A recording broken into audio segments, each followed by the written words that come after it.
Hey, we're live. Are we? I can hear it now. Oh. Audio is phenomenal. Yeah. Well, let's switch over to the cameras here. Everyone can hear our glorious voices, but they can't see our glorious faces. Well, production, as we like to say. Production! You may perhaps have to use the manual transition. That is why I'm not a fan of Studio, because that eliminates the Stream Deck. Oh, okay. We'll go. I'll get rid of Studio after this. All right. I'm so used to it myself. I'm the other way around. I like the Stream Deck versus the Studio. Sure. It makes it a lot easier to just hit the buttons. You don't have to click on the Sure. out of your application, whatever.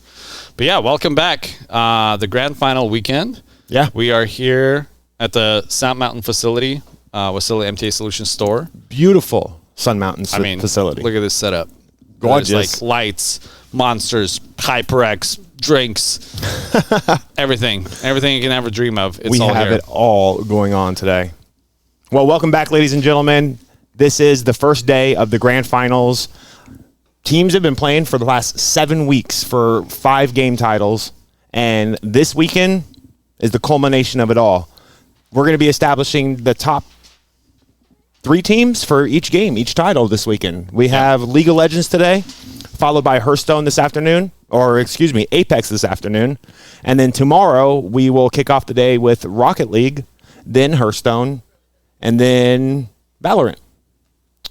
Yeah. Yeah. Yeah, it's definitely action-packed setup for these 2 days. It took a lot of manpower. It took a lot of efforts to set everything up that we have here today. Yeah. A lot of brains coming together, brainstorming all of the gadgets and all of the hardware that you see here. And huge shout out to Monster, bro. Like, they came in clutch. We got the neon light is back. Oh, yeah. From Back the in last action. season. It Looking was good. sitting in storage. We gave it a little dust. We'll have to find some better use for it for the off season. Yeah, they came in, like, drop off, like, the giant care package of just, like, monster crates of, like, 12 packs. There's a fridge. We have Monster Energy Mango Loco. Which is really good, gold by the one. way. We have the OG. We have the white one. And the Aussie Lemonade. So big shout out to Monster. Yeah.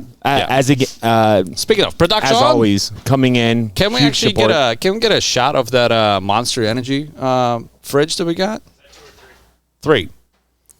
Oh, look at that. it. Look at it. Look at that thing. Look at it. It's right there. Oh my God. It's awesome. It's so sick. Yeah, so huge shout out. Thank you for that production.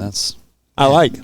Multiple it. cameras this time around. Oh, yeah. Multiple scenes. We have a spoiler, too, for whenever the people start coming in for the audience. Yeah, so we are actually opening up the Sun Mountain Center to spectatorship today. So, if you are in the Valley or you're in Anchorage and you're not playing and you want to come out and hang out with us, there is a giant television down on the wall. It's actually 6 televisions. According to the fire department, max capacity is 102. So fill in those seats quick. Yeah, if you're let's in get 100 people. Anchorage, if you're in Palmer, Wasilla, wherever you may be, Butte, come on out. Wasilla store, MTA Solutions, and come hang out. You get to see all of the action here live, as well as behind the scenes, as well as perhaps maybe some perks and giveaways while you're here. Oh, absolutely. It'd be worth a trip. But we have all Be a these good Monster times. Energy drinks. We can't drink them all by ourselves. We would be don't dare me. wired.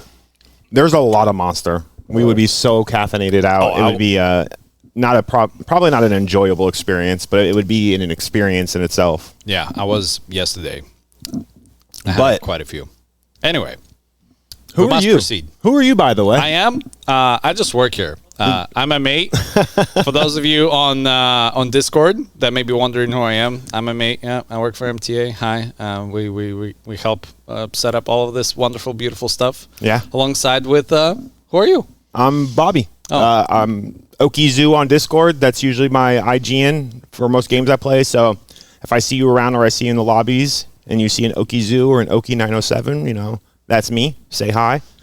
And then I'm BB on Discord for simplicity. Yeah. But we are really thrilled to be here. It has been a long time coming. This is our 2nd season of the MTA esports leagues. And there's a lot going on right now. There's lots of people here. There's lots of people around us. We're trying to level up. We're trying to do it big and try and be recognizable. But of course, we would not be here if it was not for the sponsors and for MTA. So we got to give a shout out to the sponsors. We got to give a big shout out to MTA who makes this possible. And why are we here? Why are we doing this? Well, to support the MTA Foundation, right? MTA Foundation, absolutely. MTA Foundation, as always, doing really good things in the community. And my favorite thing that they're doing is gaming, not going to lie. You know, while it is true, and one thing for the past this last week, I've been pointing it out to everyone who has been eliminated out of the tournament.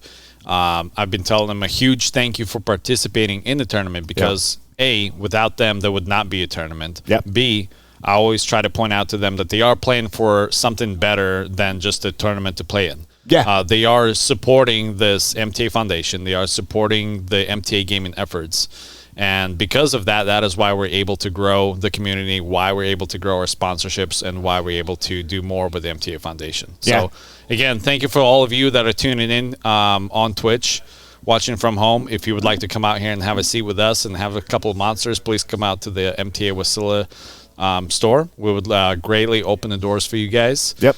And yeah, just huge shout out to everyone that's been participating for the past 7 weeks. We couldn't do it without you. Absolutely. We had just upwards of 200 players this season. Yeah, 237 or something like that. Yeah. So each season we're growing.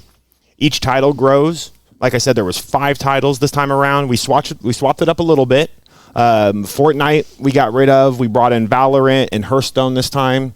So each season we have what's looking like a couple mainstay games, the ones that are, they're big titles. Everyone plays them. We have a large community of players in Alaska for them. And then we're kind of swapping up a couple of the titles too to introduce, just different games that appeal to different people so we can try and open up the tournament experience to a lot more Alaskans. Yeah.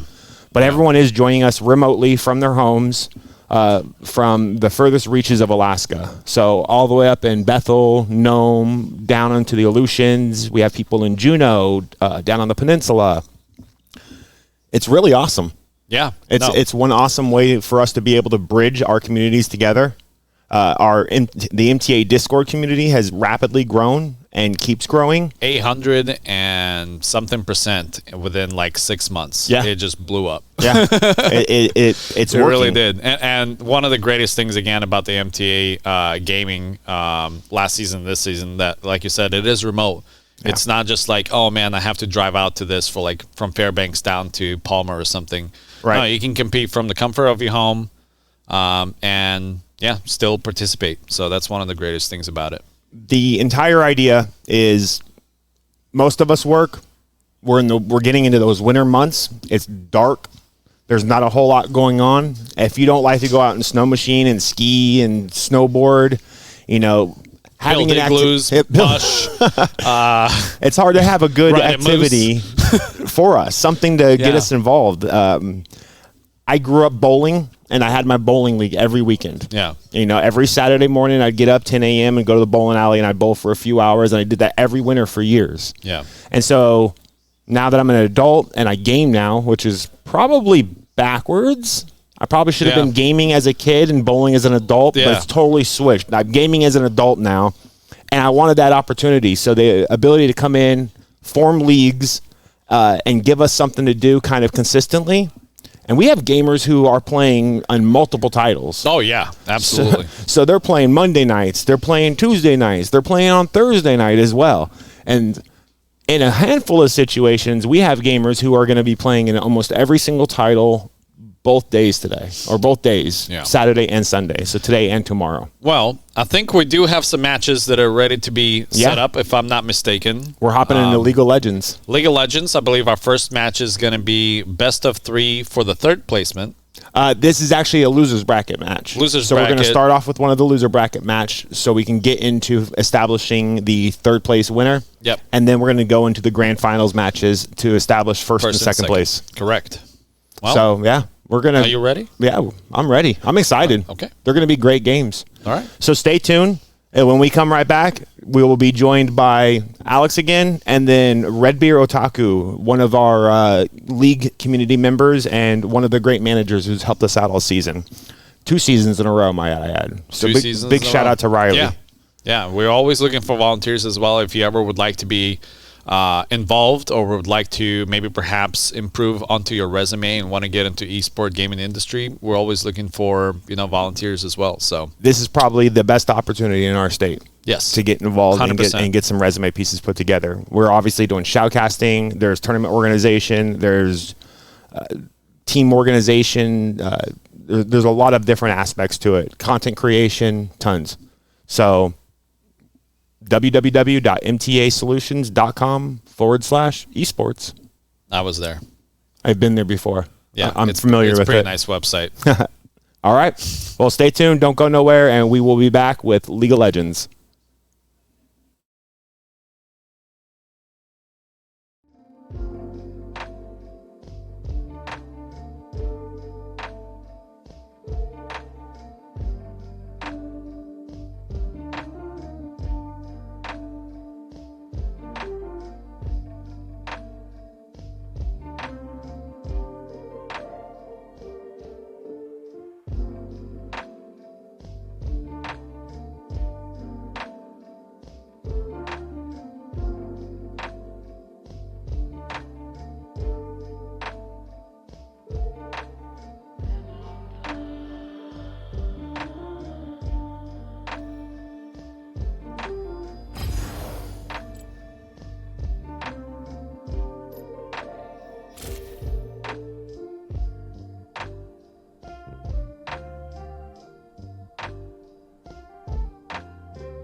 All right. Well, ladies and gentlemen, welcome back as we are getting ready to jump into League of Legends Best of three. Best of 3. losers bracket. Yep, start of the losers bracket. So, Battle for the 3rd place. yeah, so they got to make it past this point to get into that 3rd slot. Whoever loses will be our 4th place team. Respectively. Yep. Well, we are going to be jumping into the picks and bans here shortly. See if I can get a good sight on We this. will get that footage out to you guys here momentarily, but I'll have Riley. Why don't you introduce yourself? Well, so name's Riley, or online known as Redbeard Otaku. Do a little dabbling with League of Legends for a while. A little bit. A little bit. I also coach a local high school League of Legends team in Anchorage. Oh, who would that be? ACS, Anchorage Christian Schools. Been doing that for about 5 years now, actually. Wow. Yeah, it's quite a long time. Yeah. Gonna miss it. This is actually my last year with the school. Oh, okay. Yeah. Changing things up. Decided to move on. National. Well, we'll see. We'll see. Maybe I might try to be an esports director at a college. Who knows? Cool. Are you doing college right now? I am not. I haven't for quite a while. Okay, so you okay? Gotcha. Well, I don't know if you can see the picks and bends there on our left hand side, and kind of maybe walk us through here. Yeah. See if I can get a good sight on the team names or player names at least, so I can figure out which team it is. Believe That would be I think on the Thing left is Shadow. is Team YOLO, if I'm correct. Let me see. Let's pull it up. We'll utilize our Yeah, I mean, resources. we can get that maybe. Again, this is bigger. Wonton versus Team YOLO. Well, I'm just gonna go over the picks and bans so far. Yeah, Wonton is on our left hand side here. Okay. So we got a Yasuo, Echo, and a Diana ban coming out from Team Wonton. A Zac, Vel'Koz, and Ashe coming from Team YOLO. They already got 2 champions selected there from Team YOLO, Yasuo and Trundle. So most likely they're jungler and mid laner. Trundle is known to be top lane as well. Yasuo, he's actually played a lot of different places. Not so much jungle, but mid, ADC or support, some janky combinations. But coming from Team Wonton, we do have their Hecarim jungler and their ADC Misfortune, and it now appears to be their Ahri mid lane. All right. Looks like H Monsta is doing his pick now for Team YOLO.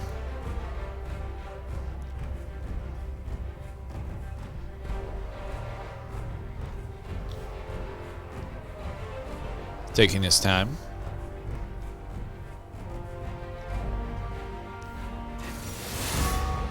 So, looks to be Ezreal ADC from them.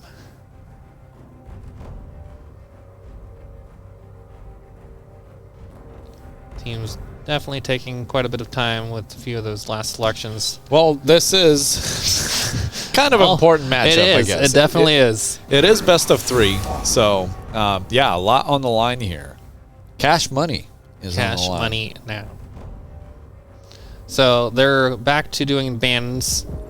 Got a Renekton ban coming from Team YOLO. And Silas from Team Wonton.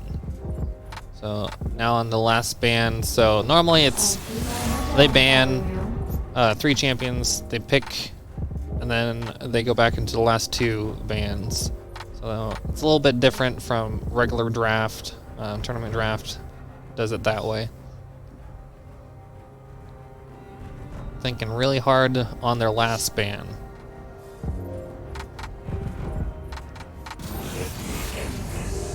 Ooh, Aatrox. I personally have dabbled a little bit with him after his rework. Not a fan. Then again, before he was reworked, he was kind of OP personally. Yeah. had a built-in guardian angel. Basically, you get a second life.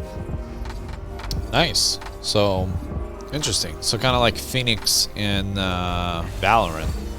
When you die, or when you have your ult, you can pop the ult, and you can just run in, get kills. The time expires, you die off, and then you kind of come back alive again. Yeah. Can you explain a little bit more? So before, with his, I believe it was his ult. No, passive. Oh, it's been a while since I've had to think about Aatrox. and you in chat there, maybe you can give me a refresher. It's been a while since old Aatrox has been played. I think we also have a little bit of League of Legends. So it looks like we do have a Gwen going to be top lane from Team YOLO. Zyra coming out for supports from Team Wonton, and a Scion top lane. Team YOLO thinking about doing a Lux pick for their final Cold-blooded member. So from what I can tell here now, from Team YOLO, Yasuo mid, Trundle jungle, Ezreal ADC, Gwen top, Lux supports. All Team right. Wonton running with the Zyra support, Hecarim jungle, Ahri mid, Scion top, and Misfortune bot lane ADC. Misfortune, always a popular choice, pretty strong with her crit ability. Yeah. Well, they're going through their loadout, and for those of you watching, we obviously do have a stream delay going on as well. So that is mainly just for the production purposes, as well as we do have Apex Legends coming up.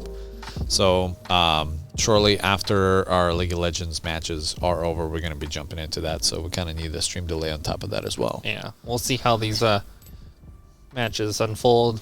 Maybe quick, maybe long. Definitely can be long. I've seen 50-plus minute games in League, even in normals, not ranked. Yeah, no. Well, definitely these matchups are very close. There has been seeding all throughout the whole season for all of these teams. I believe after week 2 is when we started doing seeding by points. Yep. And, a lot of these matches have been very close, as we saw this Monday. Oh yeah, very close. Definitely, always near the end of the season, those matches they get sweaty. Yeah. Sweaty. Yeah, Mom spaghetti. maybe a little monster mixed in with that sweat. Well, good thing we have a lot of that. Indeed, we do. What flavor you got? I got the Ultra Gold. Ultra Gold. Zero sugar.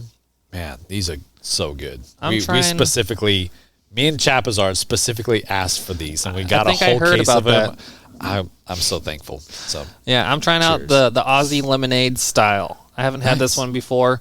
I'm Pretty gonna have sweet. to try that one. Yeah. Obviously, OG is a great choice. We do have the Gold Ultra here. We have the white one, and actually, what is this one here? We do have the Mango Loco as well. I think I've tried the mango one as well a month ago, and it's pretty sweet. I enjoyed it. Pretty sweet. Yeah, I lean towards the fruit ones like mango or peach, any of these different drinks. Yeah, There's so many flavors. we have like a Definitely. fraction of what they have on our table here. we need another mini fridge. Mini fridge, but yeah, our mini fridge is quite far from mini. It took 3 people to wrestle it up here, including the Monster Energy rep. Definitely. So, M8, have you played any League before? Well, I have not played too much League. I've played League of Legends like when it first came out. Obviously, I've played a little bit of Dota. But as far as MOBAs in just overall, I have not done that. We do have a spectator delay going on right now, so 30 seconds is when the matches will kick off. Those League players out there know there's always that spectator delay. Yeah, unfortunately, Jonathan could not. Titan Dog could not make it out here. He is out of unfortunate. state, and he's also cannot join us remotely. But that's why you're here as an expert to kind of guide me through the whole process. The tables have turned between him and myself. Last year, he was able to be here on league day, and I was not. Yeah, yeah, definitely. Taking turns. Yep. Well, it looks like we'll be jumping into the match here shortly. About to be some spicy plays.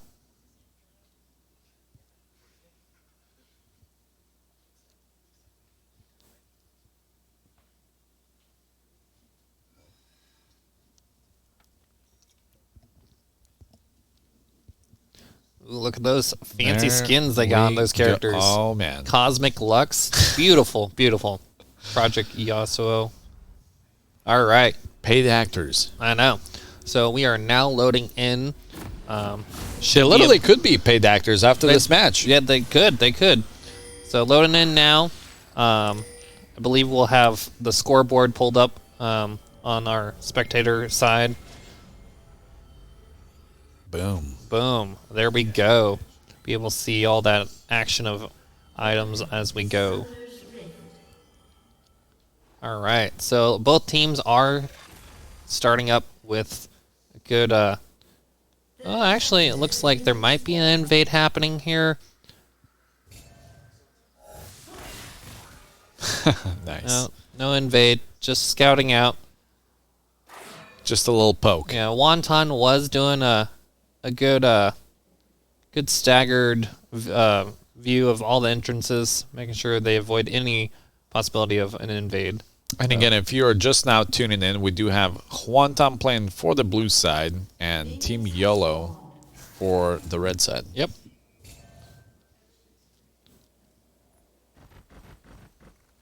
Team Wonton still a little bit staggered with their view. Make sure there's still no possibility of an invade.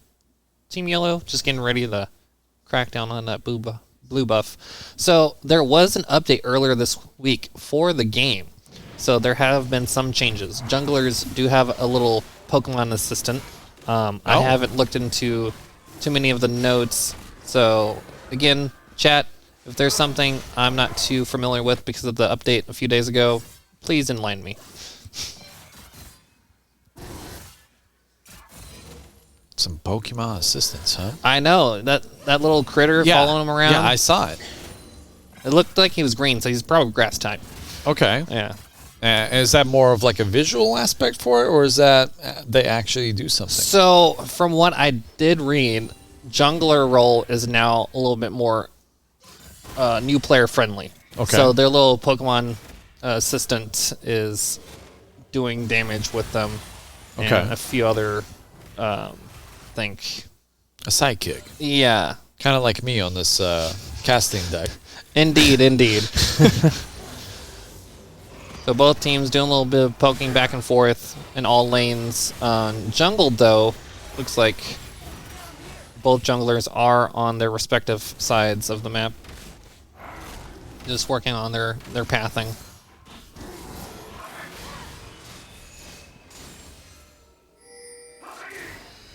Ari just trying to stay out of those tornadoes, with just simple maneuvers. Getting her Qs off, trying to get some poke damage. Bot lane, though, from Wonton, both popping their pots to heal up. Also, Yellow doing the same. Looks like they've done enough damage. So for those League players in chat, normally about 5 minutes in, not a whole lot happens unless there's been invades or the teams just want to try to roll certain lanes, but they're respecting each other's lanes for the most part, just keeping it. Oh no, we do have a possibility of a gank top lane. Trundle looking for some blood. Heckrim probably gonna try to steal the scuttle. No, just getting vision, knowledge, communicating with his team.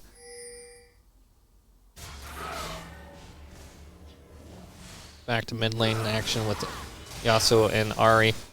Heckrim in, looking for a possibility of helping Ari out. Just lane pressure. doesn't actually have to go in. If you go into another lane, just you being there, that presence, they play a little bit more cautiously. Yeah. Yeah. That does make sense. Oh, here we go. A little bit of action there. Some little poke. Yeah, Ari poking with her E. Yasuo getting a tornado off on her, but not much damage. Hecarim is going in for the gank. Yeah. We do have a Should flash be and able. ignite. Yep, secures that first blood at 4.5 minutes in Yep. Almost hit that 5-minute mark. for Team Huantan. Beautiful play. Yeah, good team effort. Perhaps maybe a little bit of overextension, like you said. Showed a little bit of presence, walked away, and then realized that the player Play may some have, mind games. You know, you walk through the lane. All right, hey, the jungler's nearby. And then another minute or so, hey, I might be safe, but you might not. In his case, Yasuo did push up. Hecarim was able to get back in the mid lane in time for that gank.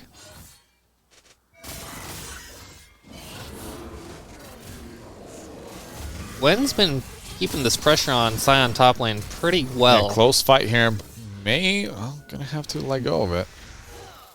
Yeah, and that would be a flash from Sion. Almost secured kill. Or was there. that 2v1 here?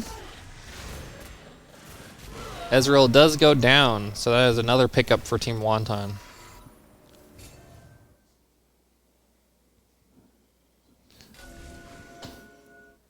Let's see if I can get a good view of the gold difference. It does to be about 1,000 gold difference so far.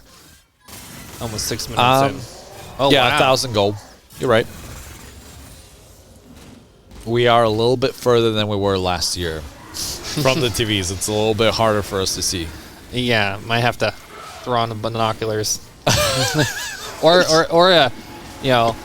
All right, so we do have some action happening at Dragon Pit right now and going into a team fight. Team YOLO did initiate this fight against Team Wonton, and Gunner Knight goes down along with Braverheart. or it might have been Team Wonton with initiation, but good plays from both teams trying to separate yourselves, especially with that Yasuo there. You do not want to get multiple players, knocked up there with the possibility of a follow-up of an ult. It's one thing, his combo, throw the tornado out, get that knock up, and then ult on them. So we do have Yeah, good trade there. one. Okay, Zyra's still trying to keep the damage on the dragon from it resetting and Ari coming back in to pick up that dragon. And so they did bring back Chemtech Dragon. There has been some changes with that as well. It does not do the same effects it did when it was first released. So it's based on damage on health, if I remember correctly. Maybe now a double here, perhaps. perhaps both are low. I think Yasuo looking Huantan for might blood. be able to get out of there in time. Hecarim just running away. Does get out.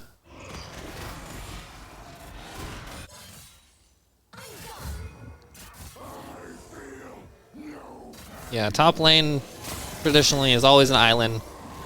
They just duke it out for a while before they start assisting other lanes. So first dragon has been picked up by Team Wonton.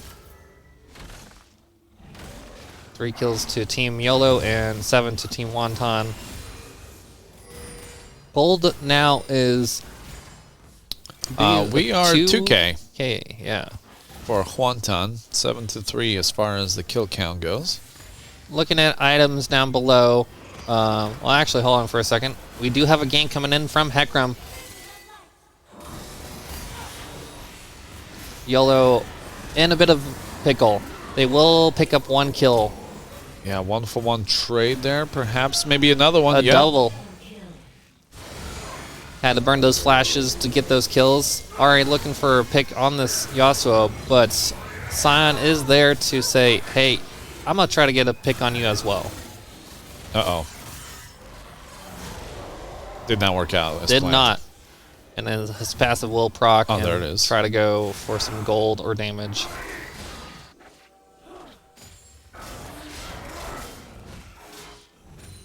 That's the one you were talking about. Well, so Scion and it was kind of similar between the two champions. Yasuo not able to get out. There is a 1-for-1 there. Possibility of another being picked up for Team Yellow. Definitely Team Yellow. Actually, Trundle, climbing back here. Quite a few kills in the past couple of minutes. Trundle is a good champion for the part of, hey, I'm going to run you down, slow you with my bite, knock up with my pillar. So if you get caught out and you have no flash, no way of getting out, you're probably going to get caught unless you are able to do some damage to Trundle because he gets a bit tanky. Yeah. Well, our gold difference did close down by 1,000 now. Before it was about 2,500, so Team Yellow is definitely making valuable effort here. Yeah, kills are still about 2 apiece there. Looking at items, Yasuo hasn't finished his mythic. All right, back to bot lane action, though. Another kill pickup for Team Wonton on the Misfortune. Getting really strong. Yeah. That was 2 players with full health.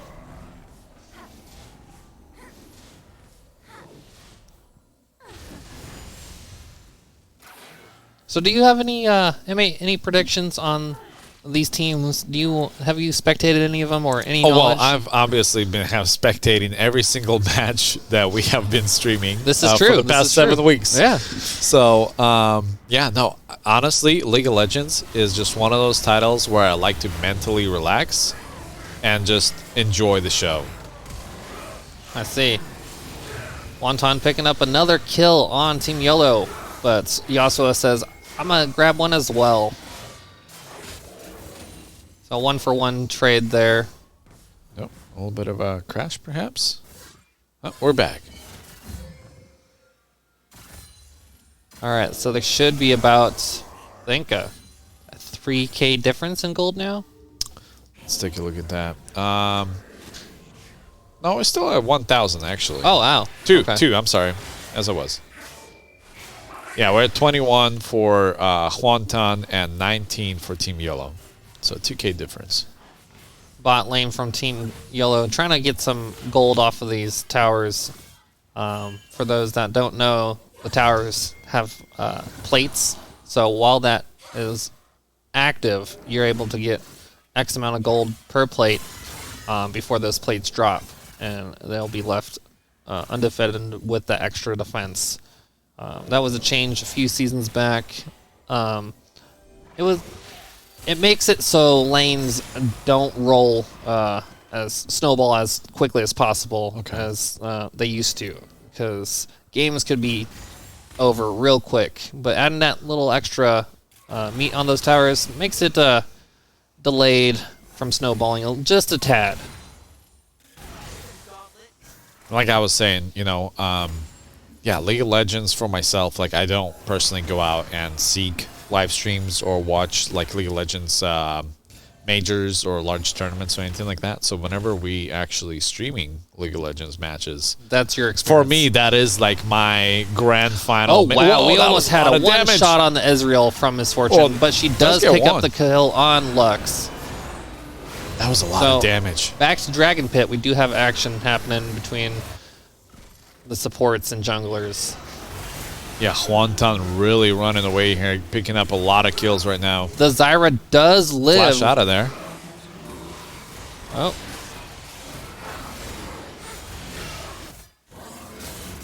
$17-9 with about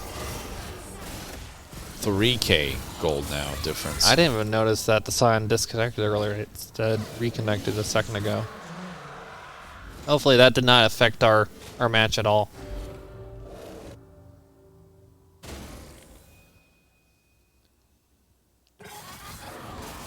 Yeah, Team Yellow definitely needing to make something happen here soon. Maybe bot lane or collectively team push somewhere else. They are down a fair amount on kills and gold. Yeah, 3K now. Looking at items, most people have just about finished their mythics, which is a core item for any build on the champion. Team Yellow almost picking up a kill there. Yeah, Team Yellow was down by like 2,000 gold earlier in the game there, and they were able to bring it back under 1,000 gold difference. But Quantan is really starting to get pretty strong here. Yeah, the top laner from Team Yellow is always keeping this pressure on the Sion. Absolutely. And kudos to him, controlling his lane, and some trades happening bot lane as we just witnessed. Misfortune one-shotting pretty much almost everyone now. Yeah. Ekram might be running up top here. He knows Yasuo is coming up. Or he is coming up from mid lane as well. So we might get a double gank.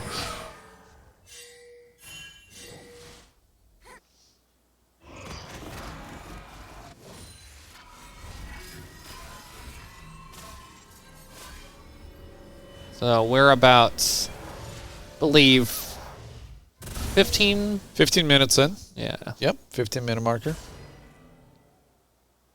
I wonder, production, is it possible we can get timers up for the camps as well there?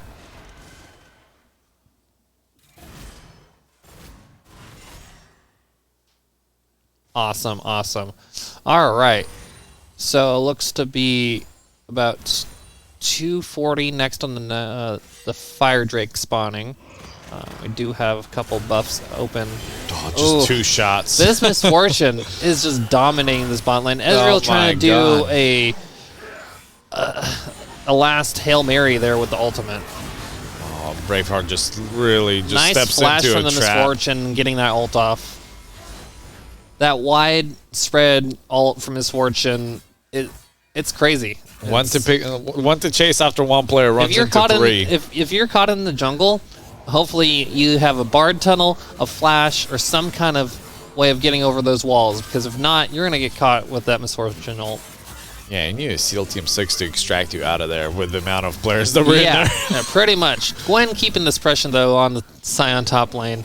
Sion just trying to stay in lane, get that experience. We do have a Rift Herald being dropped from Team YOLO, and they're going to push on this tower and collapse on Sion. Get the aggro onto the Herald. Sion trying to get a kill on the Gwen, but unable to, and will go down. So, with that passive, he's just going to collect gold before he expires. So, 1 for 1 on towers. 1 for 1 on towers. Definitely in the trade, the bot lane tower going down is going to help this Misfortune and Team Wonton just be able to control that bot section a lot more. Oh, that tower has like 1 HP in a dream. If Team YOLO can get this mid tower to go down, that would help them tremendously, because that bot lane has not been going in their favor. So this mid lane, though, has been a little bit more lucky with pressure and keeping it about middle of the map.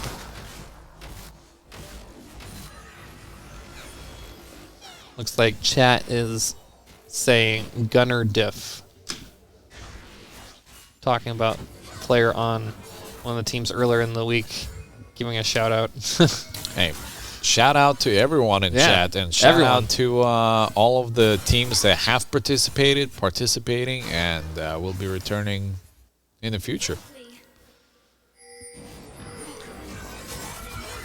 So top lane is just going back and forth, but we do have the new dragon spawning.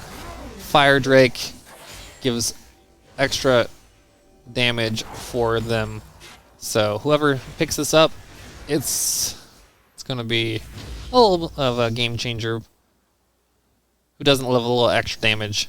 Yeah, we have 4,000 gold difference right now at almost 20-minute marker in favor of Wonton. Wonton doing sweeper plant, trying to get an idea of where Team Yellow is at the moment. That scuttle looks like it is about to expire, I believe, so that's why they're getting the extra vision. Team Yellow dropping a ward on Dragon itself. Pulling it out just a little bit so they don't get it caught from across the wall. It does reset, though. Beautiful team play from Team Wonton.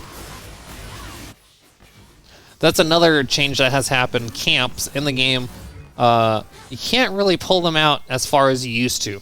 So I don't know what the distance is. I haven't looked at that note specifically, but if you pull it too far, it's just going to reset itself. So it goes right back to where it was, and then it regenerates health. Yep. Wonton snowballing mid lane now. Has the advantage. Still have 2 people down on Team Yellow, so they are spawning, though, just now. So Team Wonton's going to reset. Most likely, it does appear they want to go for the Baron. Well, actually, Baron will be spawning just in a second. Trundle getting caught out, but Trundle does have that massive amount of health, so he's okay getting out. Team Wonton trying to get some vision on Baron to reset and then probably go start it.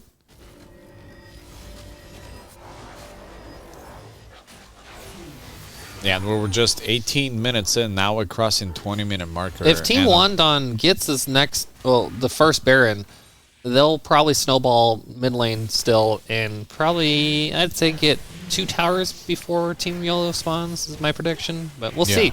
We'll see.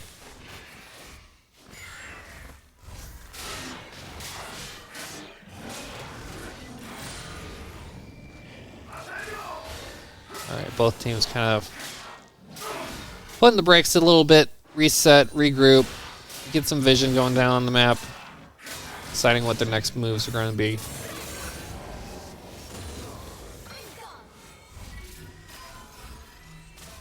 Gwen could go in on this Scion and do some damage, push him back, but since she was low on mana, probably not the best decision. Ezreal thinking there for a second.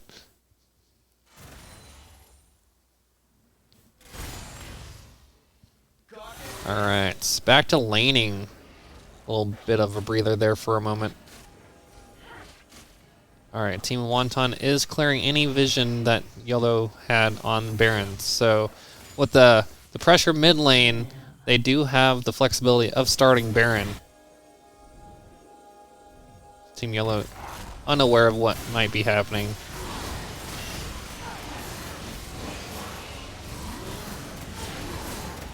Yasuo looking maybe to place a Baron ward. Nope.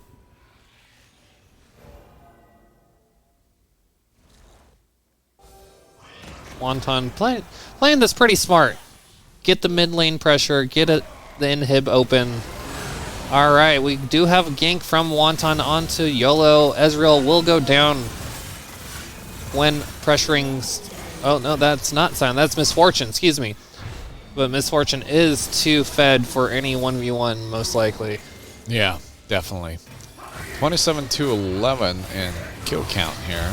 They might get the pickup on Scion. Yeah, he is pretty buff, though. Trying to avoid any for a long time. Their teammates are rotating in, but not going to be making it there on time. They're actually opting for going for mid here. Still going to pressure with 3 players mid with that Baron buff still active. Another tower pickup for Team Wonton. Get more gold. Finish their items. Most of them do have about 3 to 4 items either finished or about to be finished. Yeah, they do have over... That Misfortune, though, is pretty close to maybe full build from what it looks like. Yeah, we have 7,000 gold difference right now. Yeah, if you want to see a more breakdown on the gold for the individual players, we could have production check that real quick with hitting X, I believe, on the keyboard. Just X. There it is. There it is. Look at those numbers. Misfortune just out there with that lead in gold. Yeah, 13K gold. Crazy. Thank you for that.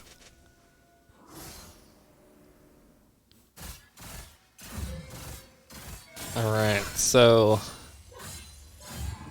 YOLO looking to try to. They're probably thinking at this point in time, if they go into any fights, it's got to be anything but a team fight to start getting things in their favor. They Team Wonton does still have the Baron buff, which is expiring probably soon. Yeah, it has been about almost 5 minutes now. But what isn't expired is this new Drake. Another Fire Drake, actually, to be exact. And perhaps another team fight here as well.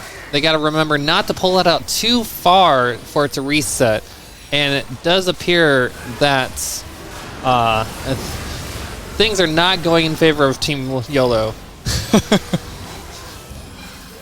As it is not going in favor of our client. Yeah.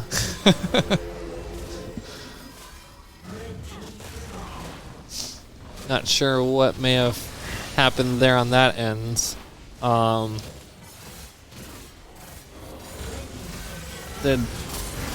Even though the game may have ended, our spectator side should still. Can we still open up the client there that's open? I still hear audio. Yeah, I hear audio for the gameplay, but I'm not sure if it completely. Oh, there we go. Here We're we back. go. All right, so looked like 28 kills total for Team Wonton, 16 for Team YOLO. So still a difference there, and the gold difference is that about 9K difference. There we are. Oh, now it's back. So that's 50 to 44 there. Yeah. So things are not. Again, YOLO is. They're trying to do what they can to get any kind of lead, but it's not happening. Wonton is keeping them shut down as much as possible. They definitely need an answer for this misfortune. Yeah, unfortunately we didn't miss that fight, but looks like as far as gold count goes and kills, we pretty much stayed about the same.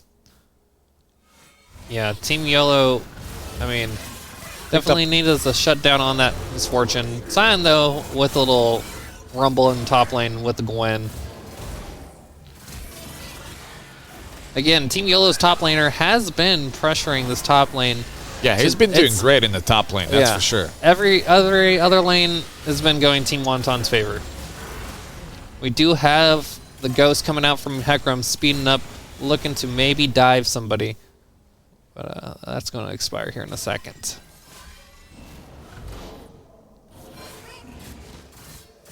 I think YOLO's plan with Gwen is just to keep Sion away from the team fights. Yeah. Like his ultimate coming in like a train, knocking everyone up.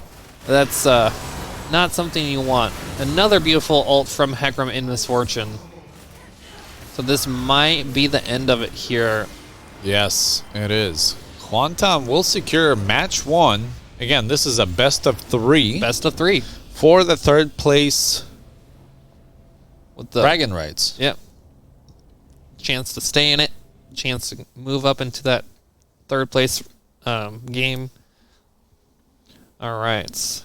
Well, we are going to probably take a small little break. I believe so. We're going to go ahead and set up match 2. And then so we'll fire up some music and drink our monsters. Shout out. Cheers to everyone at home. And we'll see you guys in a couple of short minutes.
All right, well, straight into action. Huantan versus Team Yellow, Game 2.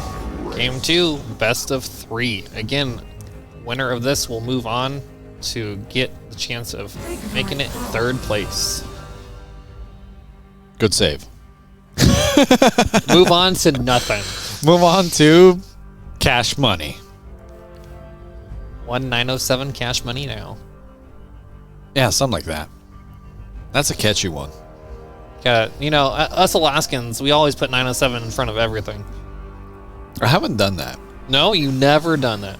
I probably have done it at one point. 907 or AK in any sort of... No AK for sure. No. Maybe 907. Okay. But I don't recall. One of my first early gamer tags was AK Shadow. Yeah. 'Cause back in the day, it's like Halo 1, I think it was. It was like, yo, Shadow sounds like just an awesome name. Just the word Shadow. And then, oh, Alaskan? Put AK in front of it. Boom, AK Shadow. I like it. Well, Pick'ems going through. Yeah. Not H Mount player is picking out his. So the teams have swapped sides. So Team Yellow will be on the blue side and Team Wonton on the red. Correct. So they did let the Misfortune go through the bans. Once again. That's crazy. And with a Lilia too for jungle power. She's like a centaur, but a deer instead. Like, she's got speed, she's got power, she's got lots of CC. Kind of like Dr. Disrespect. Speed, Yep. violence, momentum. Oh man, Something like that. is that the mantra? I don't know. I don't remember his catchphrase. Violence, speed, momentum. I think that's the one. Well, from Team YOLO, we do have a Xin Zhao jungle this time, Azir mid, and Darius top. Azir, I have not seen played in quite a while. He's always a hit or miss, it feels like, when he's picked because of his utility, using his sand soldiers, putting up temporary towers. So we're going to look at the bans. The Ari, Zyra, Hecarim, and Vel'Koz all banned out. 3 of the 4 were played in the first game. But on Team Wonton, they banned the Yone, Echo, Diana, and Kaisa. And on their last ban, it's going to be a Jhin. Eventually. So most of those bans were targeted, it looks like, to the ADC and jungle or mid lane. Echo, Diana can be played mid lane, jungle, sometimes top lane too. Yone, though, mainly mid lane or top lane. But the Heimerdinger coming out from Team Wonton, he is one of the best lane bullies, I would say, mid lane. Top lane would be Yorick. Anyone with We have seen some of the action in the mid lane from that hero pick before in this season. I think we have in our Discord a big brain clip. We do have a big brain clip. Yeah, that did not go in favor of the team with the gank going on to the Heimerdinger. It looked like it was, but the Mordekaiser decided to send him to the Shadow Realm, which screwed up the plan. Personally, I would say. Alright, so it's going to be Varus, Leona, bot lane from Team YOLO. That'll finish off their team. Fiora top lane from Wonton, and on their last pick, which will be their support. We're going to see some high god tier Thresh lanterns and hooks, hopefully.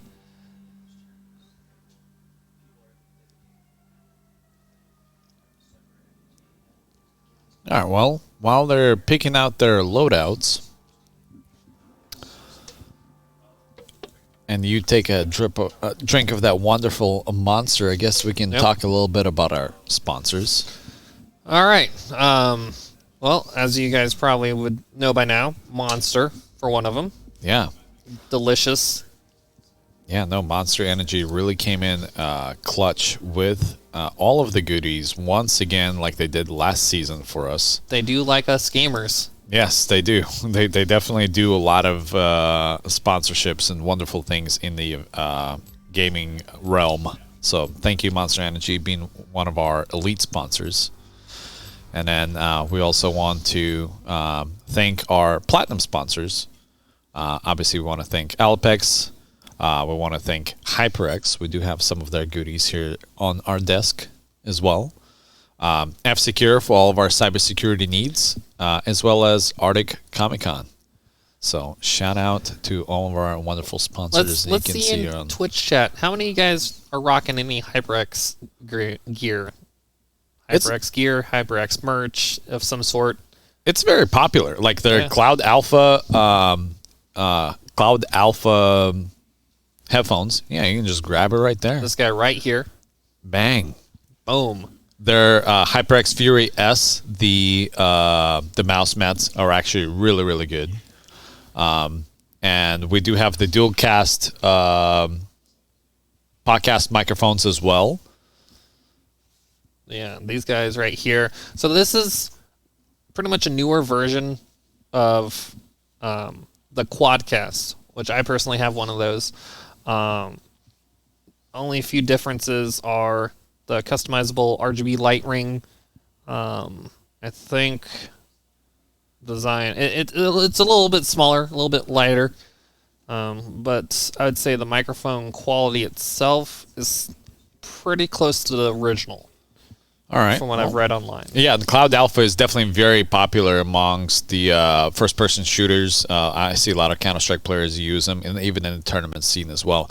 Well, while we're going through the spectator delay, we will run into a couple commercials, and we'll come right back.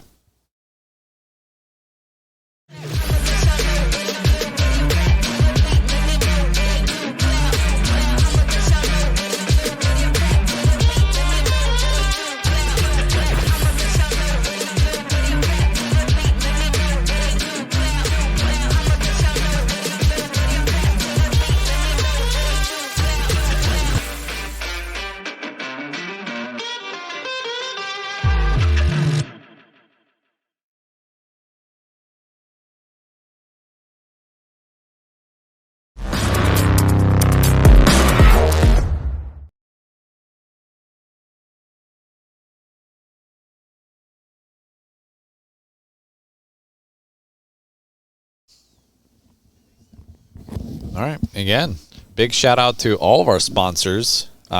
Without them, we wouldn't be able to put up all of these wonderful events with MTA Gaming, supporting the local Alaskan gaming communities, and most importantly, supporting the MTA Foundation. We do have 10 seconds left on our spectator delay, so we're going to be jumping straight into the client here shortly with Game 2 between Huantan and Yolo. As they duke it out for the third place placement in the MTA Gaming Tournament Season 2. So these teams pretty much have changed up the rosters for Game 2. The only character that's still from Game 1 would be the Misfortune on Team Wonton. But everyone else has changed up their plan of attack. So Team Wonton with... Team Wonton with the Fiora top instead of Scion.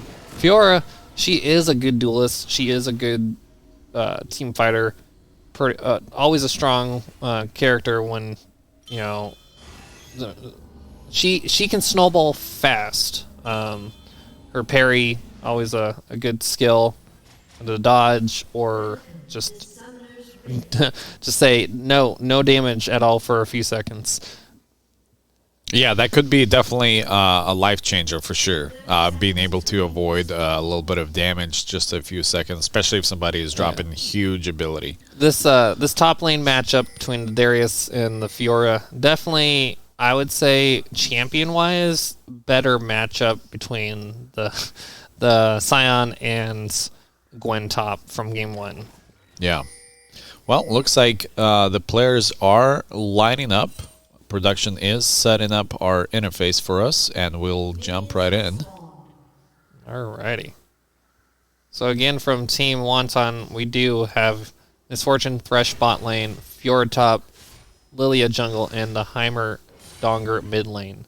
The big brain man himself. The big brain man himself. Well, excuse me, big brain Yordle, because he is a Yordle race and not a human. 5 heads in chat. That's all I know. Yeah. Starting out pretty much the same.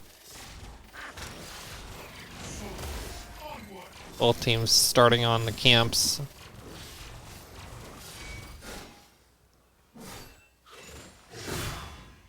So this Darius will have a little bit of advantage on the range game between his Q and his pole.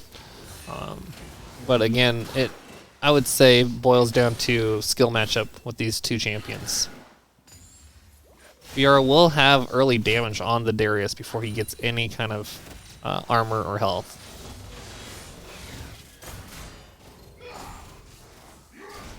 So the team YOLO's plan probably against the Heimerdinger was to run a Zir, where he pretty much, like Heimerdinger, has turrets, but in his case, they're sand soldiers. So those sand soldiers, though, will stay until they disappear or he moves them and then disappear after that. But the Heimerdinger turrets, you can attack those. They are a targetable object in the game. Gotcha. There's one of the soldiers there. 3 minutes into our matchup. Game 2, best of 3. Team Huantan versus YOLO for a 3rd place placement in MTA Gaming Season 2. I can't believe it's already been 7 weeks. Time flies. No, it's Time flies when you're having fun. That's for sure. Definitely. I personally have been helping out with this league and also with the high school league here in Alaska. So they're like a 1 week difference on when they ended. Yeah. So we are going to have a gank coming in from Lilia onto the Zero with the Heimerdinger supporting. Zero going to throw down a Sand Soldier and dash to it to get out. Does not have to use any flash to get out. His dash with the Sand Soldier does allow him to go over walls or trees. Some abilities, though, they'll basically be a jump to be able to go around terrain, but his will just go straight through the terrain. So Lilia coming back in for a gank. Azir does blow the flash, but Heimerdinger gets to pick up with the rockets. First blood, 4 minutes in for Team Huantan. This Fiora, is in trouble a little bit. Does burn the flash. So I think top lane has teetered more in favor of Team Wonton with the Fiora compared to Game 1 where it was in Team YOLO's favor. So that could be one of the indicators that this game might be even quicker, but could be wrong. Anything is possible. That's just my prediction with the top lane at least. The bot lane playing a little bit more cautiously. They know that this Misfortune is highly skilled, able to pick up kills, know how to engage and disengage at moment's notice.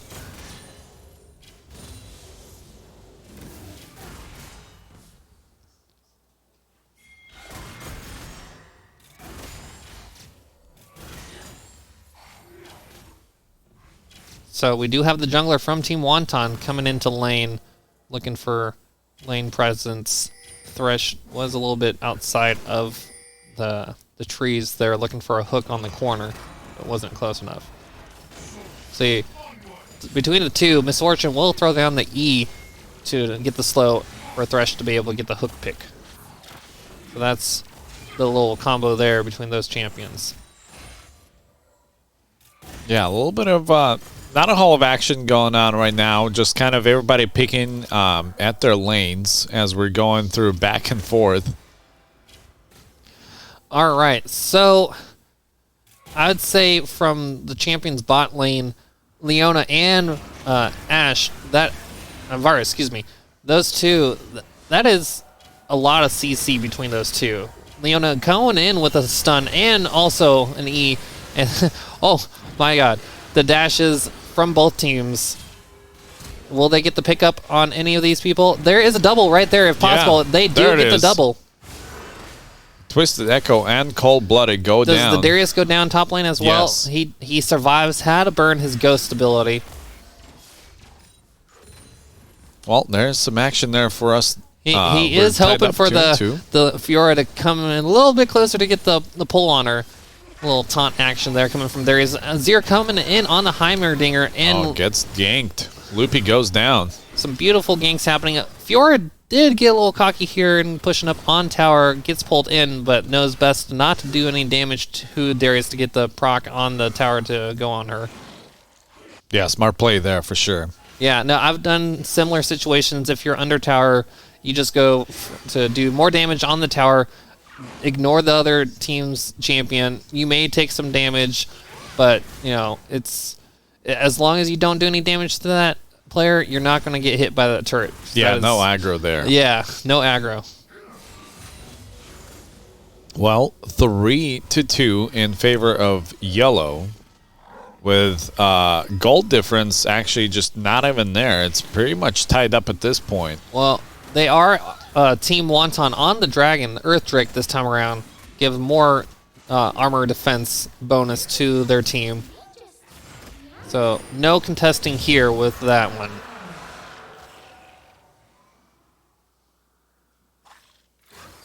Lilia going back to her jungle.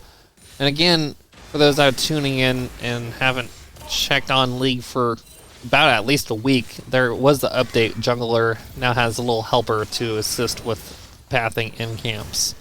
I don't know the full details on that, but I'll have to look into it tonight. Okay. Yeah. Yeah, it's definitely a little bit of a changer. We have discussed it, I believe, within our community sometime this week. I think the change was coming up on Wednesday. Yes. So that's why we were forcing the teams to kind of finish up and be done with it prior to that. So we do have a little bit of action here in mid lane, taking a little bit of damage, but nothing too dangerous. Lilia not knowing that Darius was there. Darius going in on Lilia and picks up the kill on that with his ultimate. Heimerdinger a little low on health, but he's got full mana. He's got his turrets out, so try to keep the Azir zoned. Azir could jump in on him, but if Heimerdinger does have his stun, could root the Azir under tower. Darius going down to this Fiora. Does get a little bit of life steal, not enough to stay in lane. So Fiora will be picking up that kill on Darius. All right, well, 4-3 again. The gold is still pretty close. Close matchup, a couple of ganks here and there. More ganks right now. Yeah. We have the Azir trying to pick up the kill on this Heimerdinger. No, doesn't work out in his favor. Another big brain play? It looks like we have one happening. Was that a tower? It was. He stunned and got the tower shot on the Azir. Azir trying to get that kill on the Heimerdinger before the gank from Lilia happened on himself, but did not go as planned. But it seems to be a common occurrence when there's a Heimerdinger. Yeah. The plan is never going to work. Well, another perhaps 5-head move there. There is what the possibility of picking up this kill on the Fiora. Did use his ghost already. Fiora dashing out. Trying to keep the pressure. Yeah. Fiora's going to get a free back. Not contested. But bot lane, Thresh burned his ultimate on that fight. And there might have been another ultimate burned as well. A little 2v1 action happening in mid lane here against the Azir. But Zinzo is coming up to assist. Trying to Trying to take down this Rift Herald before it does too much damage to the mid lane tower. Almost. This is actually a lot more of a close game. It is very close game, but you know, I was looking at the gold difference up on top. We actually do have 2,000 gold difference in favor of yellow. Actually, top lane player does go down. Yeah, no, this top lane, again, I said earlier, my prediction will be in favor of the Fiora. Yeah, Huantan is almost 3K up here, while the scoreline is pretty close as far as kills go. How could it be? I mean, kills only mean so much, but when you're farming minions, camps, tower plates, that's where the real gold is at. It's not from getting a kill on an opponent, because there could be a player with no bounty, no way. We are going to see a flash play from the Varus to get it out of play from the Thresh, and then gets rooted with the ultimate from Leona and an ultimate from Misfortune, trying to get some damage to peel his teammate away without getting a death there. So, good plays from both sides. Does a good job protecting the teammate there. But I believe, yeah, you're right. If you actually look at the minion kills on the scoreboard down below, right? So we do see quite a bit of difference there. Fiora knew that Zinzao was nearby, didn't want to get ganked. Her dash ability does let her go through walls as well, so a lot of ways to get around the maps from a few different champions in this game. So we're going to have a reset bot lane from Team YOLO, and probably buy some items and then head back into lane. Again, the action top lane, as said earlier, it's pretty much an island back and forth, so probably have... Oh, we do have a little bit of action happening at Dragon Pit with the Hex Tech currently spawned. It's a 2v2 happening right now. Azir is there, and Team YOLO does pick up the dragon. Oh, excuse me, no, that was not the that was a kill. I thought they were close on getting... Wait, did it reset? Did I look at that wrong? I think it did reset, but yeah, 2-for-1 in favor of Huantan there on that exchange on the dragon. Top tower will go down here as well. She's proxying those minion waves just a little bit before the tower goes down. All right, so 13.5 minutes in, we did get our first tower knock. Yeah, so again, only one dragon has been claimed so far. That dragon fight did end up in a reset there for both teams. They were Team YOLO was unable to continue that. I believe so, yeah. Yes. Again, with this update and camps resetting a lot more quickly, it's kind of a painful thing. You could pull out a camp and have it, just target a champion and just let it stay on you, and the damage that's already been done on that camp, that dragon, it'll stay there until it gets pulled too far, then it will reset. So, a little skirmish happening bot lane here between two teams. Misfortune trying to get a slow on somebody for the Thresh to get a pull. They do not have vision in that bottom bush there in the mid by Alcove. See if we can keep an eye on this bot lane a little bit more. There is the hook from the Thresh. Beautiful play from Team Wonton. Yeah, we'll pick up another one and slowly starting to run away with the scoreboard there. 9 kills to 5, 15 minutes in, and we do have 4,500 gold difference right now.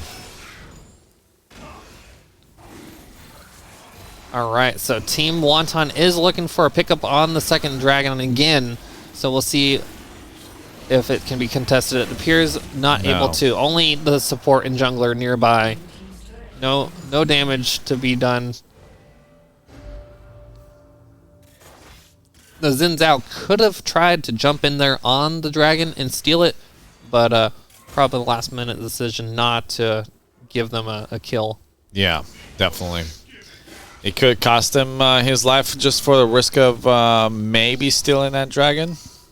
Yeah, I mean, definitely. If he doesn't have his flash, he wouldn't be able to get out. Yeah. Some junglers are known, as long as communicated with their team, to sacrifice for the greater good of the team. Yeah. So mid lane here, Azir does get the ultimate off on them to push them towards tower, but not enough for them to go down. So Azir's plan did not go in as planned. But whose plan is working out right now is the bot lane, Team Wonton, getting the damage on Team YOLO's ADC and support. Leona trying to keep the peeling, will go down though. And the support Thresh will pick up that kill. And that will be also another juicy soul for Thresh's passive. More souls he collects, more armor and health he gains. Okay. So that means the more kills there are in the game, if the Thresh is nearby to get those souls, he'll be quite tanky. Yeah. Well, what do you think? Where do you think is Yellow is currently struggling at here, and what department, and how do you think they can keep this alive to bring it back? Well, I would say maybe a little bit more love top lane against this Fiora, because again, this Fiora is, I'd say, getting near the point of, if you don't shut her down anytime soon, she's just going to have free range on top lane or in team fights. But I would say if they are any team fights, if Fiora does dash in using the Sand Soldier Wall ultimate or the Darius pole to try to keep her from dashing too far into the back lane on their ADC. Well, we'll see if they follow your advice here, as 18 minutes close in, 11-5 kill count with, man, I think it's 5,000, almost 6,000 gold difference. It's major. Let's see who's got the most gold here, though, down below. We do have... I think it's mostly on Misfortune again, from what it looks like. 8,400. Yeah, you're right. Ooh, Fiora just barely still lingering around before she's like, oh, it's about to be a 3v1. Not going to be part of this at all.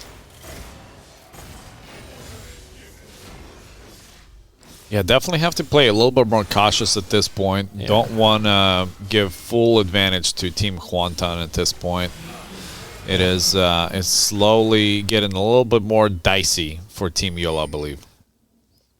Yeah, as I stated earlier, they do need to deal with that Fiora, which they were trying to, but she's going to back out, which will cause then Team YOLO's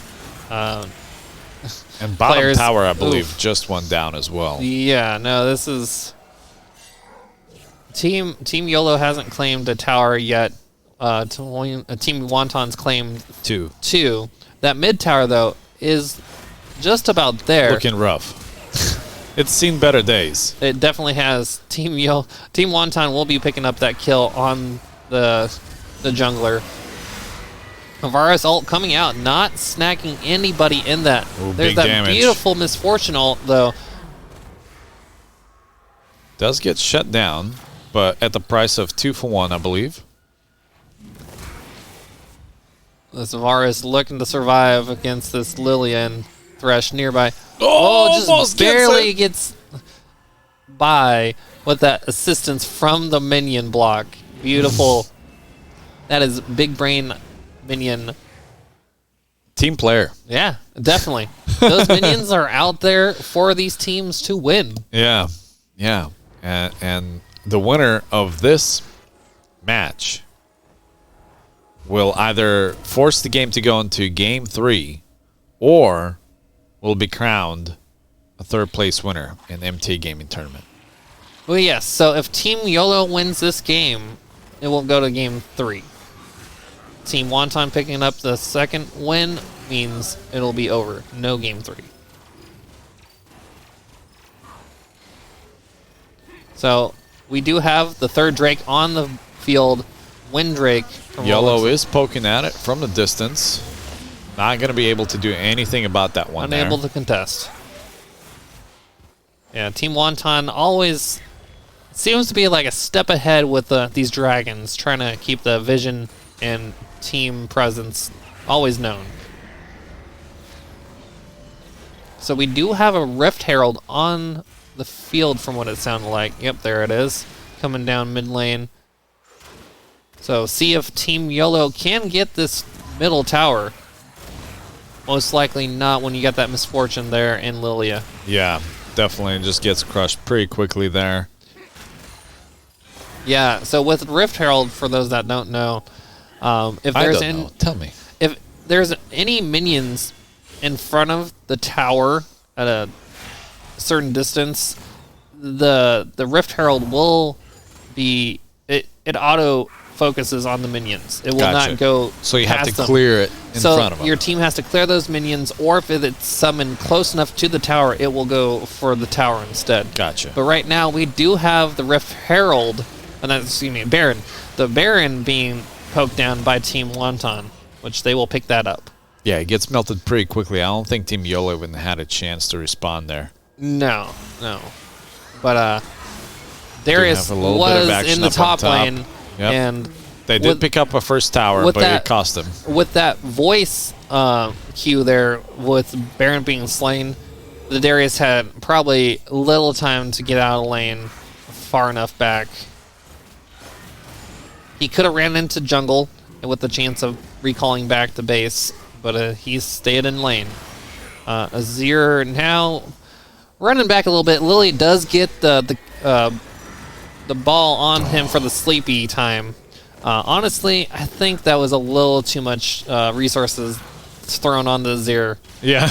That was too ultimates. Overkill? A little overkill. Yeah, the sleepy. A kill's a kill in my book. A kill is a kill, I guess. But the sleepy from Lilia and the ult from Misfortune, again, personally, a little overkill. Yeah, definitely could have perhaps used it a little bit better there. Yeah, they probably could have got the pickup without using the Misfortune ult, personally. It could be just a sign of confidence, too. True. Who needs ult when you can just aim, forehead? Exactly. Well, Misfortune knows how to aim, from what we've seen. That's for sure. Well, respectfully, 16 kills for Team Wonton against 6 for Team YOLO. And we are actually looking at 10,000 gold difference. 10,000. It's quite a bit, honestly. That's a lot. That is a tremendous lot. All right, so we do have the ult coming out from Leona. Team fight here. A flail from the Thresh, and Azir throwing down the soldiers, trying to get them trapped in by the tower, and it will go in favor of Team Wonton. They do still have the Baron buff. They will continue to push this inhib and get that. It's looking rough here. They don't have a wave of minions, but they'll keep these minions spawning from Team Yellow side to be no presence at all until their minions get there. And this might be game. Looking at the timers, we have 20 second, 14. We have 6 second and 1 second. And that might not be enough to I don't think do so. it. No, this will not may spawn be game in time. 2. That is 2. it. Just like that. Let's see. Wonton. Time is that 21? 24. 24 minutes. And a half. Wow. That escalated very quickly. It went from just knocking out one tower in the middle to completely going all the way to the the final end. What can you say about my prediction about top lane? Was I right? Yeah.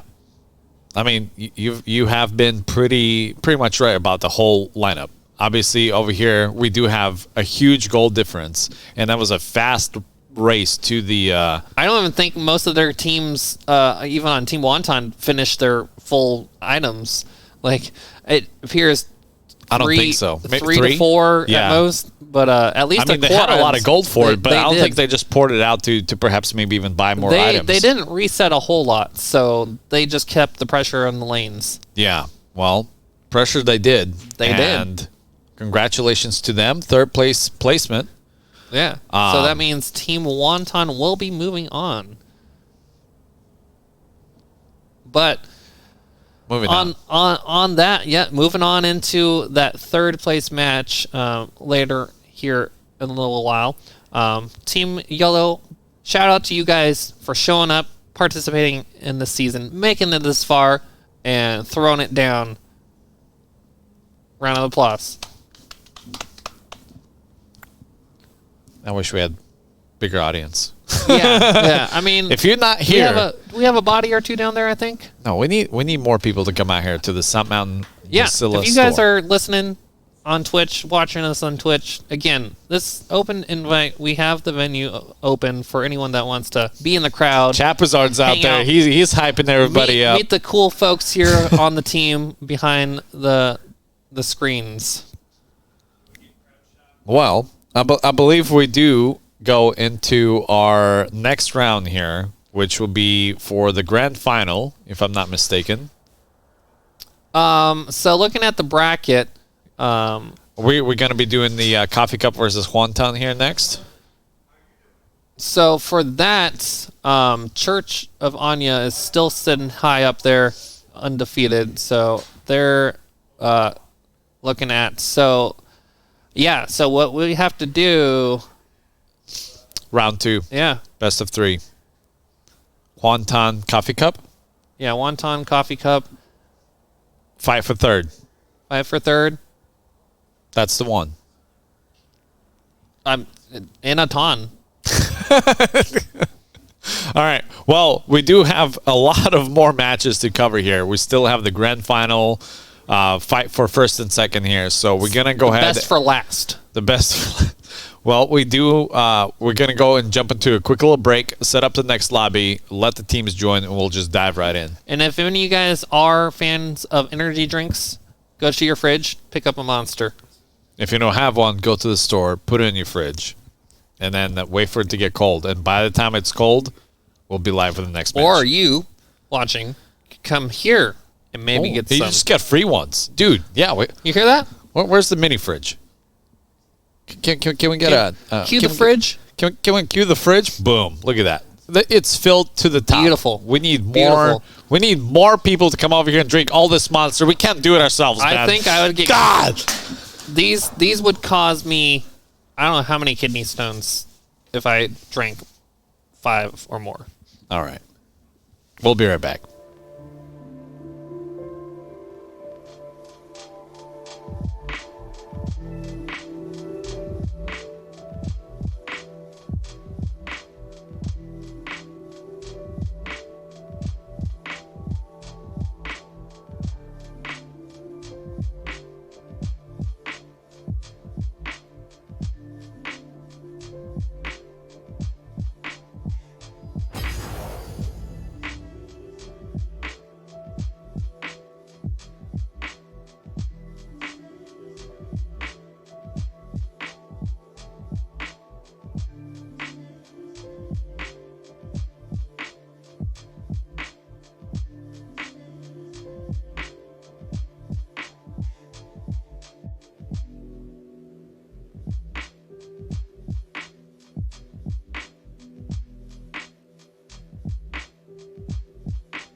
or bracket on the other ends. We said they don't have anyone.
Oh man, that calming music Ooh, gets me every time. serenity.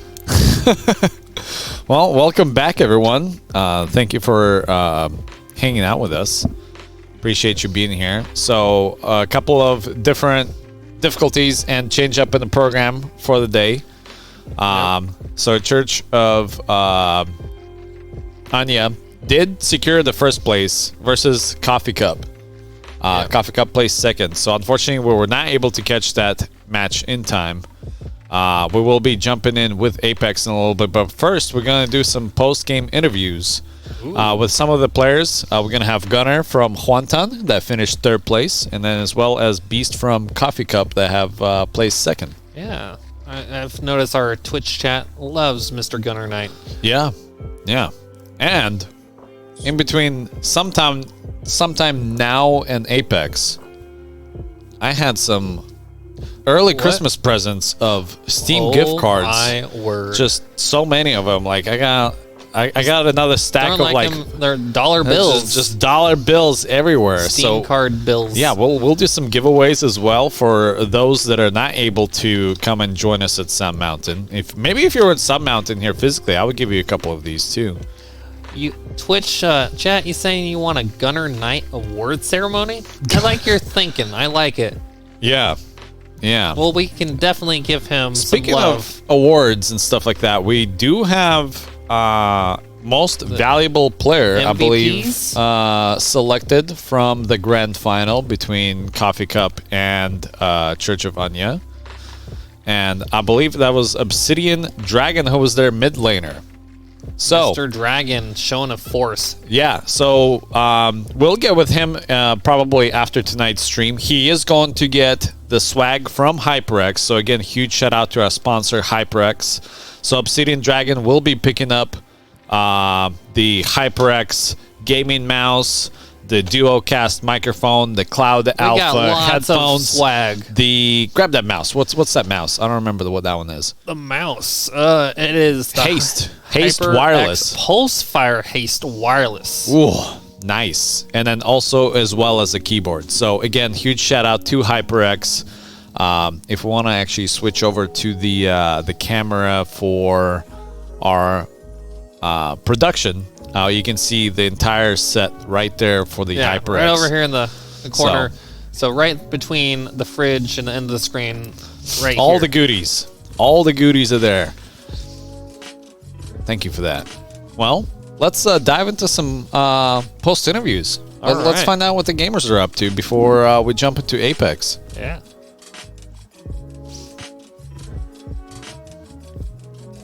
We do not have audio for Gunner right now.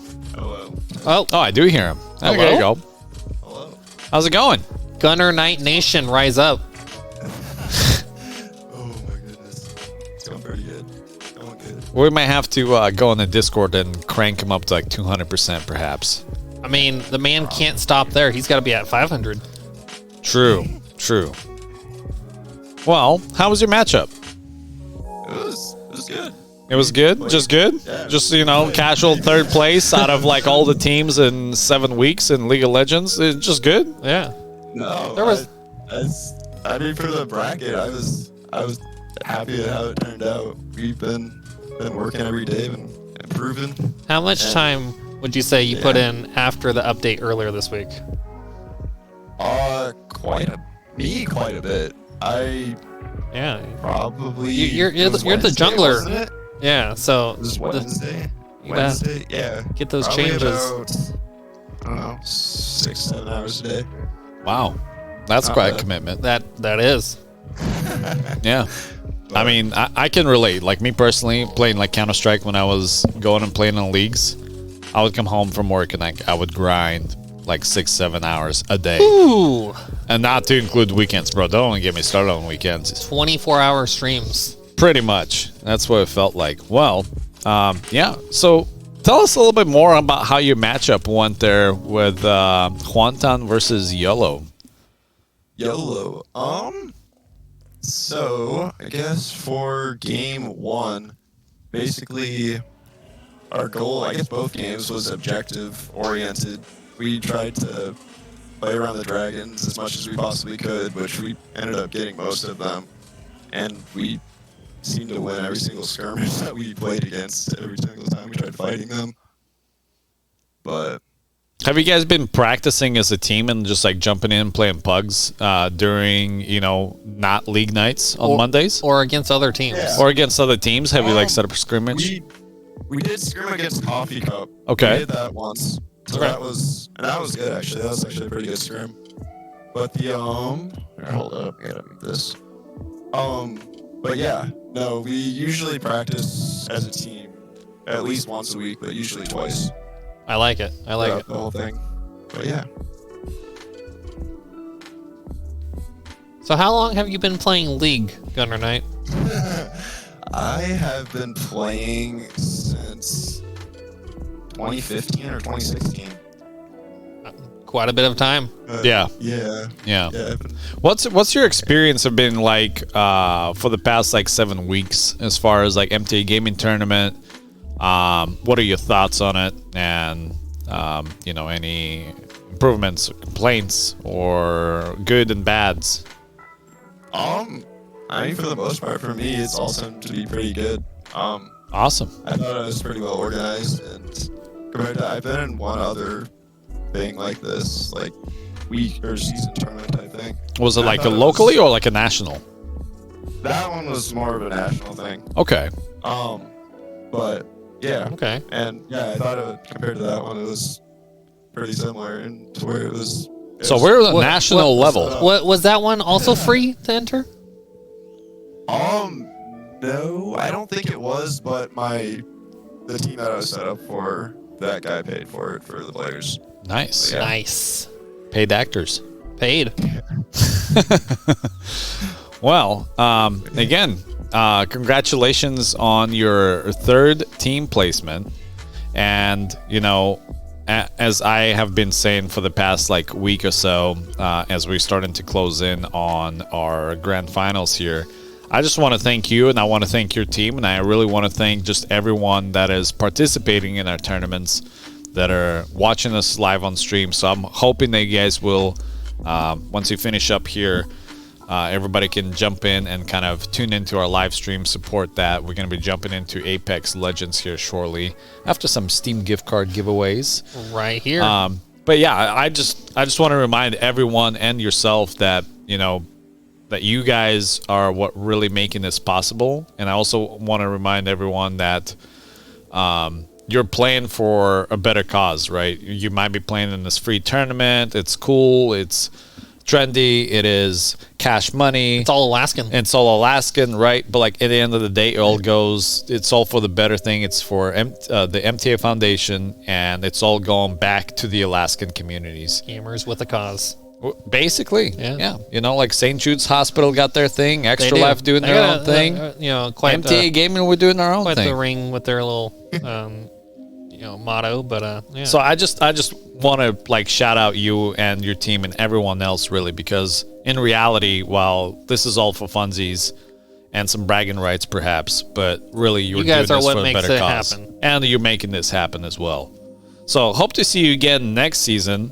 Definitely spread the word.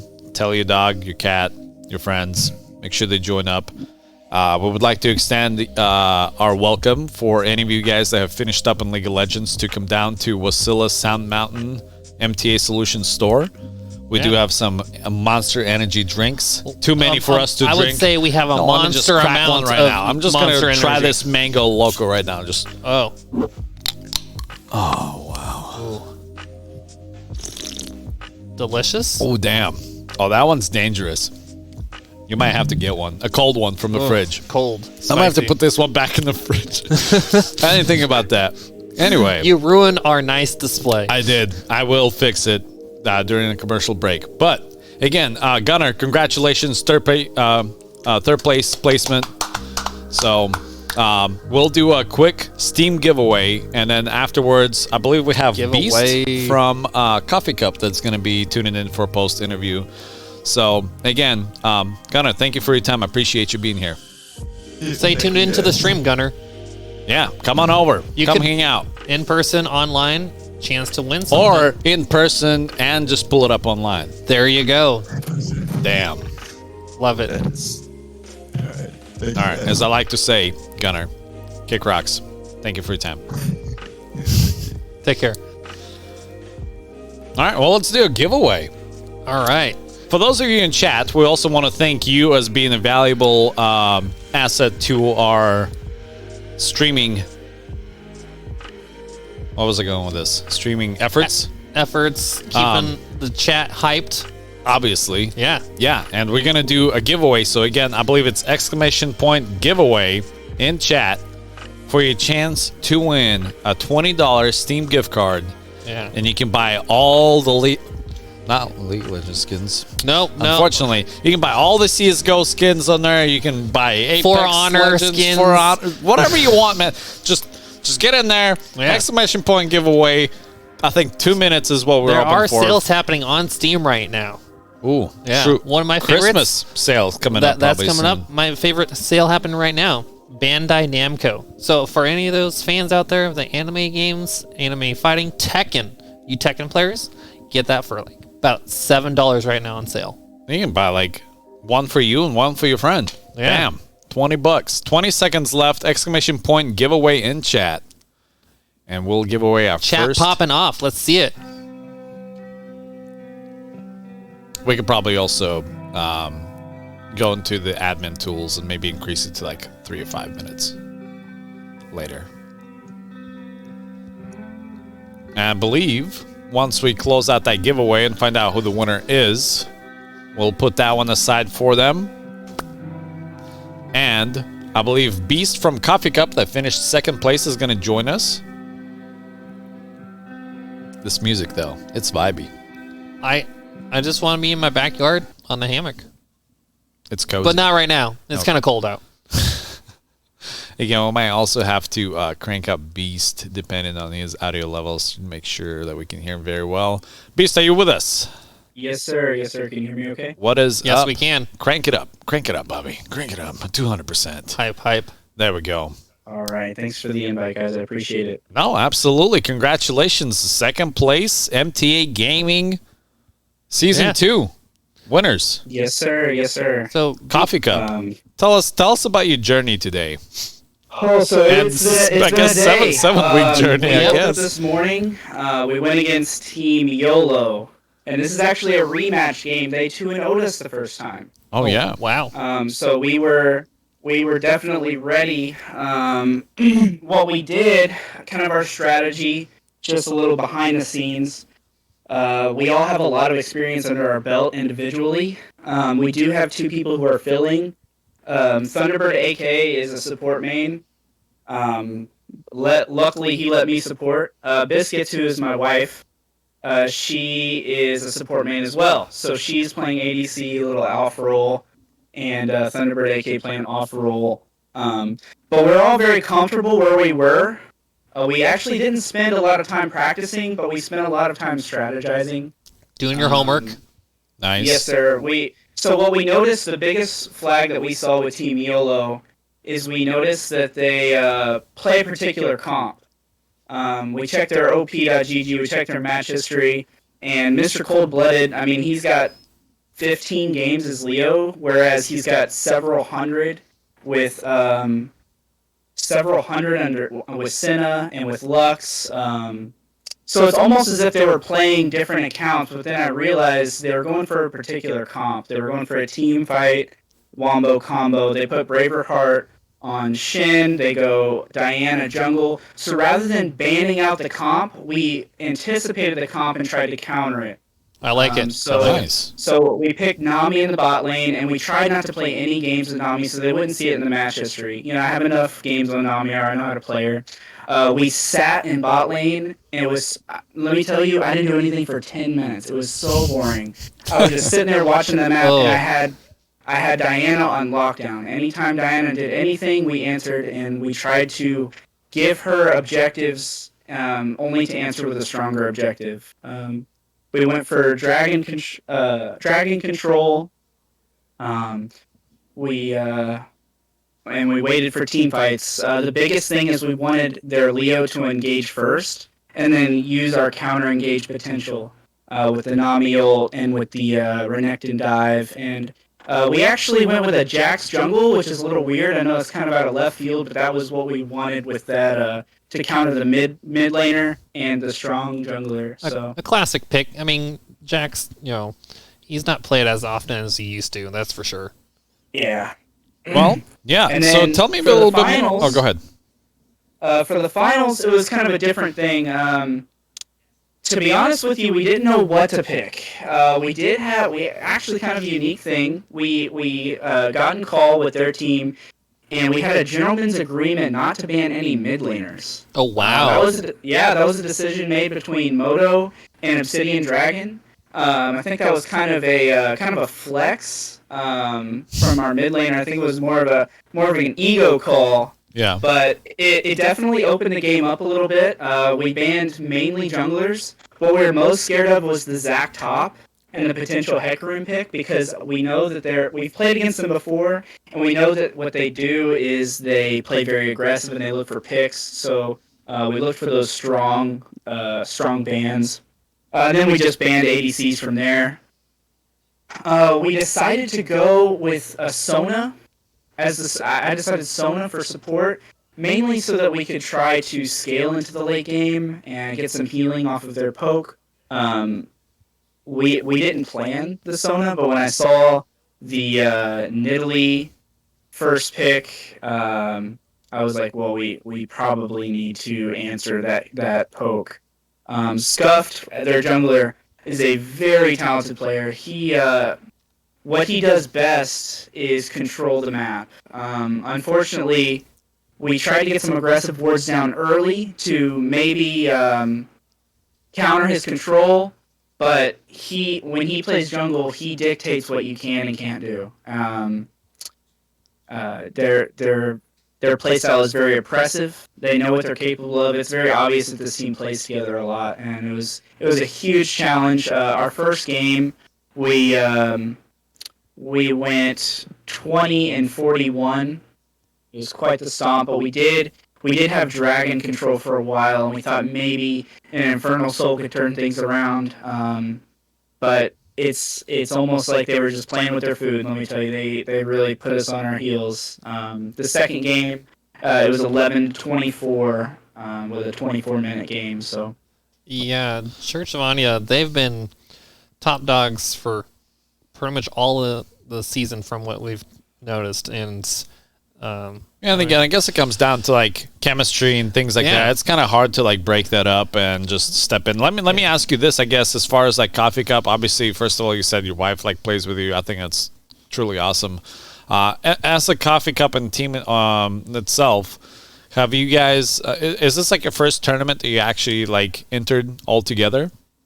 And just kind of assemble a team together? As a team, yes. My wife and I, we've been playing for about 8-9 years, kind of off and on. I've actually stepped away from League for the most part last year, and I've been really into Apex, mostly in the Apex tournament.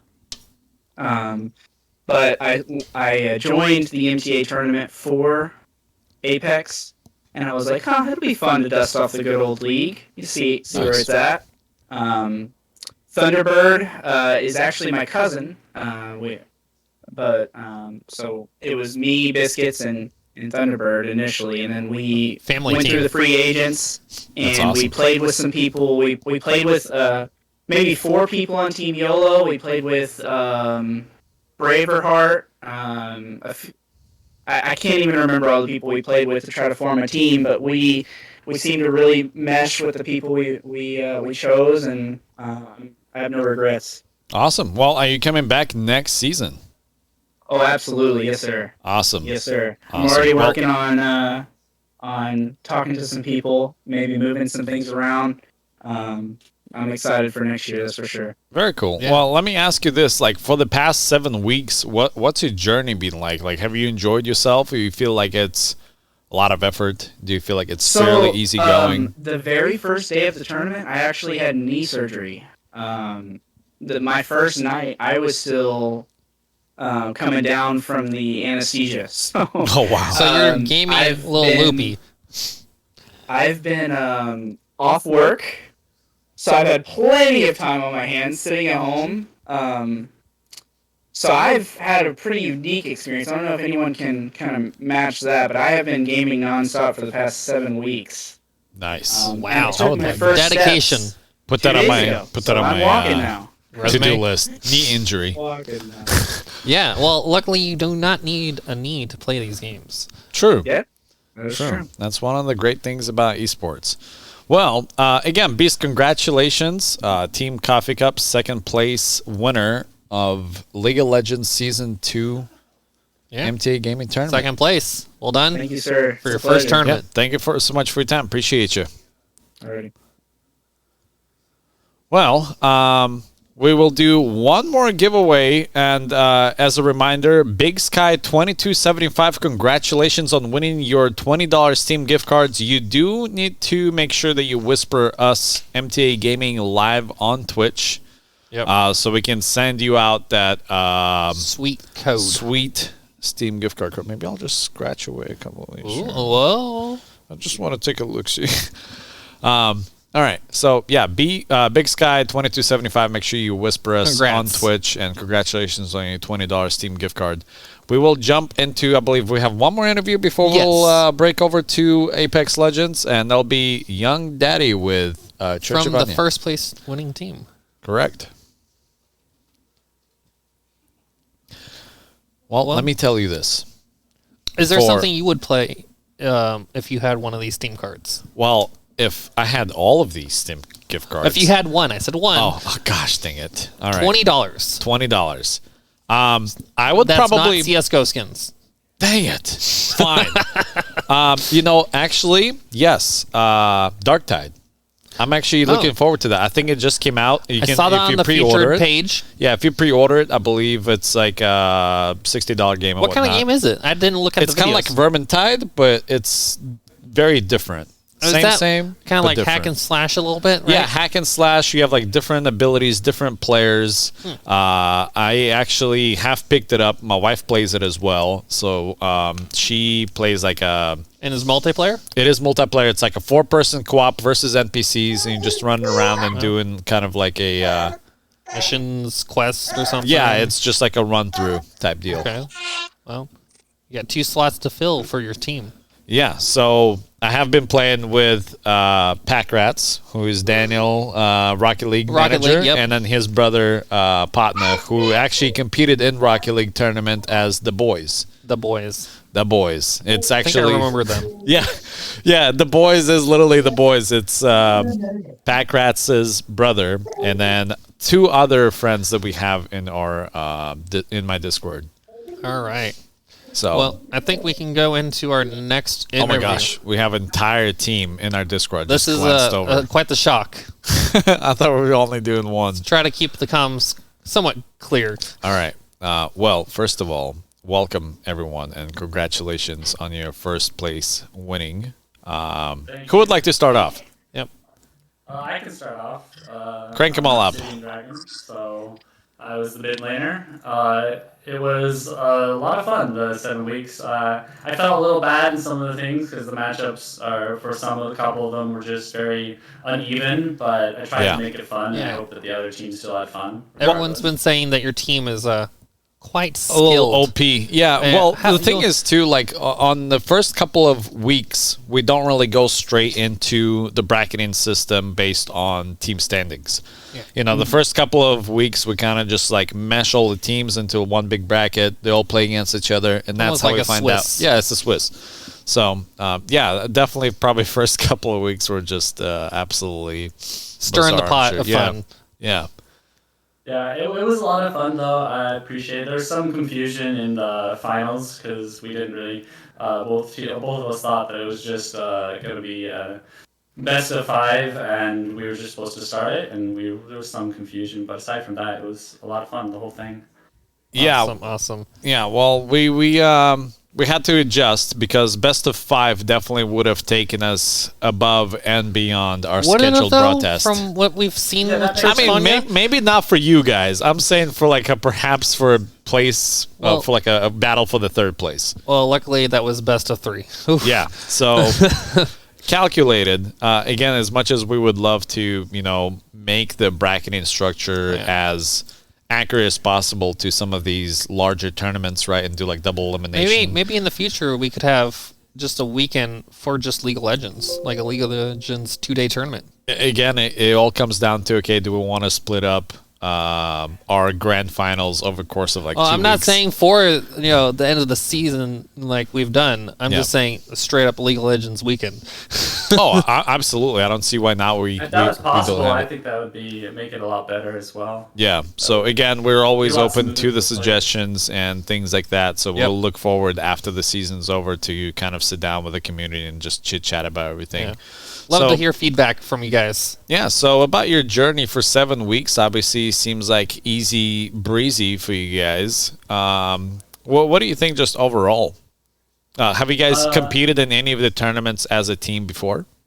Not with this specific team, but I competed with my brother in the Apex tournament, and I was in the League tournament last year, just with a couple different people. But with my brother in the Apex tournament, we actually won both the Apex and the League tournament last year.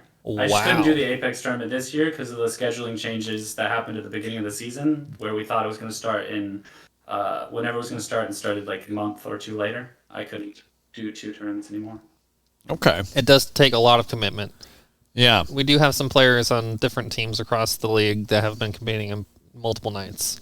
Yeah, for sure. Well, again, I think, it's fairly easy to do once, one time in a week. But yeah, like you said, multiple players are registering for multiple game titles. Yeah. And it's like, well, I have to be here Monday and Tuesday. Okay, and Thursday. I guess I can swing that as well. Do I have church on Wednesday? Oh, I do. I can't do Wednesday. Yeah, so it's definitely unique for sure. I think we got some notes here about our man Obsidian Dragon. Yeah, Obsidian. Did you hear the news yet? My brother told me. So. Oh, well, spoilers. Spoiled. Yeah, so actually voted by Coffee Cup. They said you were the MVP of both of those 2 matches. And so we would, again, shout out to you. Hopefully your team can get some claps in, too. But, yeah, HyperX have given us a couple of goodies to give away to some of the MVPs from each game title. So you'll be receiving HyperX DuoCast streaming microphone, as well as HyperX Fury S gaming mouse mat, a Origins slew of keyboard. Amazingness. Gosh, what else? So what if you haven't started streaming Alpha on Twitch, you'll be set to stream on Twitch. Yeah, you get in there. So do I have to go pick the things up, or what do you want me to do? Yeah, come on over. Yeah, right now. You have 30 minutes to claim it. I'm going over to watch tomorrow. Okay, fine. I'll hold it on for tomorrow. I was going to tell you right now. It's okay, man. You can be close to me. Why are you scooting away? Oh, I just our production wanted to have a little bit of a different angle. Okay, fine. Yeah. Again, for those on Team Church of Anya, make sure you guys are muted unless you're speaking. So, just to keep down anybody with the else chat. wants to pitch in about their experience and maybe perhaps what they thought about the whole tournament and perhaps your grand finals? Sure. I'm the jungler. It was pretty fun. Everything went pretty smoothly for most of the weeks. What's your name, Mr. Jungler? Oh, Scuffed. Scuffed. Is my name. Yep, Scuffed. We've heard a few things about you, Scuffed. So it was pretty fun. The only thing is, like, I wish it was a little more clear on the thing. I know things change and like stuff like that, but I just wish a little better communication on things. Especially with like team to team. Like I wish there was like a channel where I could like see who's on each team, and I could just like message their team captains a little easier. So the team captain's pinned message should have each team captain for each game team. But for the actual players, that's something that we could probably change up in the future. Yeah, so again, we're more than open to any of the feedback, and the communication today was, Titan Dog is not here to give us a hand, and he's the MVP for us. I would give him all the HyperXs if he was here. Yeah, no, it's kind of decided between Titan Dog and myself on who was gonna, run the points on the side. Yeah, but no, other than that, yeah, it was a really fun time. Well, are you guys coming back next season? That's the real question. Everybody wants to know. Yeah. will you come back to defend your title? Defend that title. Yeah, probably. I was hoping to play some Teemo Jungle, but Ooh, Teemo Jungle. You sound like someone I know from one of the local players. He talks Teemo in every lane in Jungle. It's like he just does it because he wants to. Even if it's not good, he does it. Yeah, I don't think it's very good, but it would have been quite spicy. Oh, yeah. That vision in the jungle with the shrooms, that does sound spicy. I was just gonna wait level 1, stealth on his camp. You know, just a little good old cheeser. You know. Oh, that sneaky Teemo play. Yeah. Anybody else have anything to add and pitch in before we break it off for the evening for League of Legends? Don't be shy. Don't be shy. It was a blast. I had fun. I'm the support, swing main, you know, so I had fun. A lot of I don't know, I've played a lot of League with my brothers over the years, so it's kind of like natural chemistry with them, so it was a piece of cake. It was fun. So did your brothers play at all in this tournament? Or were they on your team? Yeah. Young Daddy's my brother, and Obsidian Dragon's my other brother. Another team made of family members. I love it. Exactly. Like we have teams that are made of like father, son, and daughter. Wife. And we have teams playing with their wives and with their cousins, and we have entire team that is just like full brothers. Yeah, and it's very diverse. I love to see and hear these stories. So obviously, thank you so much for taking your time to play in these tournaments, and I'm really hoping that's also helping you guys better your bond, family. Van Diesel once said, family. Not friends, family. Family. Yeah, and Chino's my second cousin, twice removed, so. Don't ever say that. Whoa. Don't ever say that. That's all right. A jungle to navigate. Well, once again, congratulations, Church of Anya, first place winners for League of Legends. Congrats, gentlemen. MTA Gaming Season 2. We hope to see you again next season. And also, maybe in person, we would like to see you here in person if you guys would like to come out to the MTA Sound Mountain facility here in Wasilla store. We have a whole regular-sized fridge of Monster that needs to be chugged. Yeah, so please do make your way out here either today or tomorrow, and appreciate your time, and can't wait to see you guys again next season, or perhaps maybe even before that. You have a question?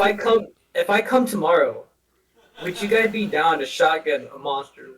Shotgun a monster with you? I'll do it live on stream. I was about to ask off or on stream, but you just said let's do it. I'll do it on the stream. On the stream. I'll shotgun a monster. We'll make sure we got a towel just in case we spill. Yeah, it can be arranged. Got it. Yeah. Tomorrow, noon, we open up. Yeah, actually, 10 o'clock, I believe we're kicking off Rocket League tomorrow. So we do have a little bit. 10 o'clock today, League of Legends kicked off for kicking off their matches early because they're a little bit longer. For the doors, though, when are we opening? I say we can just open at 10 o'clock because Rocket League is going to kick off right at 10. So, yeah. 10 o'clock till about like 6. Be there or be square.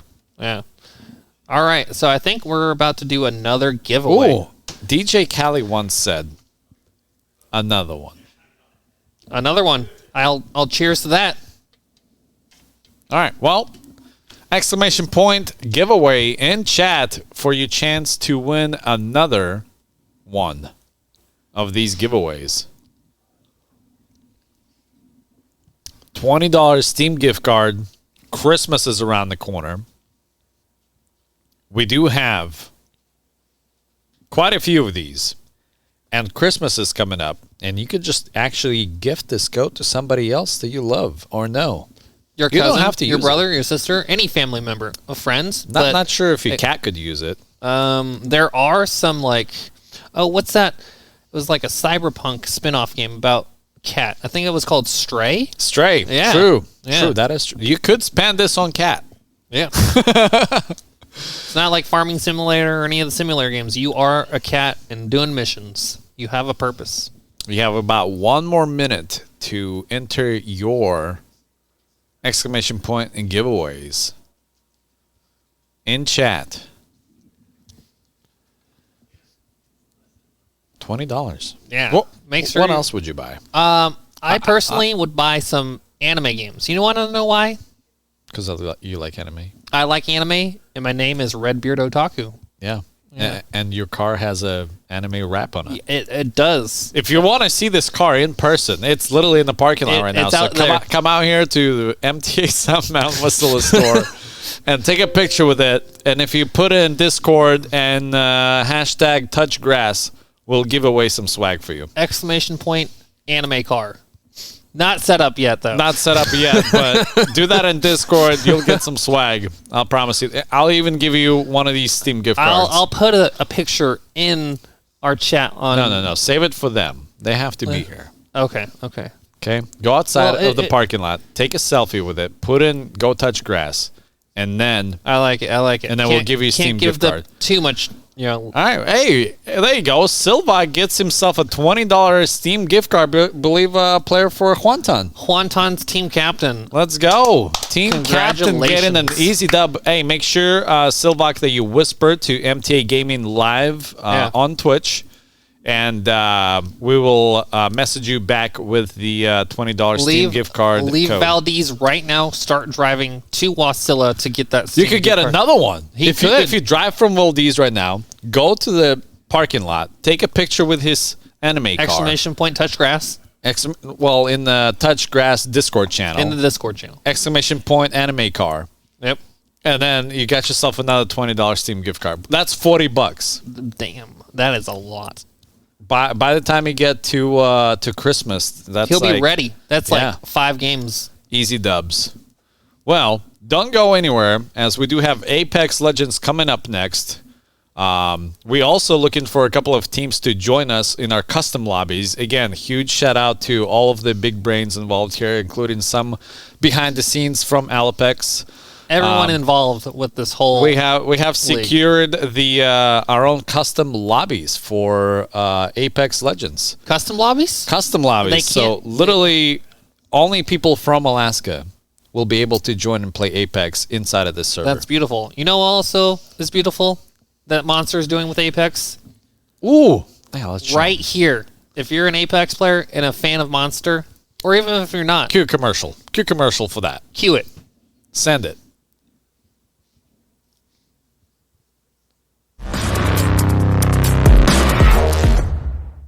Bam. Apex Legends Monster Energy. In-game codes. In-game codes. You scan it, you get points. Skins, maybe? And you redeem the points to get skins inside of Apex. Okay. We'll just jack this whole table up. We'll fix it later.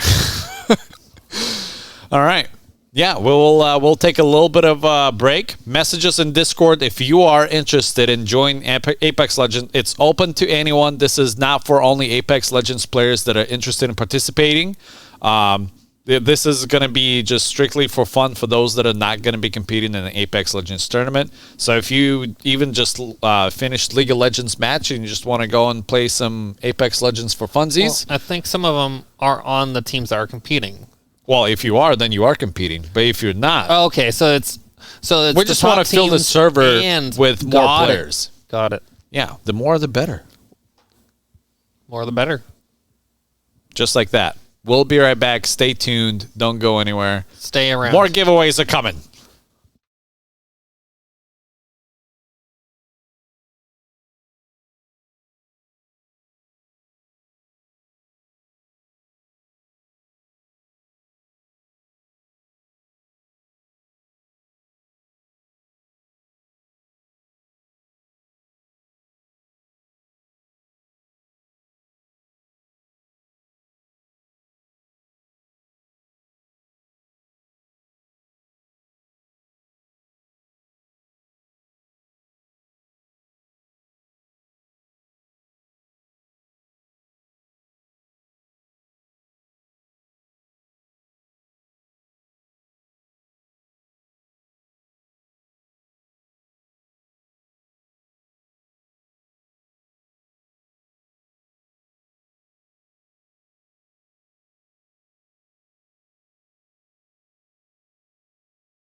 You're not supposed to be there. Hey, Bobby.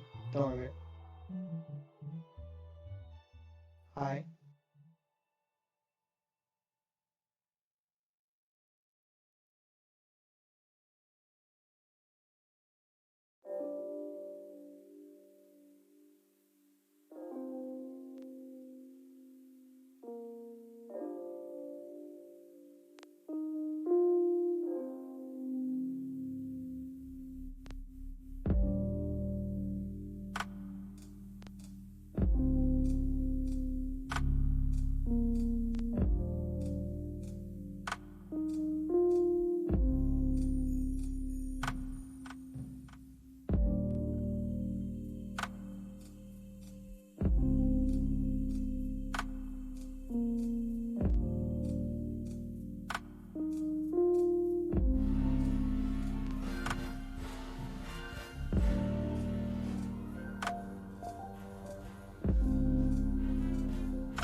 Yo, change that beat up. Here we go.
Someone out there.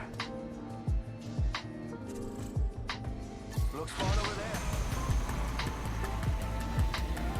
Yeah, someone's out there. They're far. Let's go there.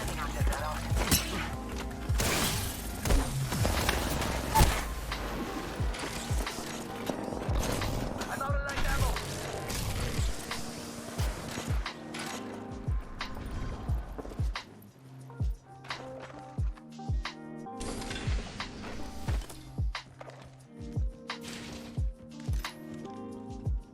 R301 here. Dibs.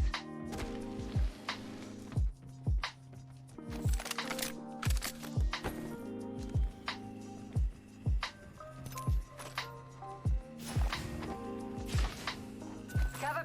Extended energy mag here. Extended energy mag here. Level 2.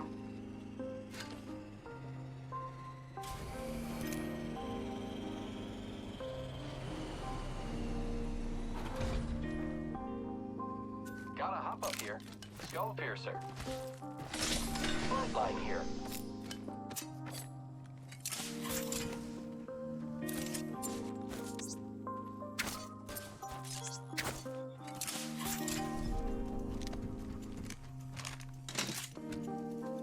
Gracias.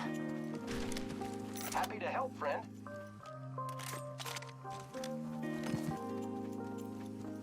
Looking for Optics here. sniper optics. Mid-range.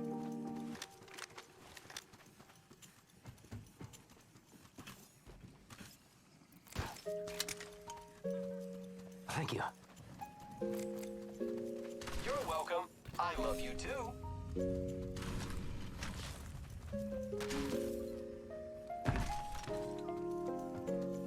Shield cell over here.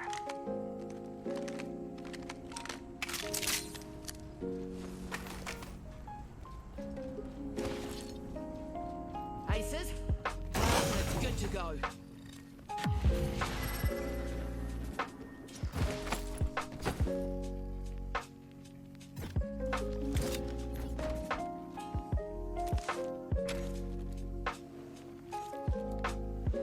We should cruise over there. Ignore me, I'm hungry and don't know what I'm saying.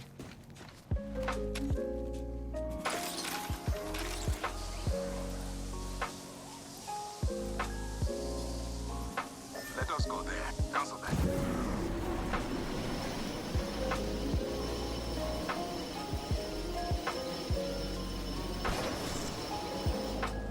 Enemy spotted. They are far.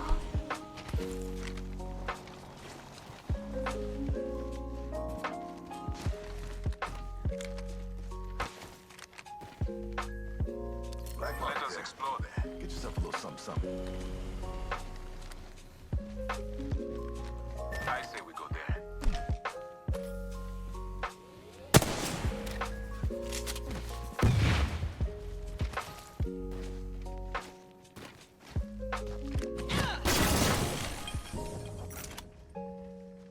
Syringe here. I see an enemy over there.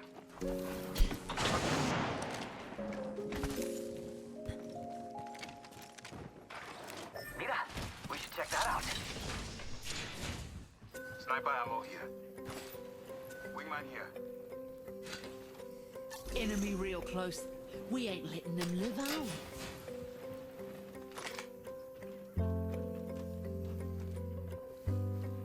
Rolling that way.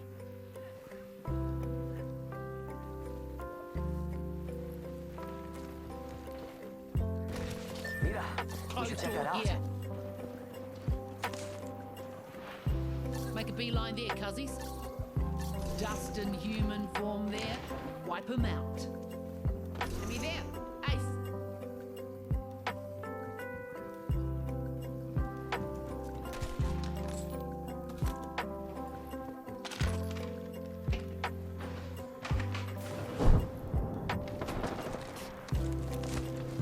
Bogey here.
here.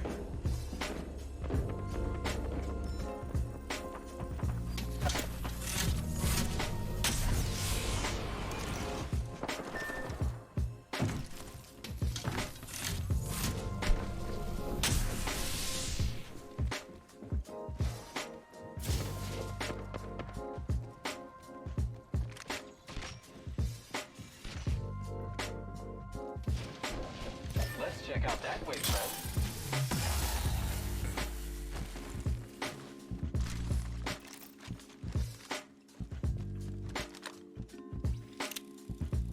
Over there looks fun.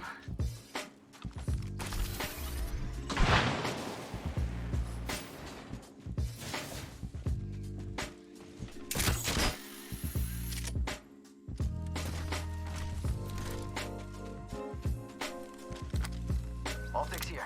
Mid-range. Someone's been there.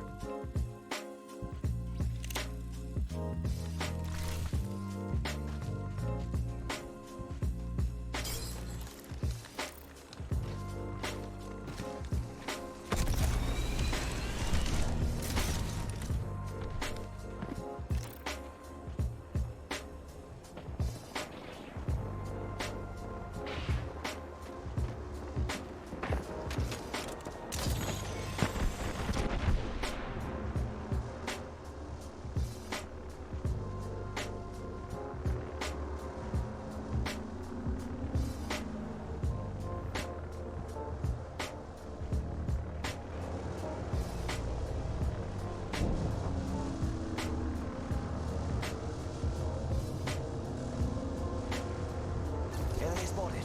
Way out there, like little cucarachas.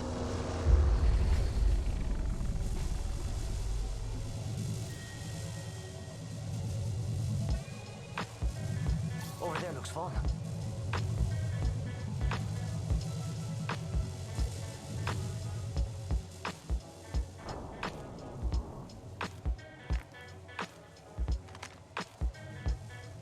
Mira, we should check that out.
Target spotted. My ultimate is ready.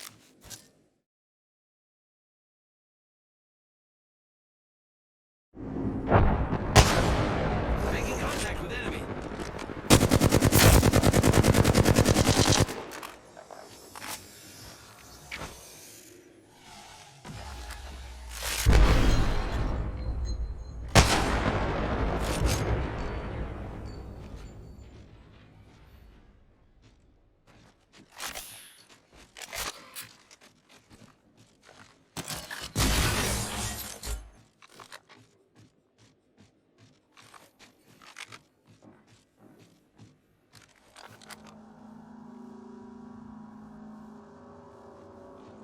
Let's check out that. Forget that. Target spotted.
All right, well, we have come back.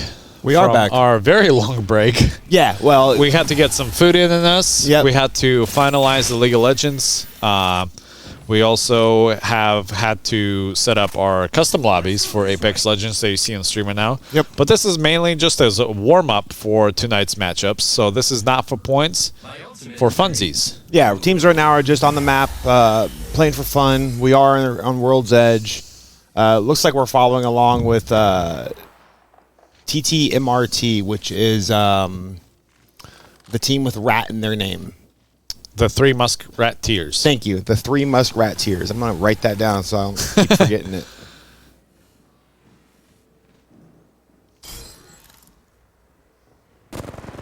We're with Cali Special and our Diablo kind of holding that circle edge right now with only 3 squads remaining. Yeah, so teams have been waiting for a little bit. Apex actually is not starting too late. We were about a half hour off of the planned schedule. Yeah. But this is our last game of the night. Well, last title of the title night. for the night. Yeah. Yeah, Exactly. So we will be running probably about 4 or 5 custom lobbies. 5 minimum.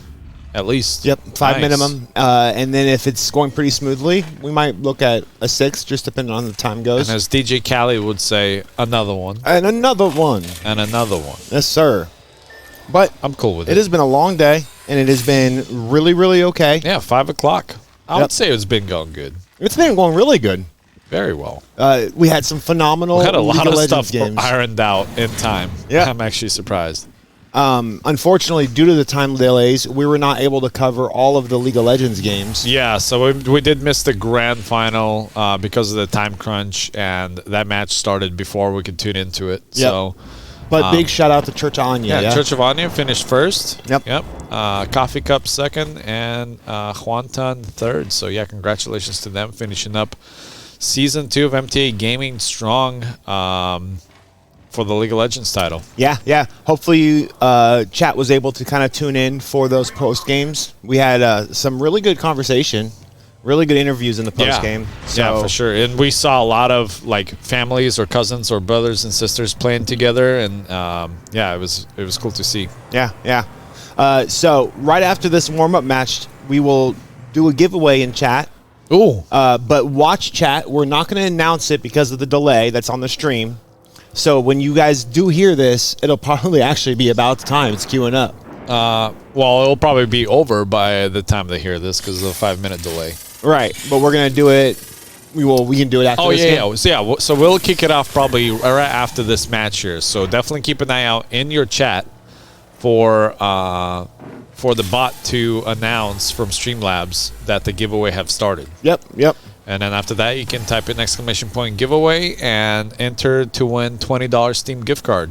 So we are kind of just tuning into Team Redemption right now, who is at the inside of one of the arms of Harvester, playing on the Seer. Like we were kind of saying yesterday, if you were tuning into yesterday's matches, Seer is such a strong part of the meta right now. We're, especially in the North American ALGS, we are seeing Seer on almost every team, usually paired with a Valkyrie, and then either another team or another champ for high movement, or potentially even another champ for more visual or shield. So maybe pairing with a Watson, or maybe pairing with one of the new champs that I, for the life of me, can't remember the name of this second. Let me see if I can get a list of our champions brought up.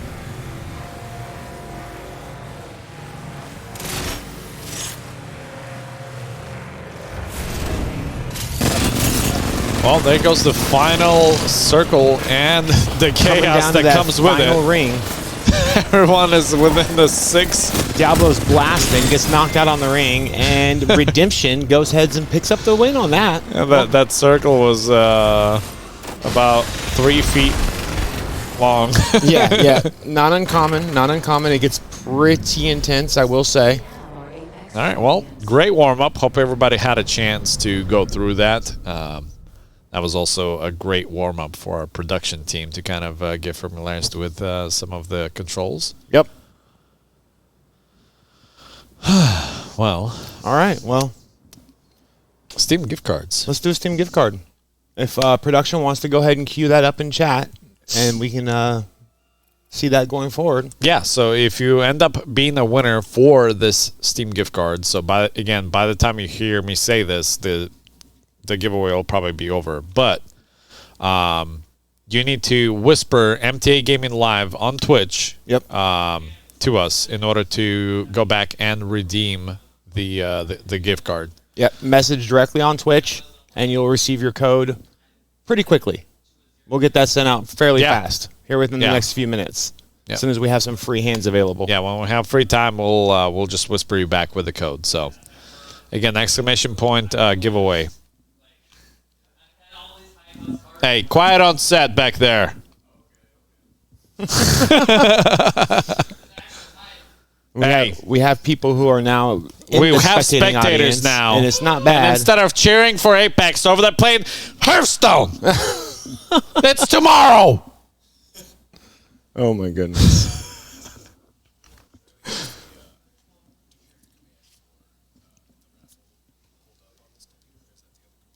It's on the computer. It should be on there. You just go to one of the browser tabs. Streamlabs browser tab, go to Nightbot, and then just kick it off there. So again, the bot should give you guys a command. There should be another window. Another one. Right click. Hey yo. Scoop. All right, so our teams are getting readied up. If production wants to go ahead and just queue up the next game. Custom. And they can go ahead and get that rolling while we're getting this giveaway started. Click on custom. Custom. Go down. Custom. Yeah. Start giveaway. Yes. Let's right. go. You got 3 minutes to do ! Giveaway in chat and get some sweet Steam items, whatever you want to be. Well, let's take a look at what's on there. Left 4 Dead 2. That's a great title, by the way. It is very warm under these lights, isn't it? No, but I think it's because I just consume enough monster to kill an average American. Got shiny forehead syndrome. We do have some Black Ops. Ooh. Nice. Production, if you can go ahead and start the next match, please. Everybody readied up? Yep. And so this one is for points. The next match is going to be players playing for points. Yeah, in this the is grand for finals. realsies. Yeah, for realsies. Looking at the some of the players there, it looks like we have quite a few of them on PC. We do have a couple players on consoles there. Obviously, cross-platform is turned on. So it'll be interesting if we see any of the new champions. Vantage is one of the newer champions. We have Newcastle, and what is the new champion? Actually, I haven't had an opportunity to play her a whole lot. Play them a whole lot, but very strong champ with very, very interesting abilities. I'm bringing up a champion list for us. You can go ahead and switch it back to camera production. There we go. And we'll tune into the game once they're actually dropped off the ship. Catalyst. That's the new champ. Catalyst is a really interesting champ. She's able to put up like this long, tall oil that's the slick one wall. with the beam? Yep. Oh, yeah. Yep. Okay, yeah. Well, we were talking about that the other day because I was asking if the shots can go through it, but obviously it obstructs the vision. Yes, obstructs vision. And slows you. Yep. So, yep. Okay, now I know which one you're talking about. Yep, and she can also throw down this spike area. Yeah. And they can also barricade doors. Yeah. And let me tell you, that door barricade is strong. It is very difficult. It really ups the HP of the door. Typically, a door can go down 1 to 2 kicks. Yeah. More like 7 or 8 when she barricades it. It's incredible. It Nice. makes it difficult. But on our map, we have 9 teams tonight jumping in. Yeah. Yeah, we have 9 teams jumping in. We have a couple free agents over there, maybe perhaps scoping out for the new Season 3. They have already made mention to me about being here next season. Oh, of course. The standard, I can't believe I missed it. You know what's crazy? Somebody messaged me saying that there were like some semi-professional player whispered me on Twitch. Yeah. And they were saying, hey, how come I didn't know about this? What I'm an MTA. Great question. I'm an MTA customer, but I didn't hear about it. Well, MTA email went out to all of the customers, but somehow I guess they missed that email. So Yeah. I told them there was valuable effort that was done by marketing team. We were on Snapchat. We were sending out emails to all of our MTA customers. We were doing newspapers and everything else. So I mean, we can't reach everyone, right? 2.5 men jumping into, I believe this area is the sorting factory. Nope, this is not sorting factory. Oh, I'm looking at a really old map. Sorting factory is not even a thing anymore. Let me bring up a more correct map because, oof. Just loot ratting right now. 2.5 men with a 2-person roster. No half man tonight.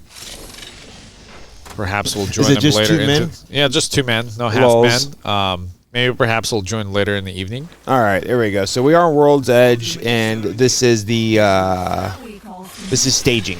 This is the area that we are watching 2.5 men. Lobby 1 team here. This is our free agent team. Yep. They are not actually competing tonight. They're just kind of here experiencing being on a custom map, checking things out. But both of the players apparently are experienced players. So it'll be interesting seeing them show up next season and hopefully kind of playing and throwing down with us. Yeah, for sure. Should be pretty good.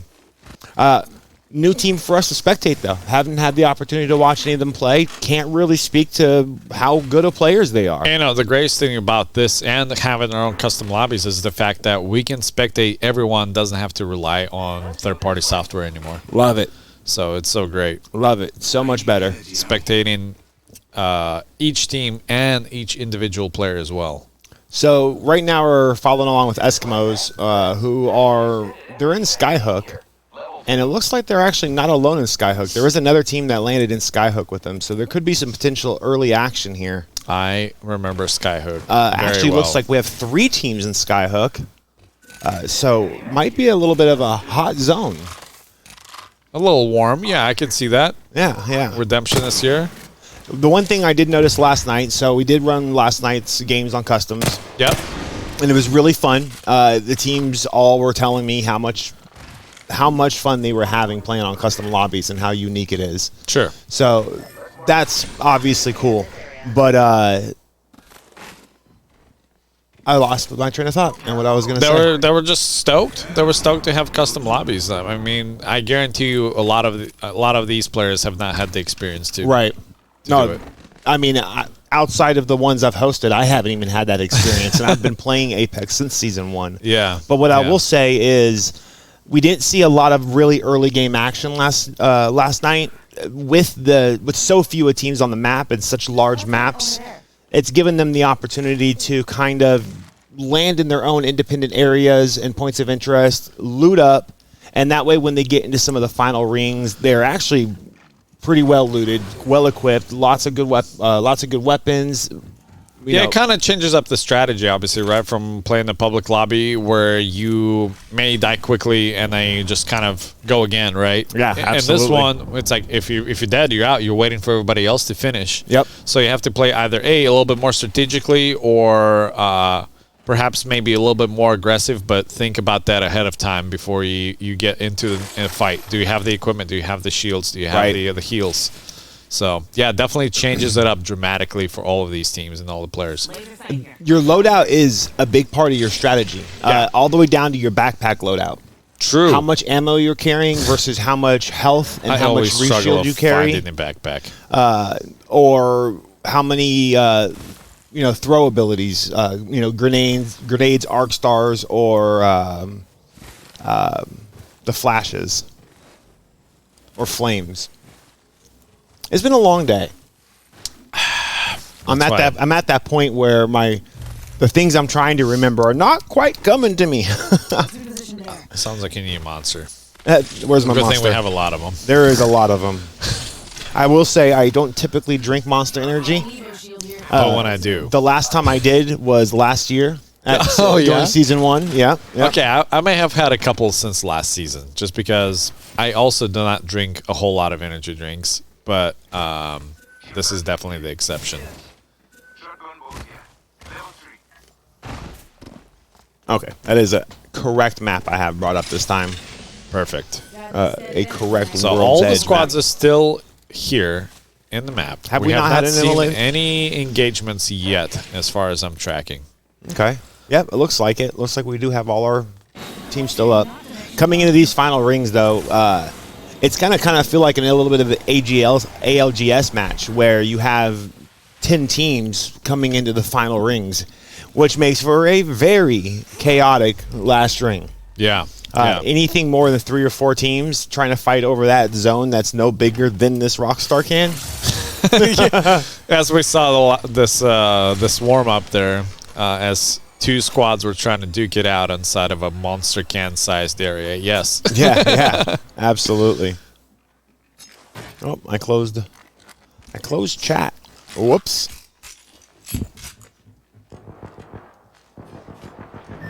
Oh, and it does sound like we have some shooting. We have one person that went down.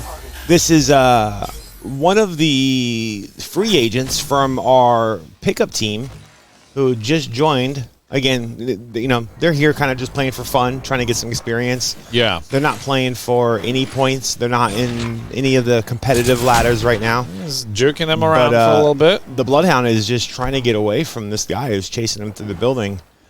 Again, they're still in Skyhook. They haven't really rotated out of Skyhook. Well, that's one squad down. Redemption goes ahead and picks them up. Does count for Redemption. Welcome to MTA Gaming. Yep. Welcome to MTA Gaming.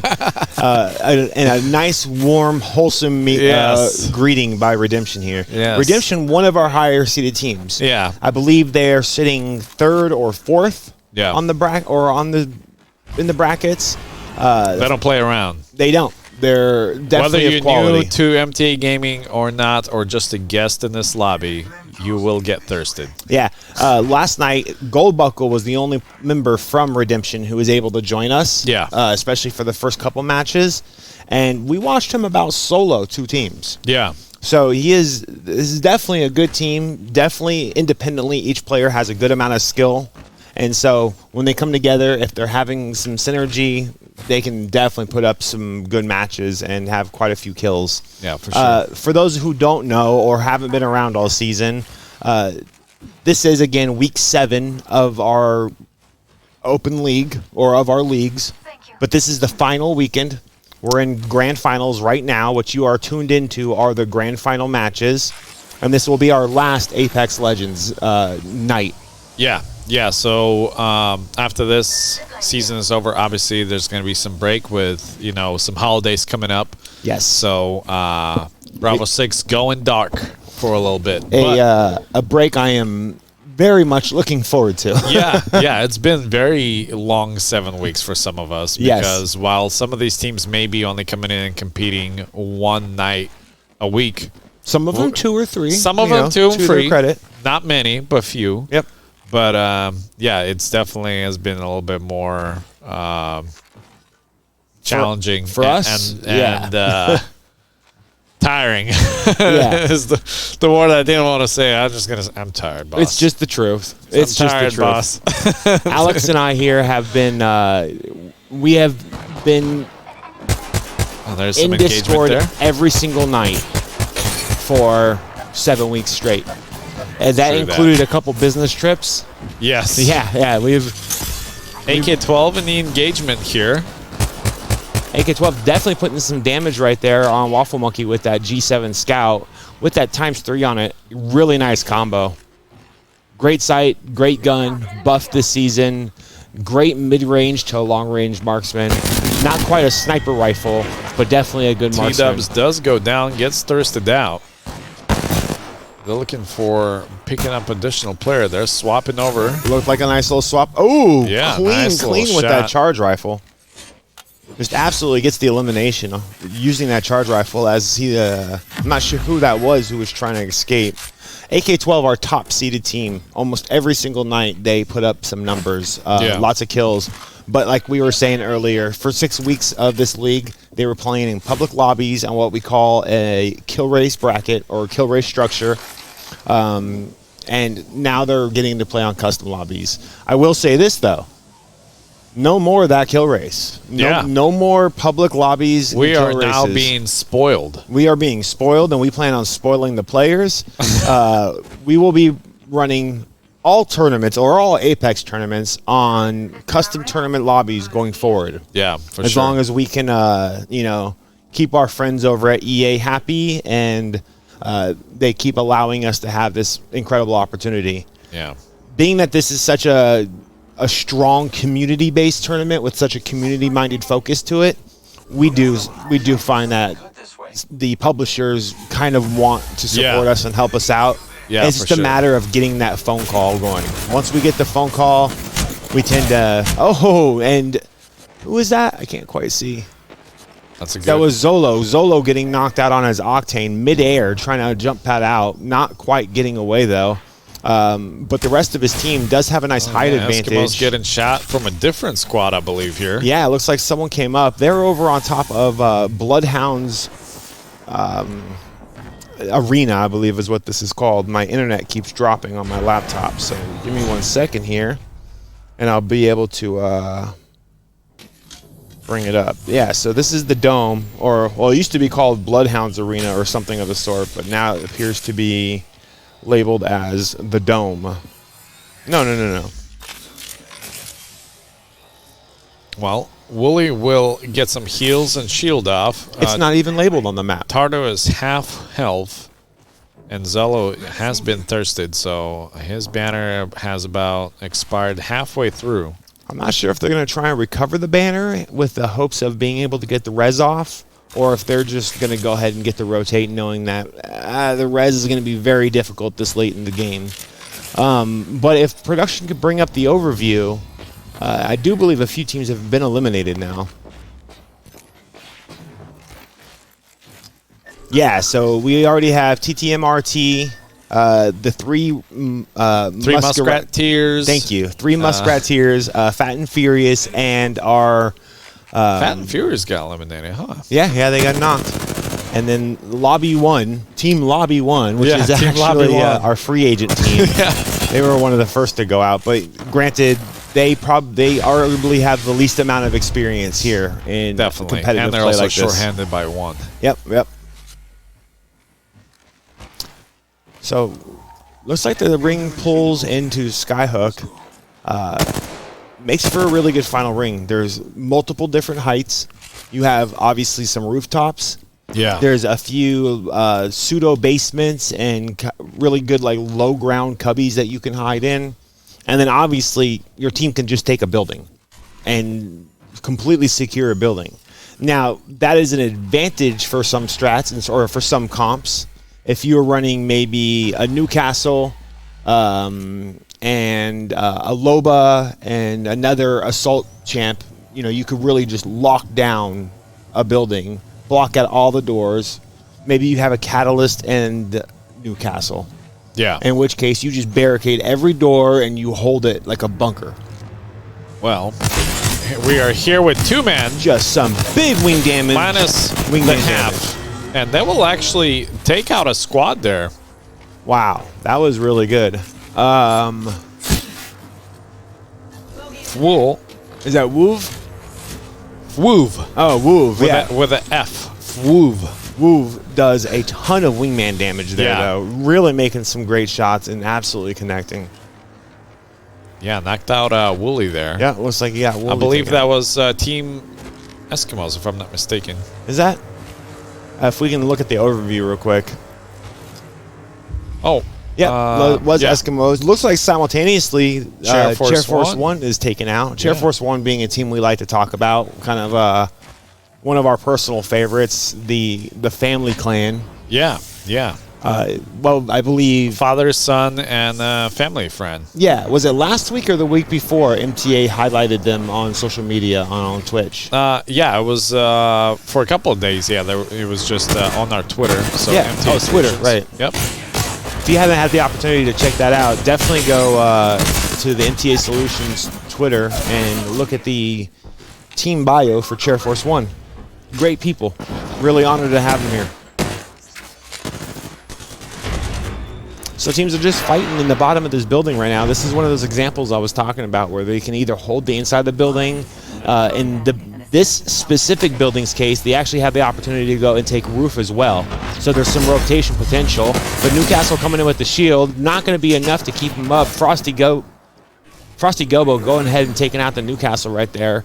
On that Catalyst, definitely trying to play some of the abilities, but it's going to have to rotate and get out of there before it is too late. Tons of damage going out. And it sounds like they're going for the res. I'm not sure. Yep, Frosty Gobo goes for the res as well. Should have enough time. Yeah, Oh, got but it too off little, just too in late. time. Did he get the res off? He did. No, he didn't. No? And 49ers are eliminated. So that was Redemption pushing pretty hard there. It was Superman on that Newcastle and Gold Buckle on the Valkyrie. Again, top team, top 3 contention, kills, 3 really assists, solid. so at least 6 already so far. Yep. 3 squads remaining, and definitely one of the squads to be keeping an eye out for these final couple circles. Yeah, absolutely. And they have a good comp. The Seer, the Newcastle, and the Valkyrie. That's a great setup. That's a great champion composition for coming into these final tight rings. Gives them opportunity to rotate with the Valkyrie. They can actually get a lot of height advantage, get a good scan on the map, and see where everyone's placement's at. And then Newcastle being able to just fly to one of his teammates and come and land with the giant wall and instantly create cover at almost any point in any location on the map. So very, very strong in that regard. AK-12 is taking a couple pop shots off here onto Redemption, I believe. Yeah. Rifter with the Bocat, though, definitely putting up some nice damage. shot there. Really nice. We have, I believe, a 1 solo there on the opposite side of the map, so I think they're going to focus on Redemption here. Yep, so we have Redemption and AK-12 who are fighting right now. We have one more team that's on the outside. They're kind of holding height just outside the zone. Maybe they're going to slow rotate. They'll probably come in for a third party if they see that one of these teams go down. I believe it's the remaining player for 2.5 men. Oh, okay. It's the Foov. The Foov. The Foov. He was taking some pop shots from a distance. There he is. Okay. And Shaman Foov, yep. Both of them are still up. Okay, they're still up. So there's still the 2 men. The half is not here tonight. The half is, running late. No worries, though. Really strong games, though. Really strong start by all the teams. I suspect we'll see these same 3 teams potentially in the top 3 on a few more maps coming up. Yeah. But we will be switching up maps in between games. So there's 4 maps available on the tournament or in the tournament lobbies. We're going to rotate all maps right away. So the next game we will switch to a different one. We'll allow production to surprise us as to which one that is.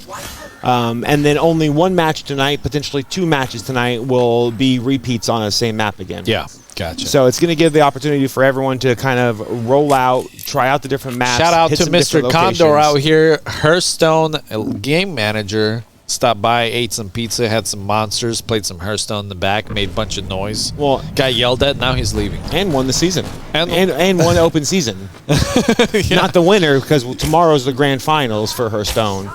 But I believe only lost 1 match up. Yeah, for the entire one open match. season. So it was almost undefeated until we saw the upset. But now we do have the final battle here, or final 3 teams going to fight it out. Yeah, AK-12, I believe, is duking it out here. Rift Hurt putting up a ton of damage with that R9. Yeah, so knocked out 2.5 men there. So it's now up to AK-12 versus Redemption in the final circle here. A matchup that these teams have definitely been having friendly banter back and forth to each other, challenging each other quite a bit. This is going to go ahead and answer some of the questions that we've seen in chat so frequently. But he's taking a ton of damage, gets knocked. Does get 1 knock before he goes down, though. But that Newcastle is there. Will the Newcastle be able to get a res off, or is he going to go for the finish? Does look like he does not. He's not going to go for the finish, but he's holding his high ground. This is Superman, the last man standing for his team, trying to finish it. Does not finish it, though. Yeah, a couple of shots picks did that not up. miss. Did not connect there, so. But yeah. His lead on the one, you could see him trying to lead the shots for the person running around to his right. Yeah, running a little bit behind. Was just like a bit behind the champion with his crosshairs, and an entire magazine just went into the air. Well, it happens. Not bad. Second placement, though.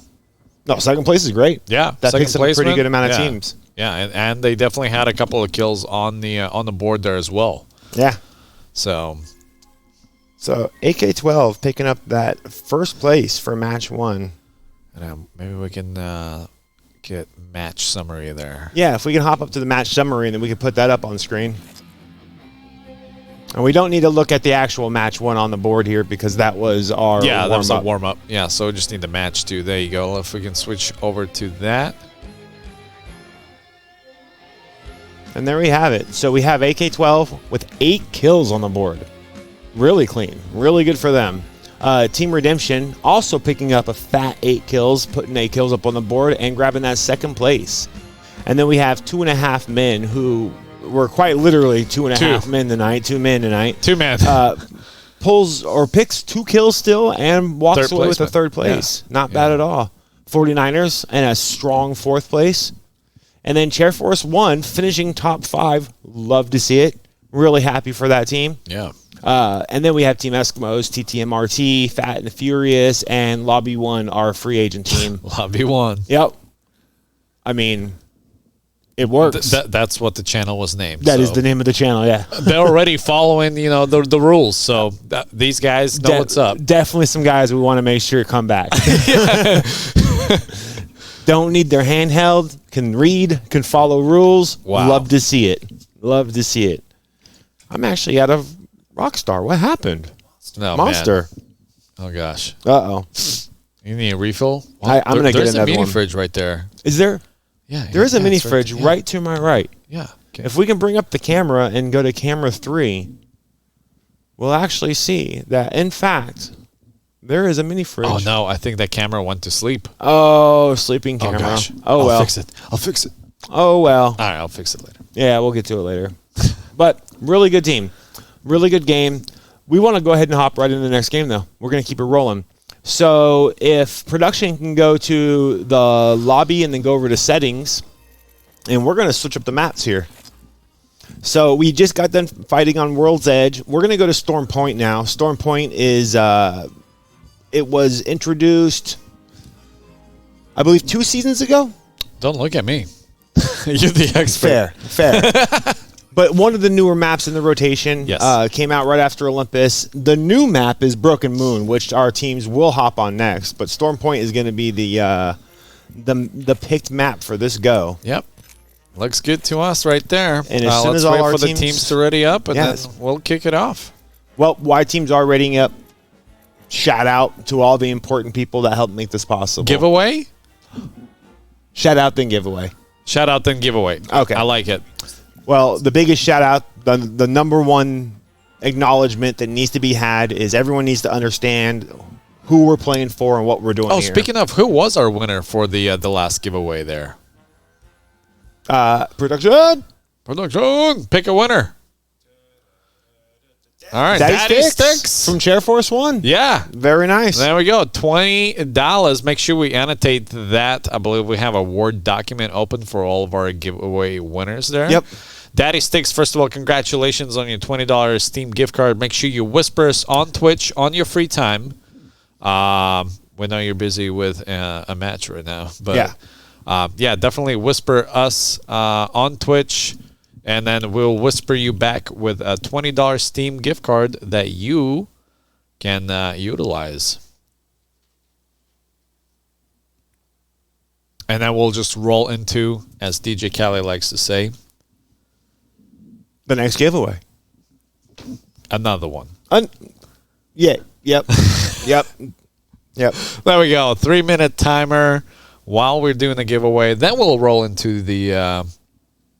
some sponsors. Another one?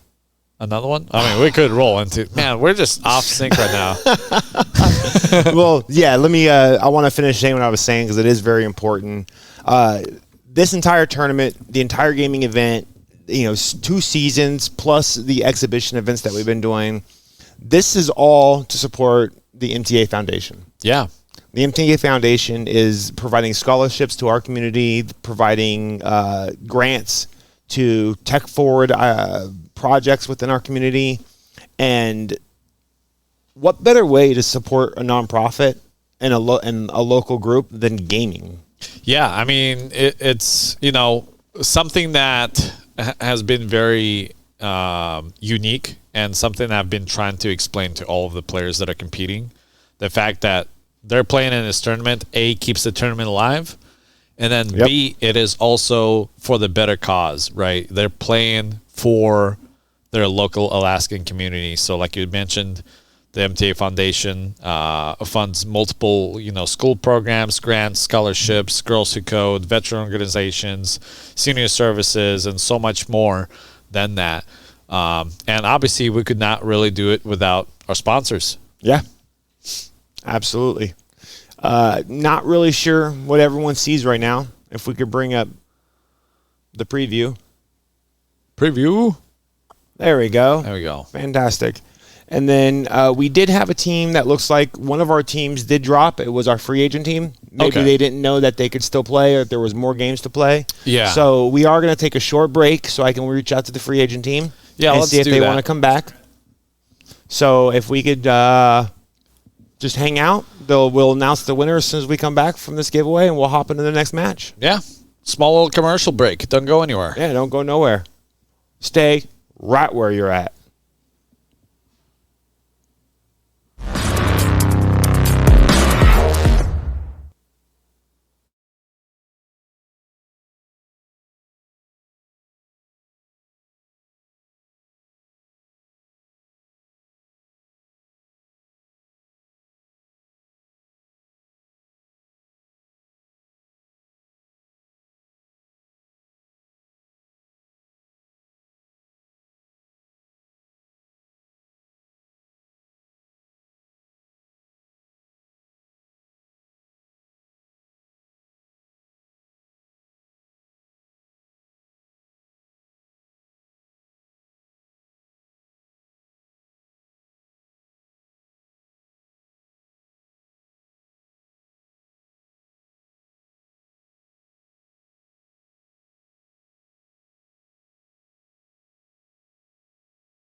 All right. We are back.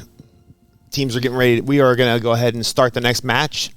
Teams are going to be hopping on to Storm Point for our second matchup in this awesome Grand Finals night. My co-caster, Alex, he will be right back. If you can't see him in the chair, then I don't know what happened. He's definitely sitting there. He's right here. I don't know why people can't see him. No, but he actually had to go take care of some business real quick. And he will be jumping right back in and joining us here momentarily. But we want to keep it going. We want to keep the matches rolling. He's actually right here. Let's go. Let's kick it off. Usage. Yeah, no, it happens. No big deal. I just wanted to keep it going. It's getting late. We've been Another here for one. a long time. Yes. And what are we doing? Well, Straight in? You're right on it. Okay, let's do it. Another one. Teams are queuing in. We're going to go ahead and get another giveaway rolling. Yeah, let's pick a winner for that giveaway that we were doing while we were on a small little break, and we'll just jump right into our map 2. Cranberry eggs. Cranberry eggs. What a name. Huh. Interesting. Not a bad name. A unique name. It's very unique. Cranberry eggs. Cranberry eggs. Make sure you whisper us on Twitch, MTA Gaming Live, and we will DM you your $20 Steam gift card. So yeah, congratulations. Congratulations. We did it better this time. You had the brilliant idea of just actually going out and buying the Steam gift cards. Yeah, it's streamlined. Last season. That's why we're here. We learn, we improve, we improvise. That's right. And while we're waiting for more players, why don't we do another one? Another one. I did it. I got it right. Yes. But last season, I tried doing it all digitally, bought digital gift cards. Yeah. Every single player who won ended up having to add me on Steam, and then they had to wait a 3-day window just for me to be able to provide them a gift card, and then I had to provide that gift card in 3 transactions. Interesting. It was super not fun. That sounds painful. Well, exclamation point giveaway, nice and simple, and you get a whispered individual code right after you DM us. So yep, nice and quick, nice and clap. easy. Teams are currently picking out their characters. We'll come back to the giveaway after. Let's jump into some action. Yeah, jumping in on Storm Point. Kind of looking forward to it. This is a good map. It's been in rotation for, I want to say, about 3 seasons now. Yeah, 3 seasons. I think previously I said it was introduced 2 seasons ago. Champion squad right there. But I believe it was actually 3 seasons ago it was introduced. So this map, big. It's a big map. It is. We do need probably some audio larger than production. Olympus. And we are missing audio in our headsets, and it appears we're missing audio in the stream too.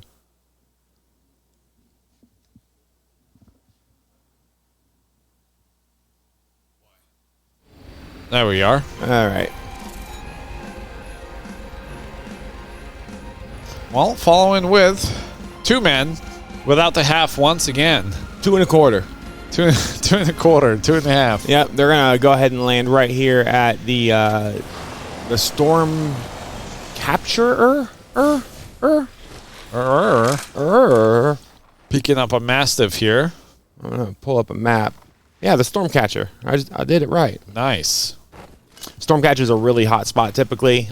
This is definitely a strong point of interest on pub maps and your low-ranked lobbies. Mm-hmm. In the higher-ranked lobbies, you rarely see multiple teams, or especially more than 2 teams, jumping into a single point of interest.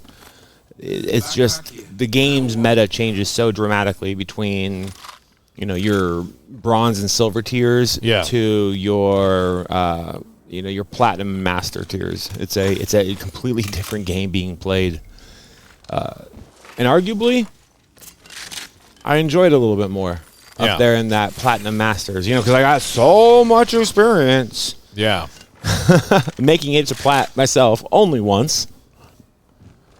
Well, here we are with Daddy Sticks that got $20 Steam gift card and now playing some Apex. What a night for him. Chair Force 1 team captain here. What do you think he does with that? With the holidays right around the corner, knowing that Gives his it whole to his family son. games. Yeah.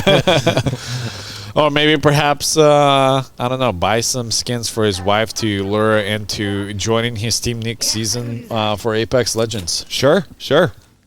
Could I'm not sure, but I wonder if the teams can actually use the Steam gift cards to purchase. Yeah, Apex because it is on coins. Steam. I'm not sure.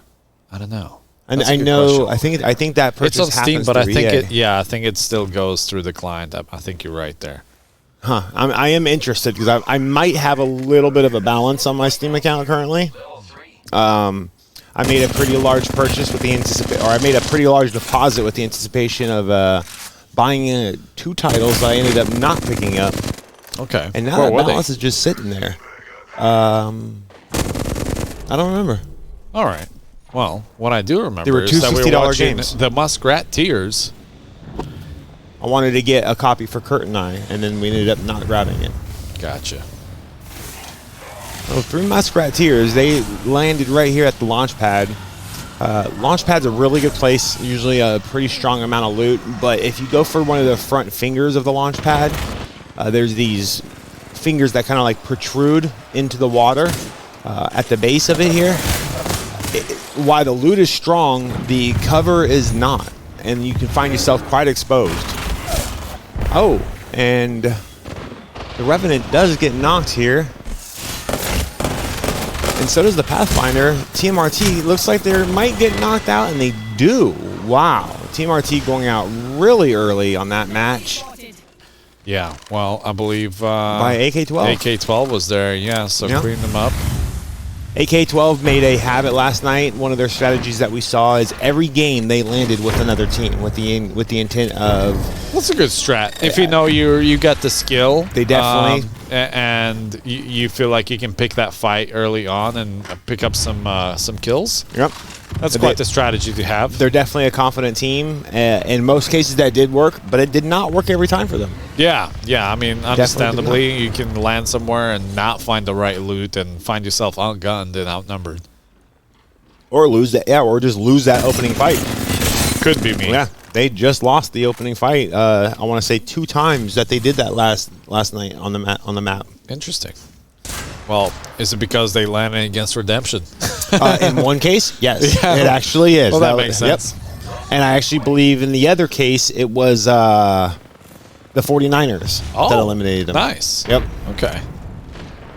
So, I mean, you could be one of the best players in the world, and when you hot drop onto a spot with another team, and they beat you to the gun... Yeah, that's just a rough situation. Yeah, that's just a rough situation. Doesn't matter who you are. If you don't have a gun, yeah, you're messed up. You're punching and a running. But AK-12 sitting up on this this platform or this walkway. Rifle. Almost every time you land there, you're going to find a sniper rifle, whether it's a charge rifle or a longbow or a sentinel. You can almost 100% find a sniper rifle or marksman up on that balcony walkway launch pad, not launch pad. Pro tip. Pro tips. One of my favorite spots to land here, though, almost over and over again, is over out at Fish Farms, or if not the launch pad. 49ers cruising right now. Yeah, they picked up the car. They're way out on the beach, though. So this is about the only place you could find the cars is out on the beach, but you could use it to rotate through the map pretty quickly. One of the things with Storm Point is Storm Point never did provide a lot of ability to get across the map quickly. Yeah. And so if your team jumped on the outside ring, either you want to have a mobility champ on your team, or you have to start your rotation fairly early. Yeah. Because you can get caught out there, and it is a long run back, especially if it's if the zone's closing towards the northern end of the map. What is the place I'm thinking of? It's up at, not Command Center, the Lightning Rod. So the Lightning Rod being that furthest point on the map. Yeah. Yeah, there it is, top right corner. Yeah, it looks like we actually do have... No, they're not quite there. Just to the west of it, but... Yeah, Fat and Furious. This is another great landing area here where Fat and Furious is. I like to come here quite often myself as well. There's a good rotation point to the beach through the command center just down to McNasty's right. So if they were to go down this ramp and through the double doors, they could rotate out, use the launch pad, and find themselves on the beach pretty quickly. The launch pads on this map were another new mechanic that were added when this map was introduced. The launch pads that you find here are unique to this map, and that is your only way to get across the map quickly.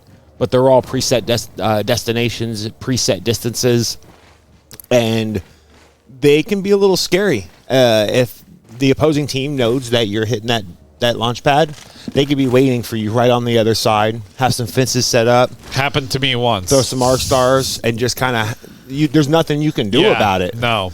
You're going to land in it. I think maybe a Valkyrie could engage her jetpack and kind of stop it and avoid it a little bit. But that's about it. Every other champ is just going to land and eat it and hope for the best. Happened to me a couple times. It has. I can remember one situation in particular. Not a good time. You were not a happy camper on that one. Yeah, no. But Alex, you have such a good time when you play Apex with me, right? Yeah, I'm just all around a rounded gamer. You are. I enjoy anything gaming related. While I have my favorites, of course, and for every game titles, it doesn't matter what game title it is that I don't know a thing about, I will still play and enjoy. So, what is the one that you've been playing for a few years? I usually see you playing it on your Twitch channel, kind of solo late at night or when the boys aren't around.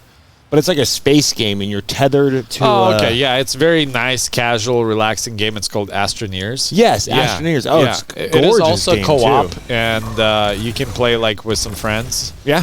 Wonderful game. Very chill, relaxing music, and pretty fun and exciting. A phenomenal design. Is it exciting? Absolutely. Is exciting the right word? It's exciting visually, I guess. Okay. It's very chill. There's nothing like too crazy about it.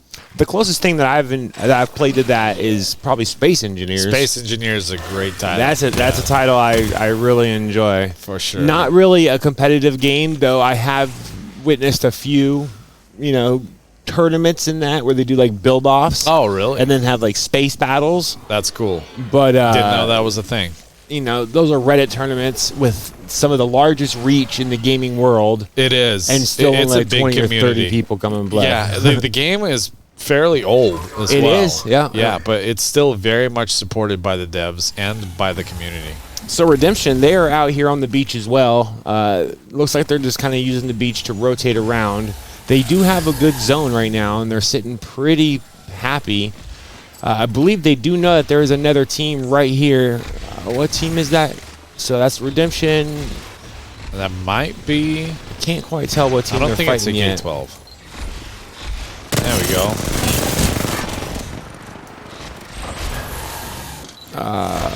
The team with Loopy on it.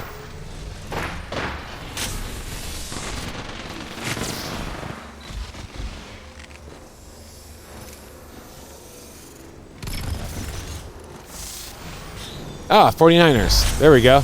Now look at this strategy by 49ers. Them gates are just plastered everywhere. Good luck to anyone who wants to try and come into that building. And they do have the ult down, which is going to make it really strong. Redemption basically can't throw any grenades or anything into the building because the ult is just going to absorb them. Really? Yeah. Nice. Well, defensive setup, which is great. But what is your plan? How do you get out of this? You have to shoot your way out. You have to shoot your way out, right? You have to win the fight. If you get contested, if you are being contested, you have to win the fight and then rotate off of it. And that is just all you can do.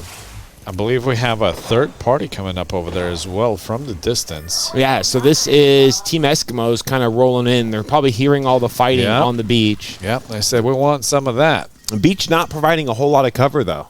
So it is a dangerous game to come run across the beach and try and engage a fight. But Redemption is going to roll out. They're going to use the Valkyrie. And as soon as they go flat, there you go. The triangles show up. They now have vision, and they're seeing where the teams are on the beach. And they're probably now realizing to themselves, oh, we had another team rolling in on us. Great opportunity, great time. Good thing we rotated out. But now it's going to come down to Eskimos. Yeah. And 49ers. Yep. They're going to have to fight it out or rotate on the beach, either poking each other the whole time while they rotate or just trying to finish off one another and then get on to the next circle, zone. Luckily, is going to be close by for them. Yeah, yeah. It does look Actually, like they are inside the circle. It looks like it's mostly pulling beach anyways, so that's pretty good for the teams that were early game out here on the beach. Them gates, though, I'll tell you what. Well, I sure hope they have picked up enough loot to be just sticking around in there.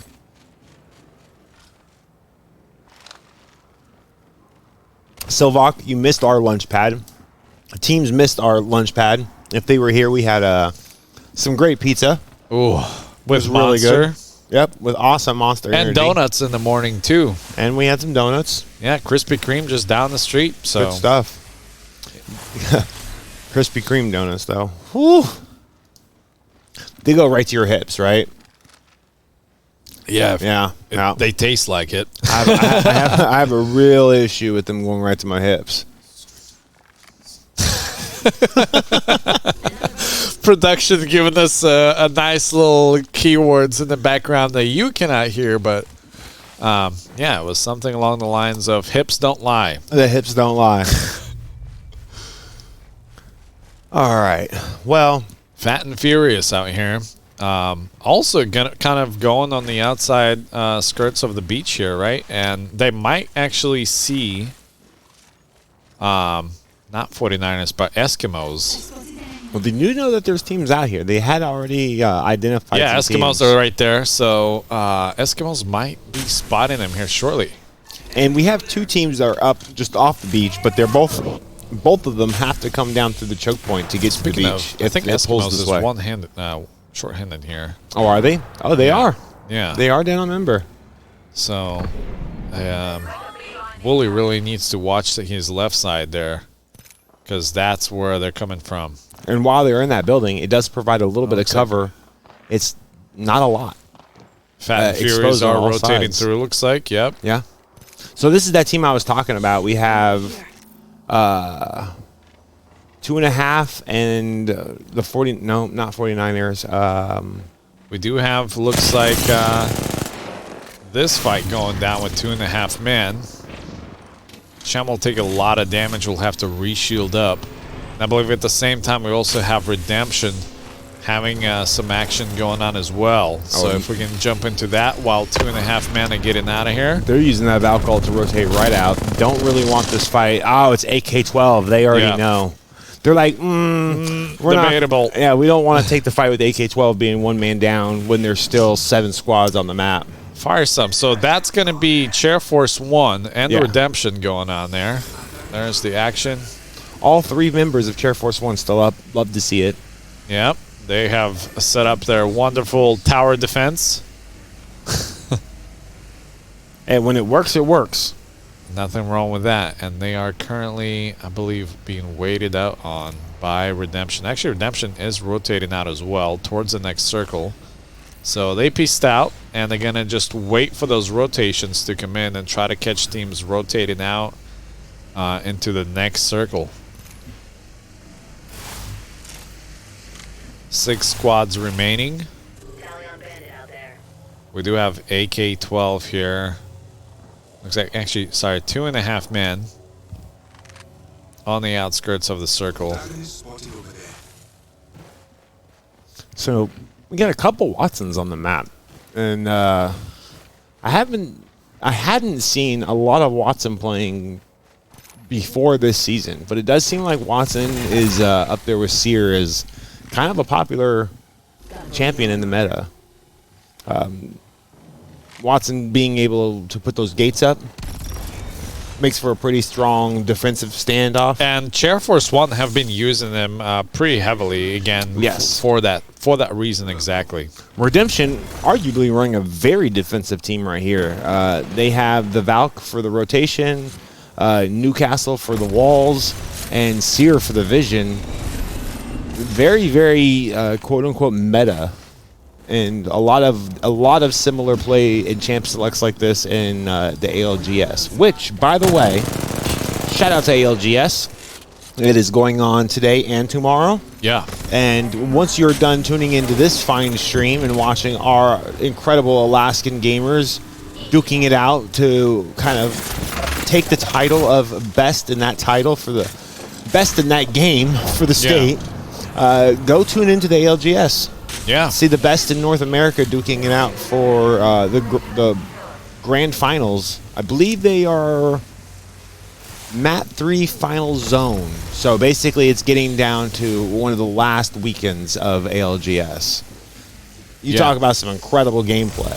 For sure. Yeah, a lot of action I'm sure going to be happening there. As much as action that's happening here right now. It does lose the 1v1 with the wingman, though. Yep. Rough. 49ers will get a heal off there. Frosty will get picked up. They're still in this bunker, but unfortunately it looks like their tower defense time is going to come to an end. They're going to have to move out of here into the next circle. Yeah, it is looking that way. I will say they have picked up 2 kills and 2 more assists. Yeah. So has not been a very slow game for them. They have gotten some action. It has gone to their favor. And they'll probably be able to pull, well, they're at least going to pull a top 5 out of it.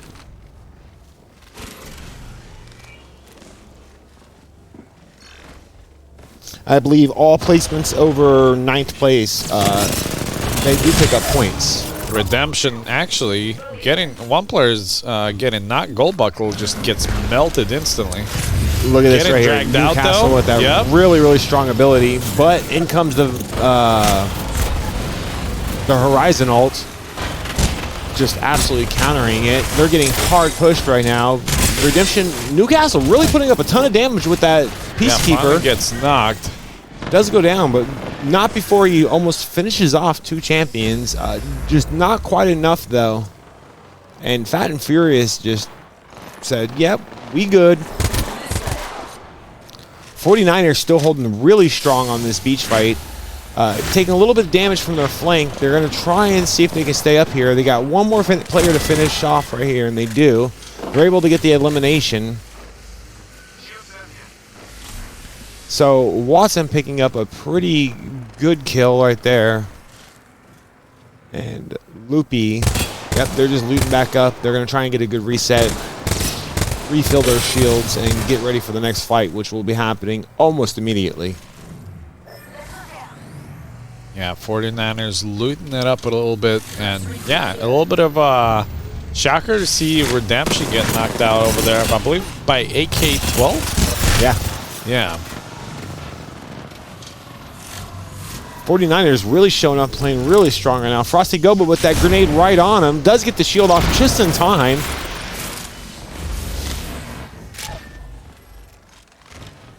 Got to try and get down there and see if he can get a revive on his Seer. Watson revive animation. Pretty clean. Pretty cool. Nothing to complain about there. Really fast with them gates, though. Impressive. Yep. Looked like a little bit of controller play on that, but I believe he is actually playing PC, so that's a... PC with a controller? Well, he was still on M&K, and you can tell by what the... so even if you are on PC but using the controller, it'll still show a controller. Gotcha. Yeah, it still shows controller keybinds.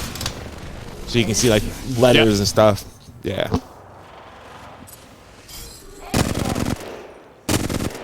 Rift hurt with that flatline with that ×3 scope on it. You know, the flatline is a very strong heavy ammo gun.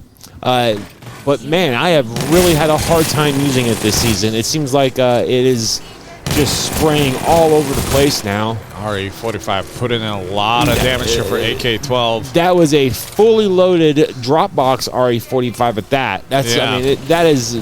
modded out. Modded to the teeth.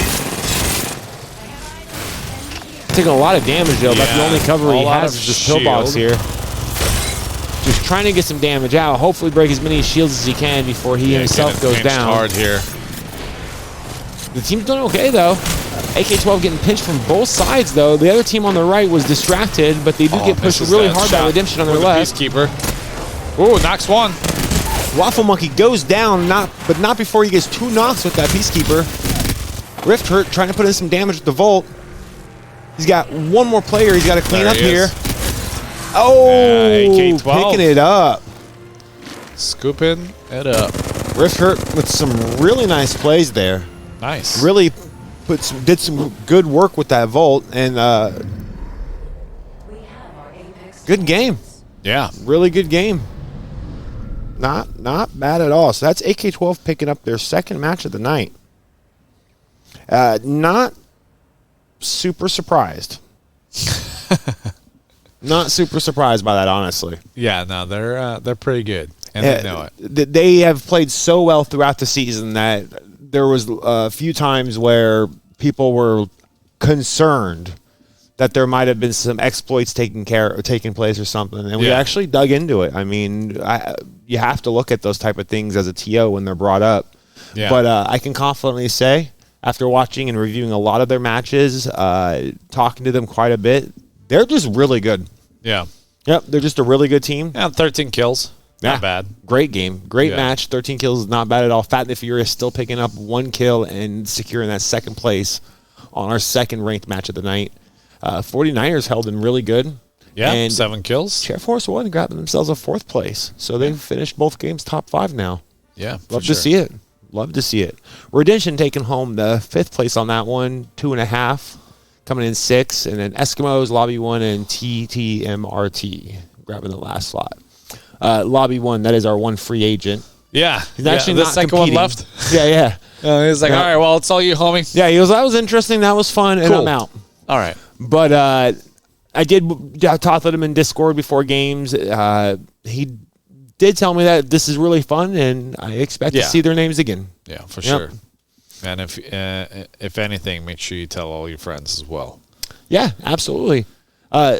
Apex Legends, if we get more than 20 teams, which would cap out one of our maps, then we just go run group stages. True. Yeah. So, I mean, we encourage it. We hope every Apex player in Alaska comes and joins us and plays in the next season. Even if you just play for fun.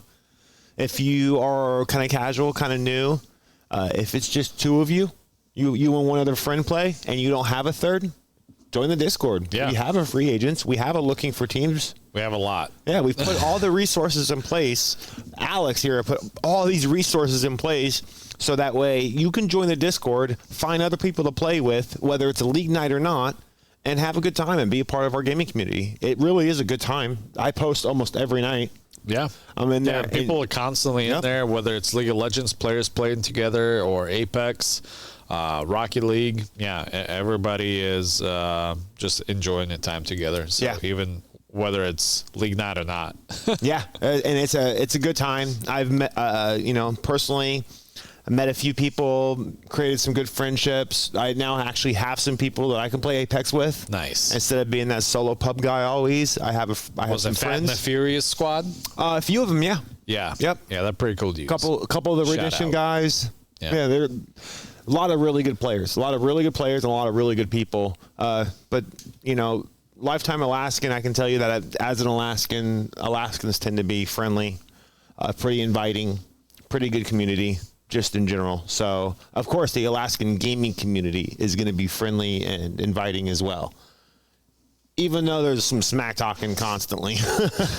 Well, I mean, it's part of it. Well, before we jump into map 3, let's finalize our giveaway there. Yeah, who won that last one? Let's roll it out and pick a winner, and then maybe we'll just jump into another one. Man, that Mango Loco Monster though, it's good. That is good. All right, so it looks like Tumble Tina, yeah. Yeah, so congratulations, $20 Steam gift card. Make sure you whisper to MTA Gaming Live. That way we can whisper you back with the code. Yeah.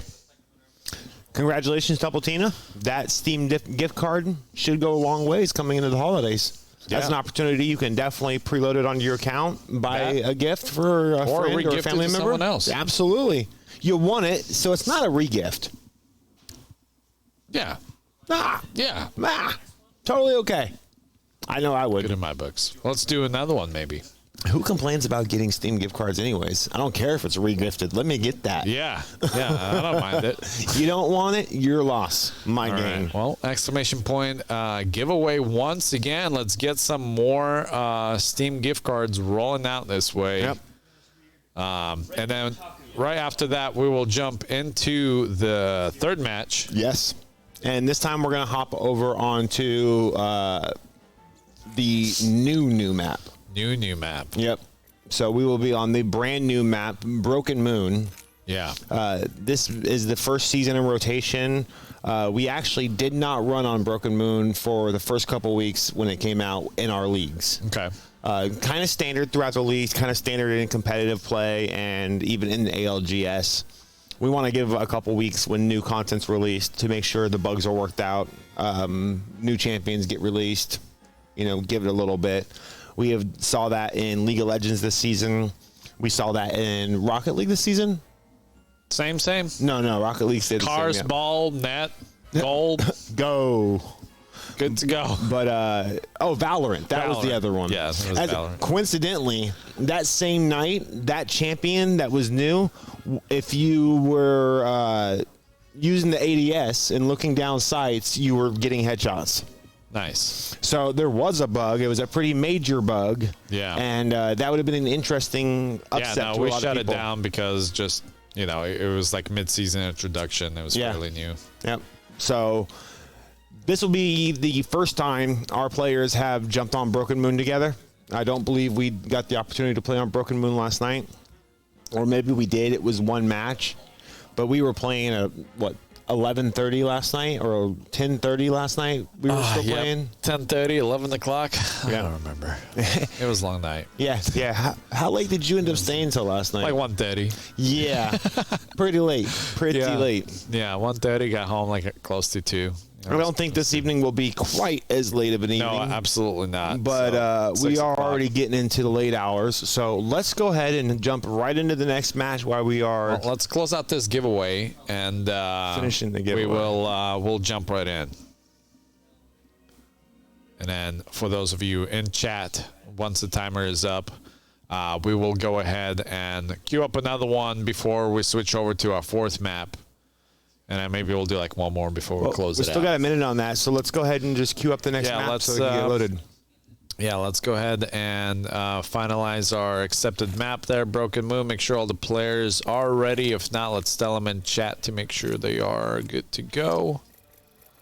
Looks like lobby 1 player, perhaps. If you want to just send them a message in the chat right there in game and just make sure they're readied up. Chat box.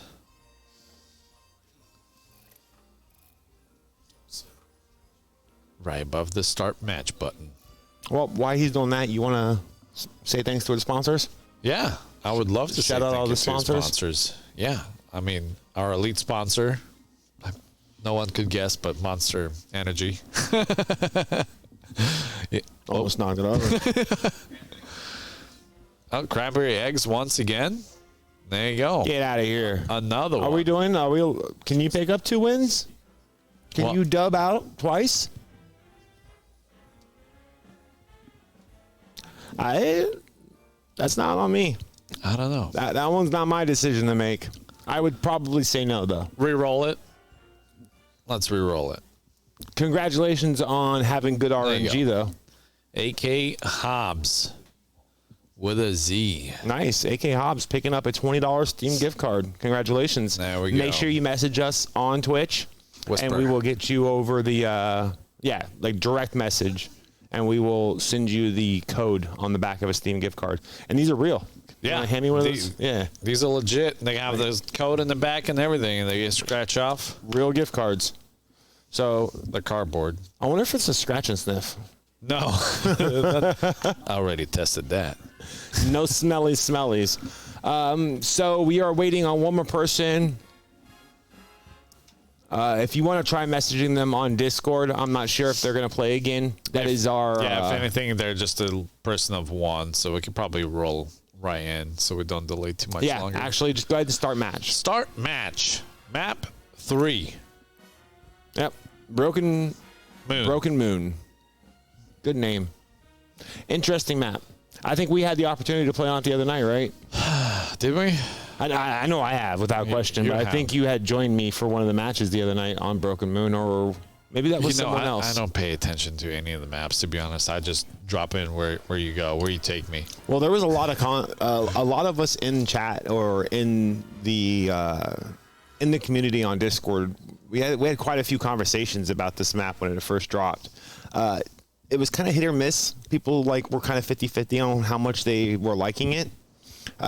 I like the map because I really like the zip lines. They have these new zip lines that are fast. That one, yeah. And they wind around the map. Yep. And it actually does give you a good opportunity to kind of hold a zone for a while and not have to leave and rotate too soon. So it provides the opportunity, but there are traps on this map where giant walls with only 2 ways around it. Yeah. And if that zone comes in and cuts you off and you're on that wall, there's no way you're getting out. There's no way you're getting around. And there's same thing numerous places. I think the same thing goes for the zip lines as well. There's certain areas where it's kind of just like a straight shot for zip lines. We've seen multiple players get knocked off of those zip lines. Oh, yeah. As they're flying by. Yeah. So teams are going through character select right now. I'm already burning through this monster. Yes. The mango ones. The mango ones are delicious. Slap. It's interesting how I can hear production on my headset because my mic's picking up on them. No. And it's covering. No. Oh, absolutely. No. Okay. It shouldn't be. But it is. Well, the production microphone is muted from what I'm seeing. No, it's. You know how we can hear ourselves right now? Yeah. So if I can hear them, that means that this mic is picking up on their conversation. Or I wouldn't be hearing them. No. Interesting. We set it up so it's muted and so we can get production into our ear without spoiling. That's not what I'm saying. I'm saying they're talking really loud. Yeah, that's the nice and our way to mics say are it. picking up on it. Yeah. Zip it up. Big boys are playing Apex. I was trying to be dodgy about it and not have to say something directly. I yelled at Condor and Riley earlier. We're over here trying to cast over there having a laugh about Hearthstone. That's tomorrow. That's tomorrow. Equals problems over here. Gosh, spicy production, but they're They're good. but they're good. Half of one, half the other. Together they make one. Here we go with the redemption. All right. Well, looks like a pretty chill, looty spot. I don't see too many teams around them. Obviously, we're starting with only 8 squads this time, with Lobby 1 just going to be joining in as a spectator, I'll assume. Yeah, all the teams have picked out pretty safe spots. I did see maybe perhaps one conflict there on the far eastern side there with looks like AK-12. Level 3. Yeah. Grabbing a pretty good location on the map. This location right here, interesting. I'm always surprised how many people actually go there. We have teams right across from each other there. Yeah, we have 49ers and AK-12 kind of both scoping at each other. And there's a little bit of couple pop shots with a charge rifle from 49ers by Loopy. Playing behind this crate here. Going to go ahead and use the zip line to rotate over.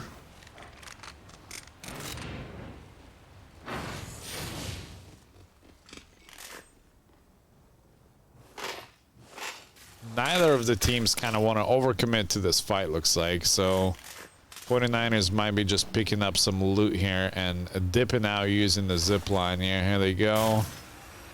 Will disengage from redemption, so they definitely don't want any of that this early on.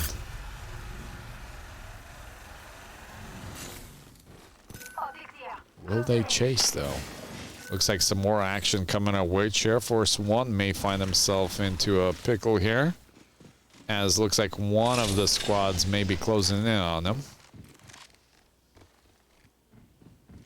Again, one of our teams that have been had some coverage on MTA Solutions Twitter about their team background and a little bit of history behind it. Rival spotted.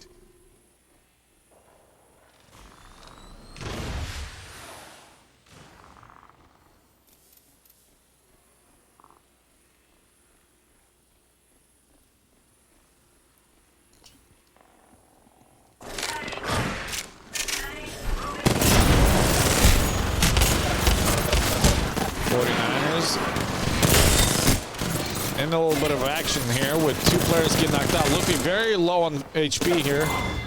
Will get knocked out.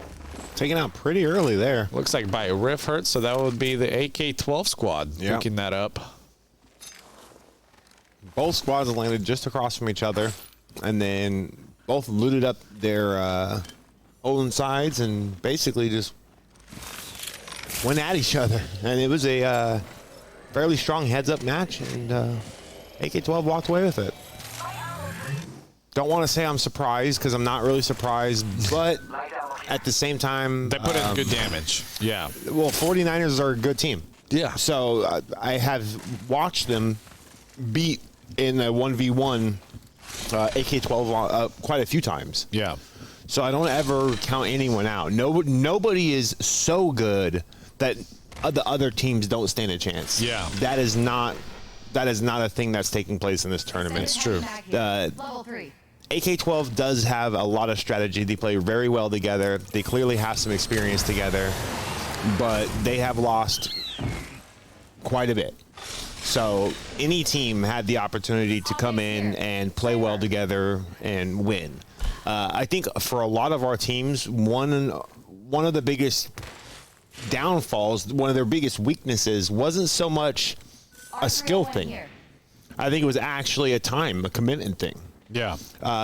So many of the teams were not able to make it every game night, and that's fair. Of course, things happen. 8 weeks in a row.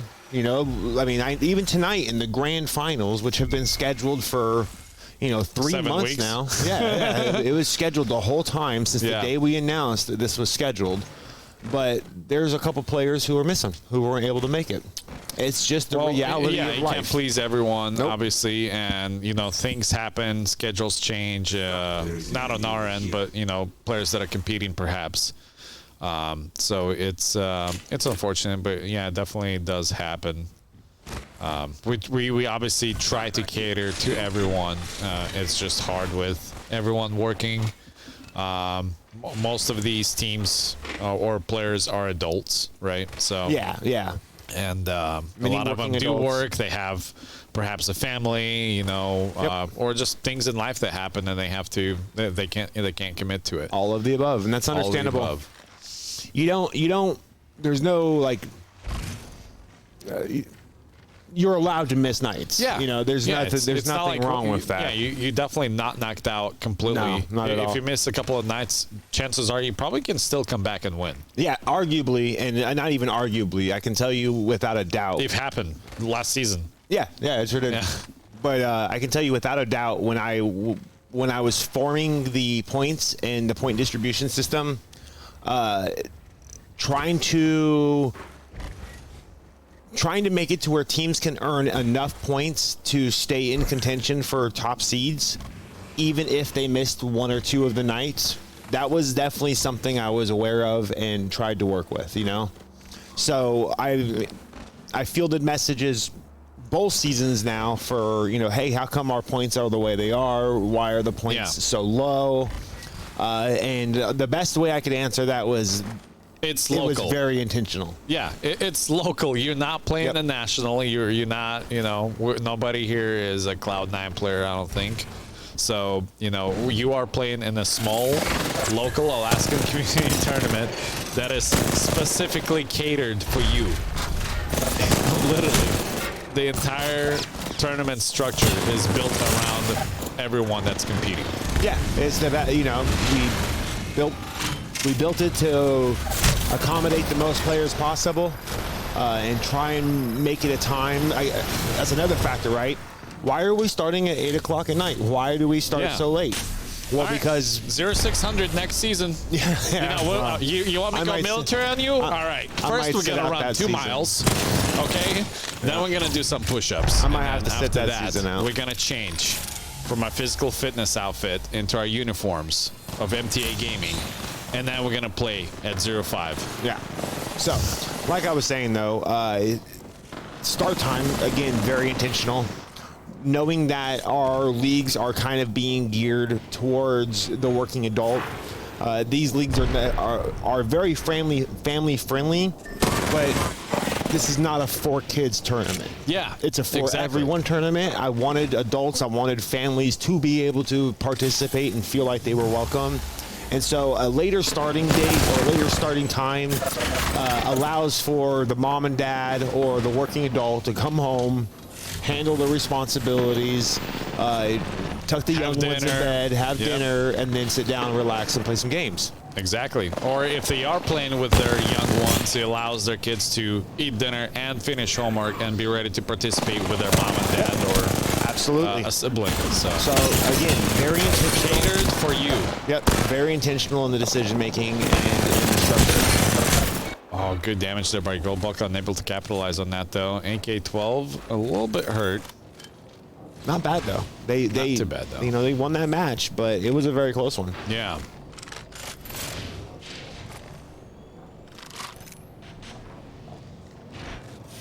I believe that's a second map in a row that AK-12 have cleaned up Redemption. Yeah. Yep. Redemption, I think you could argue Redemption. I mean, there's only 8 maps, so you're bound to run into the same teams a couple times, or 8 players on the map. 8 teams on the map, excuse me. And last map and this map, both of those fights were very close. Yeah. The winning team, AK-12, both times came out barely live on all the players, if not downed. Yep. But sitting here spectating, hey, you know, you just fight whatever team you run into. Exactly. And it goes the way it goes. 2.5 man here, taking some pop shots. Not sitting too strong with the low ground disadvantage, especially when the team on the high ground has that charge rifle. I find the charge rifle is really difficult to actually secure your knocks with, but it's very easy to just farm that shield. That shield damage. Yeah, getting your shield lifted up, it's a great way to go about it. Yeah, Fast and Furious are the ones here that are farming up that shield damage. I did see someone, so it was being discussed in chat, but while this tournament is reserved for Alaska residents, we don't discourage active duty military and Alaskans who are away studying. Absolutely. Yeah, they can still play. Yeah, if you're out of state and you're a military service member that is an Alaska resident and you just perhaps had to relocate, as long as you can prove that residency to us, that you're still Alaska resident, your primary home is in Alaska, or you have Alaska driving license and you're still an Alaska resident and you receive the PFDs and you are, I guess that would make you an Alaskan resident. Yeah. You can still be a military service member or a college student that is studying outside of the Alaska and still participate in this Alaska-only tournaments. I think we only have a small fraction of players that is doing that. I think we have like a couple military service members and maybe 1 student. Sure. For season 2 overall, I only had to validate a very hand few of those players. But yeah, absolutely, it is still allowed for you to participate. Again, Alaska resident, whether you're in Alaska or not, you're still an Alaskan. Yeah.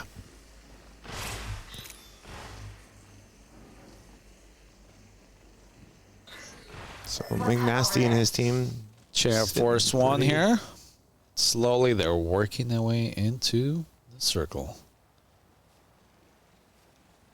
Crab walking.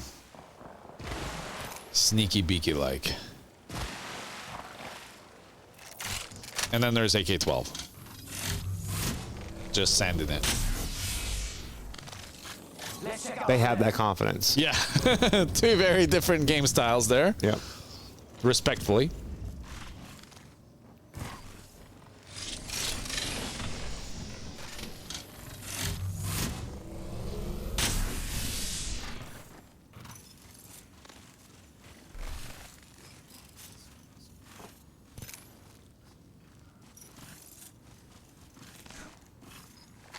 Looks like AK-12 may be closing in on one of the squads here.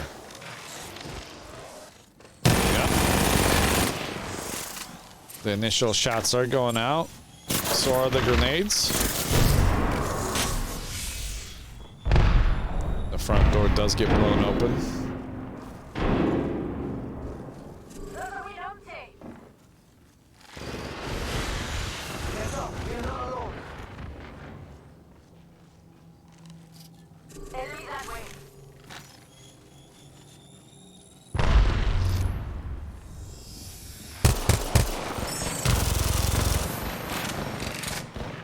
Gem will take a lot of that damage, loses all of the shield. Gonna have to recharge, and I believe that is the cue for AK-12 to go in and start cleaning this up. Knocks one of the players. It's all up to Chum that barely just got the shield off and running half of the health. Rotating around, his teammate will get thirsted. He's trying to do the same, unfortunately unsuccessful. And to Williams, 12 will pick that one up. Knocking 2.5 men out of this map. 2 men in this case, right? 2 men. Yeah. The half still has not arrived. It has not, unfortunately. Might not be able to make it tonight, but I understand. Sometimes people have to work. True. Look at us. We're working. Oh, yeah.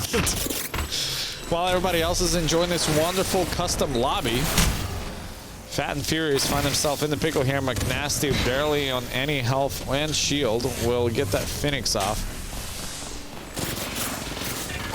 Taking a lot of pop shots from the angle on the right. Trying to stay in cover. Gets knocked. Oh. And they do get eliminated by Cali Special there.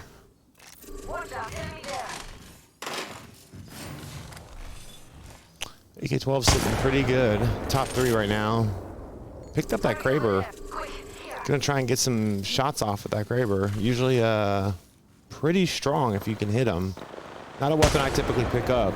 Running in Alaska at the ping we run out, I just don't do well with the sniper rifle myself. But if you have the shots and you can pull off sniper rifle gameplay, the Kraber is definitely the way to go.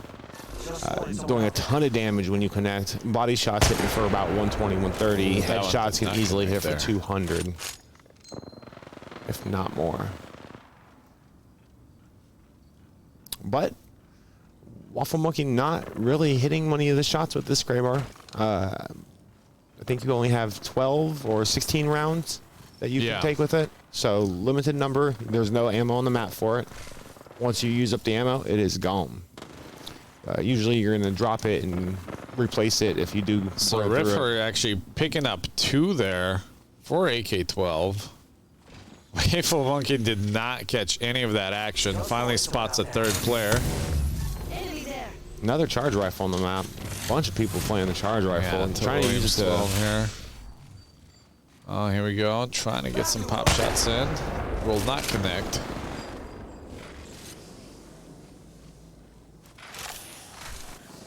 Look out! Enemy here!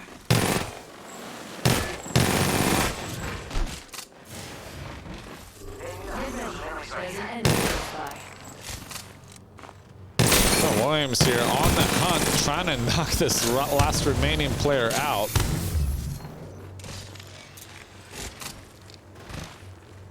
Hey, we got bad guys over there.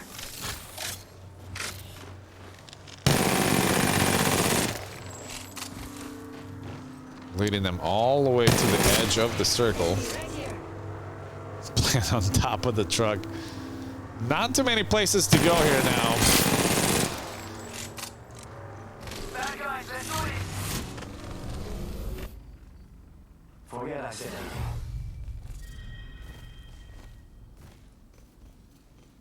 Two squads left.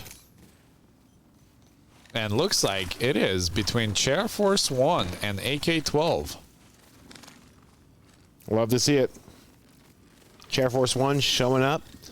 Trying to pull some good placements. They have been playing pretty passive for what we've seen so far on this map. Yep. The remaining squad, they have been quiet. But, nice 140 damage. Shot.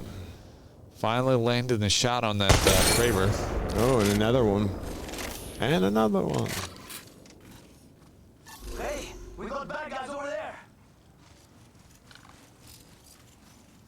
They do have to leave that area. Yeah.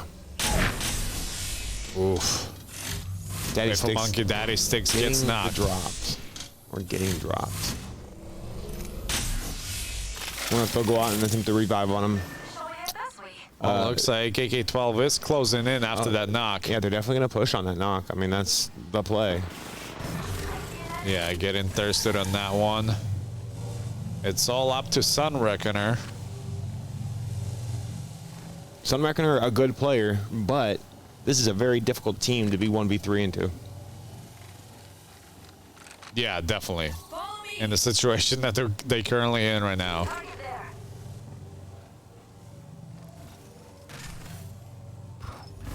Contact with the enemy here.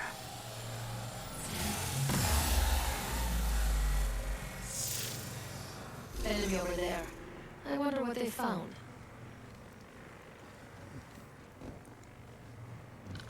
Well, AK-12 sitting on 4 kills, 3 assists already. The remaining squad of Chair Force 1. Rift Hurt not even pushing. It's interesting that they're not actually pushing this. I think they're kind of just goofing off because they know that they have this fight. Last two teams on the map, 3v1. It's a very safe. 3v2, I believe. Oh, there's still 2 players up? I thought Sun Reckoner went down Sun as well. Reckoner, and I think there's somebody else. Okay. Yes. Okay, yep. So, yeah, Sun Reckoner and the Nina. Thumbelina, yeah. Daddy Sticks did get thirsted early in that fight. Yeah, he was trying to make the roof play, but that Kraber was on the map and made quick work of him.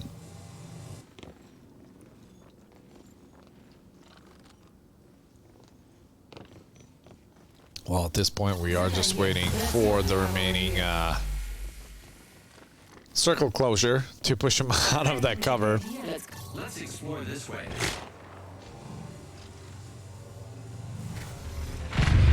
Well, and there comes the Horizon Ult. Instantly, teams throwing in the Arc Stars. I mean, that Already, that no was the shield proper left. play. That is the right play. Gets knocked right away, and Sun Reckoner is just getting breached and cleared. AK-12 with a really good Horizon play. I want to say that's probably the 3rd Horizon Ult that we've seen AK-12 pull off. Oh, showing off the Masters tags, letting them know, hey, we're pretty good players. We have the experience. All right, well, congratulations to AK-12 picking up their 3rd first place finish of the night. And currently, that's all 3 of our matches. That's all I see on your notes. AK-12 and then like WIN. Yep. In bold. Yep. And don't get me wrong, there's been a lot of good fights and a lot of good matchups, but yeah, it's been action-packed for sure. Like we've seen AK-12 against Redemption nonstop. We've seen Eskimos fight it out earlier. Yeah, it's been close matchups, but yeah, AK-12 really stands out there. Yeah. So production should be switching up to the next map. Yep. Before we get the next one done. And that'll Olympus. Yep. Man, I knew that one. And it looks like our free agent's back. Oh, he's ready. He said, sorry, fell asleep. I'm back. Maybe he had a chores to do. Yeah, he actually sent me some message. He had chores to do. Really? Yeah. Dishes? Homework? Cooking. Cooking. Dinner time. Oh. I wonder what he had for dinner. I'm sure it's better than what we're having right now. Monster and pizza? I don't know. Sounds like a win to me. Yep.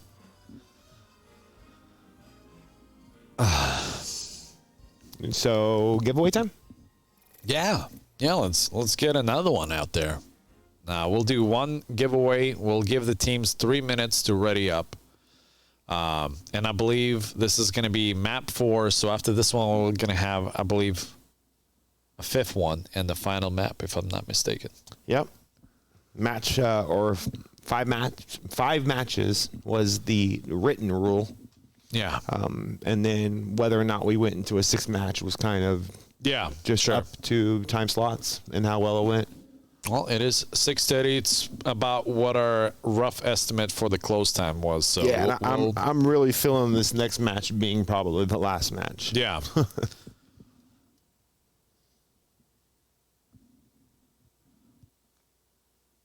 So we do have a Streamlabs, the giveaway half kicked off. Yep. Yeah, so exclamation point giveaway in chat for your chance to win $20 Steam gift card. What would you buy with a $20 Steam gift card? Not sure right now.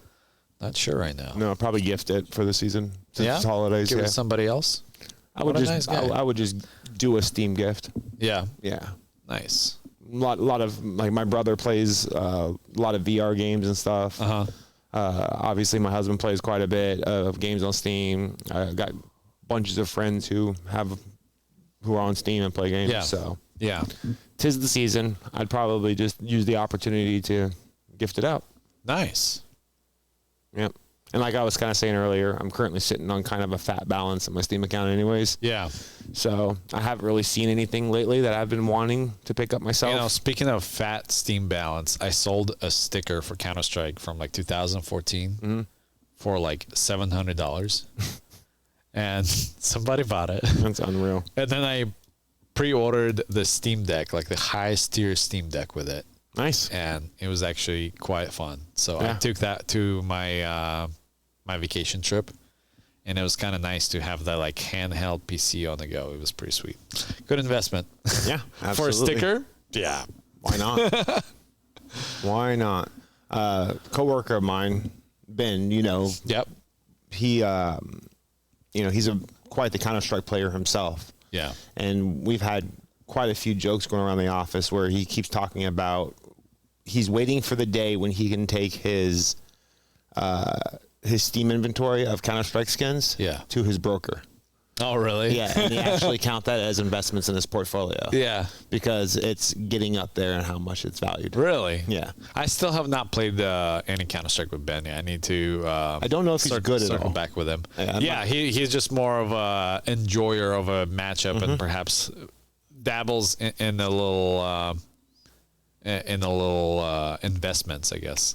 Right. Yeah. Well, his girlfriend is actually getting into that industry, the finance industry. Yeah.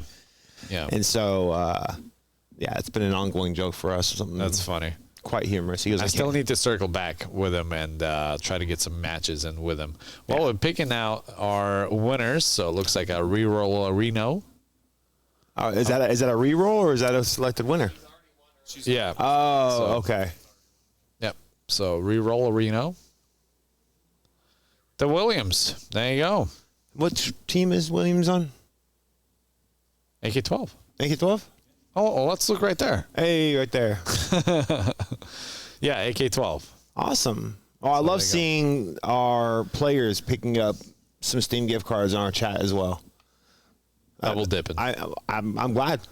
I like it. I like seeing it. That means that they are doing exactly what we've asked them to do throughout the season. We said please support the And stream. yep. Make sure you're tuning in. Watch some of your wonderful matches, and I hope they. Some of the League of Legends players told us tonight that they're going to be coming out here in person tomorrow. Sure. To watch Rocket League Hearthstone and Valorant.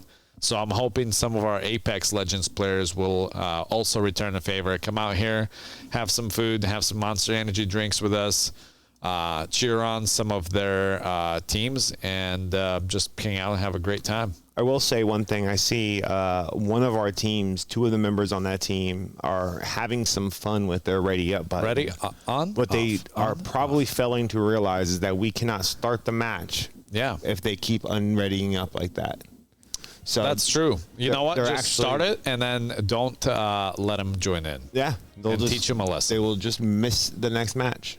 But yeah, let's go ahead and start that matchup so we can get this going. Yeah. Perhaps a final map of the evening. Yes. I do see your notes are packed. just go ahead and pencil them. Just go ahead and just pencil that one in. Is that your predictions? Yeah. Are you willing to put $20 Steam gift card on that? Nah. Alrighty then. Well, if that's the case, we're kicking off the server here shortly. On to Olympus. Tell me a little bit more about Olympus. It's a map. It's a map. Yep. I had that one, I think.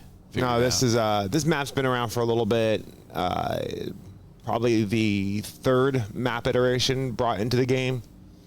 When Olympus first dropped, it was kind of considered one of the larger maps, and this is if you hop on Reddit and go to some of the highlight reels, you're gonna see this map showing up, because what happened was when this was first introduced, it was the first map that you could fall off of. Okay. And there's a lot of like fences and borders when you're coming out of certain areas and certain POIs. Vault over and just go straight fall to your death? Yep. Nice. Yep. Nice. And if you crouch in this game and you punch upwards on another player, you can send them kind of flying. Oh. Pretty well. Nice. And so lots of highlights and lots of clips of people getting punched off the edge, people taking cars and flying off the edge. So this was the first map where they really like introduced this idea of you falling off of the map and dying in the competitive landscape. And that's pretty rough. And I tell you what, that does not feel good. That is the worst way to go out in ranked, is falling off the map. Yeah. And your team's going to laugh at you. And if you're in pubs, you're probably not even going to get rezzed. Yeah. They're just going to let you be there. So, you know, it was interesting. But when Olympus did first drop, it felt very, very big. Yeah. I know when on this initial flying, it doesn't look like much, but you start realizing all the different POIs are... There's a lot of POIs. Yeah, a lot of different sections that we can see here, all divided up. Yeah, there's lots of places to go. Jumping straight in right as soon as we are able to dismount off the map. Picking up a car with triple take.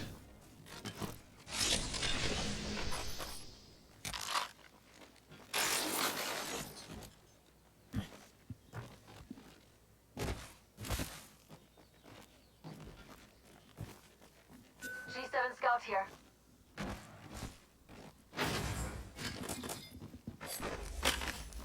Again, we are running through... Sniper still here. Well, we have 8 squads. I thought we had 9. There We're was back to 9 with the solo. With the solo, who did not join this map. Oh, okay. I thought he was done with his cooking detail.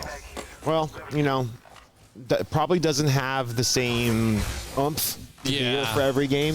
Yeah, soloing, They're here you for know. fun. Yeah, true. They're not competing. As fun as it sounds in a custom lobby, I would not play solo. Yeah, but we appreciate them being here just to, you know, add more players to the map, make it more interesting for the people who are actively competing in the tournament right now.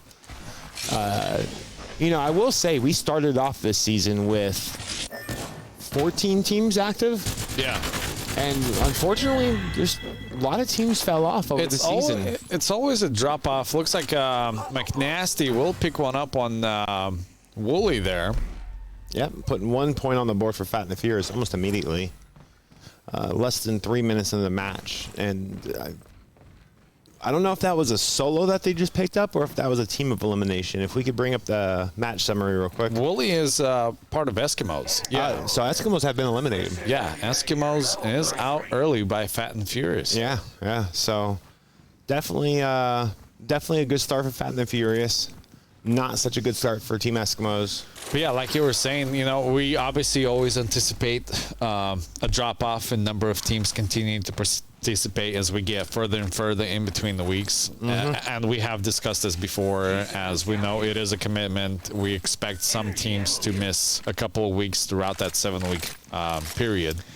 But just because you miss 1 or 2 does not mean that you're out. No, you should continue to stop having fun. Yep. Even if you're not competing and you feel like your team performance is not on par with the other teams, you have to remember, A, you're playing for a cause, which is MTA Foundation. That's right. B, it is something local that you will never see, well, or you haven't seen anywhere in Alaska. Right. And C, it's for fun. Yeah, it's for fun.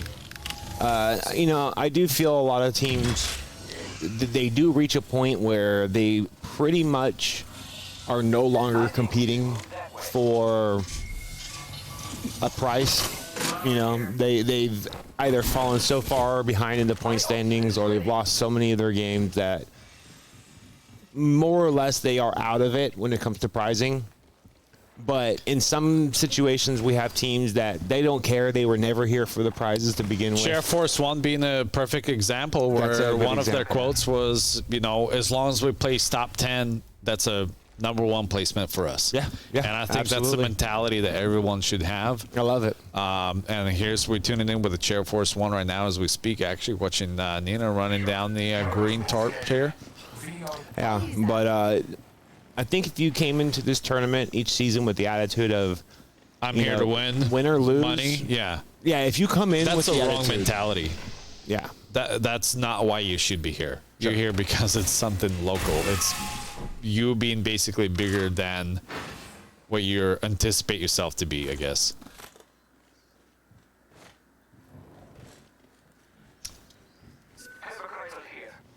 Speaking of Apex, while we're here, Monster is providing us with all these Monster energy drinks, and if you are having a couple here when you come out to the wonderful Sun Mountain facility tomorrow, 10 a.m. by the way, you can pick up some Monster Energy cans that do have Apex Legends promotions running on them.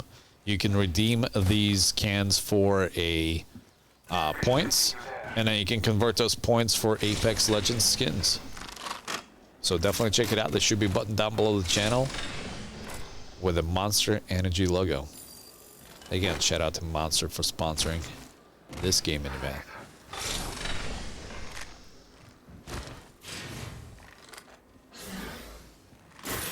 Team Redemption here, just improving their inventory. 7 squads left. Not a whole lot of action. Everybody fairly even spread out there. We do have the 3 Muskrat tiers here.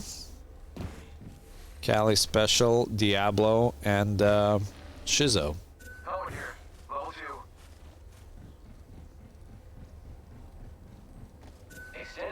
And again, like you were saying, it's pretty large map here, so the fact that we got at least a little bit of action here with the amount of teams that we do have, it is expected that we'll have some downtime here.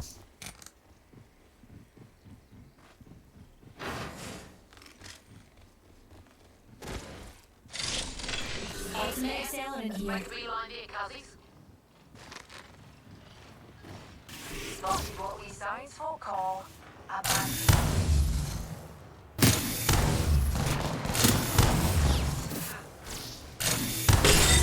AK-12 Waffle just farming up some damage with that charge rifle.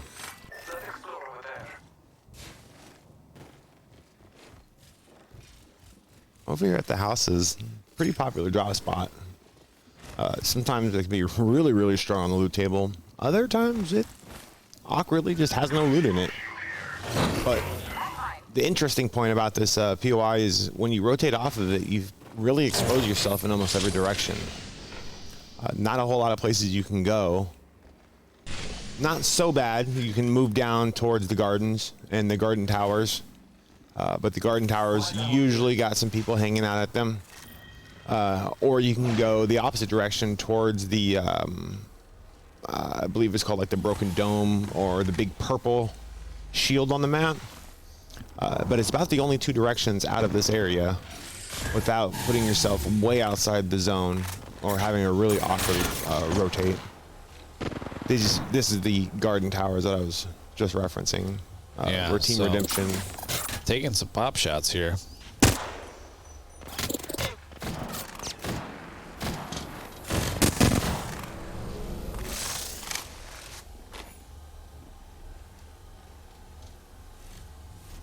Let's go there. Never mind. Best bounds are bombs this way. Team Redemption looks like opt out for a rotation here. Yeah. Quick little scan. Do find an enemy team. This is a dangerous situation they're in right here, right? They could really have the advantage if they make this push, but Redemption's a strong team, so they can kind of make some crazy plays. But all three of the players coming up a single zip line into another team might be a little too crazy. Yeah, yeah.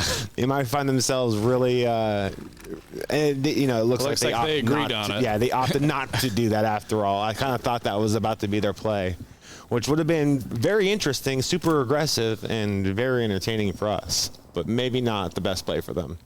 For sure. But now they do know that there is a team just overhead. Chair Force 1 under some pressure here. Yeah. Oh, perhaps getting third party in the back here. Sun Reckoner getting shot by a charge rifle. And this is that direction I was talking about, right? When you leave the houses over there and you're heading towards the garden, this is a very exposed area and there's not many places to go.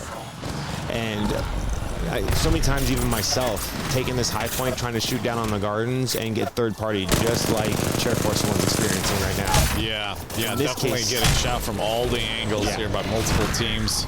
In this case, they might even have two teams shooting at them. Datasticks off, no shield, half health. And Thumbelina does go down. Yeah. Unfortunate for her. That G7 action. I hated the G7 before this season. Yeah. And this season, I've actually found myself picking it up a lot. Nice. It's really good. It is a really good gun now. I don't know if it's been buffed or if Sal will pick up Frosty there. Oh, yeah. And Rift Hurt will down Loopy.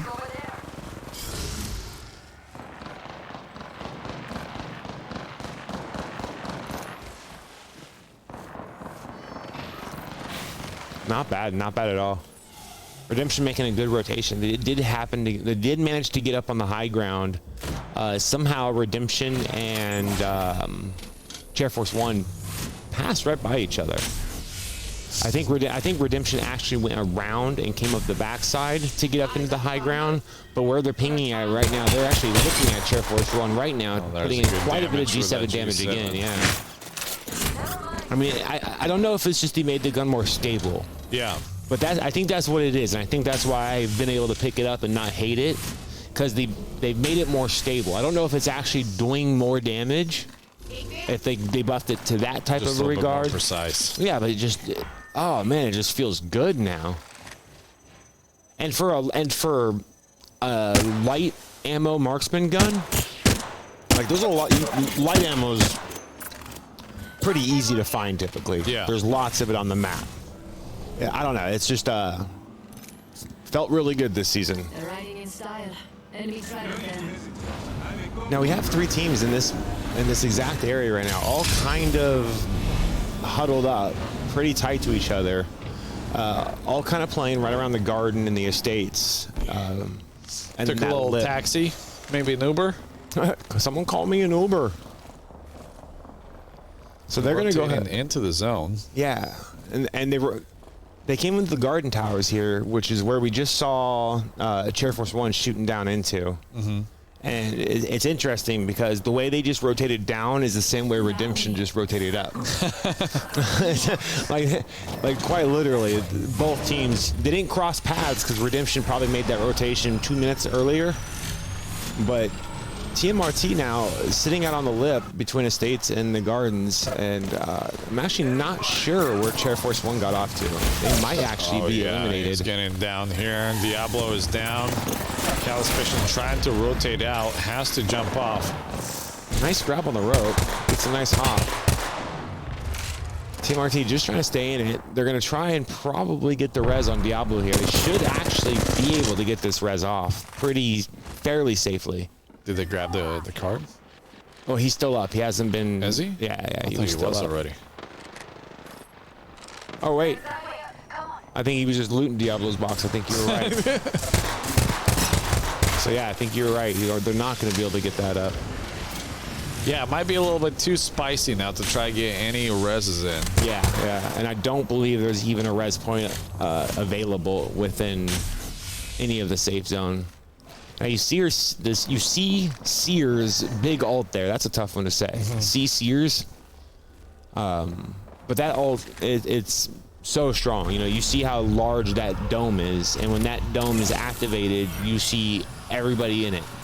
So all enemy players get a little gold or yellowish triangle around them, and you can track them. Arguably even stronger than Bloodhound. A lot of people in the pro circuit feel like this that Seer kind of took Bloodhound out of the meta because he's just superior wall hacks. Yeah, Superman will get that res off. Very good for them. Redemption needs, you know, you don't want to have to go into the fights a man down. That's just all there is to it. You want your whole team up for every fight you possibly can have them up. So really good that they're able to get that one off. Close by, visual clear. Oh, you were right. You were right. Diablo was not able to get res. Yeah, Respawn did get timed out. They didn't get the card off.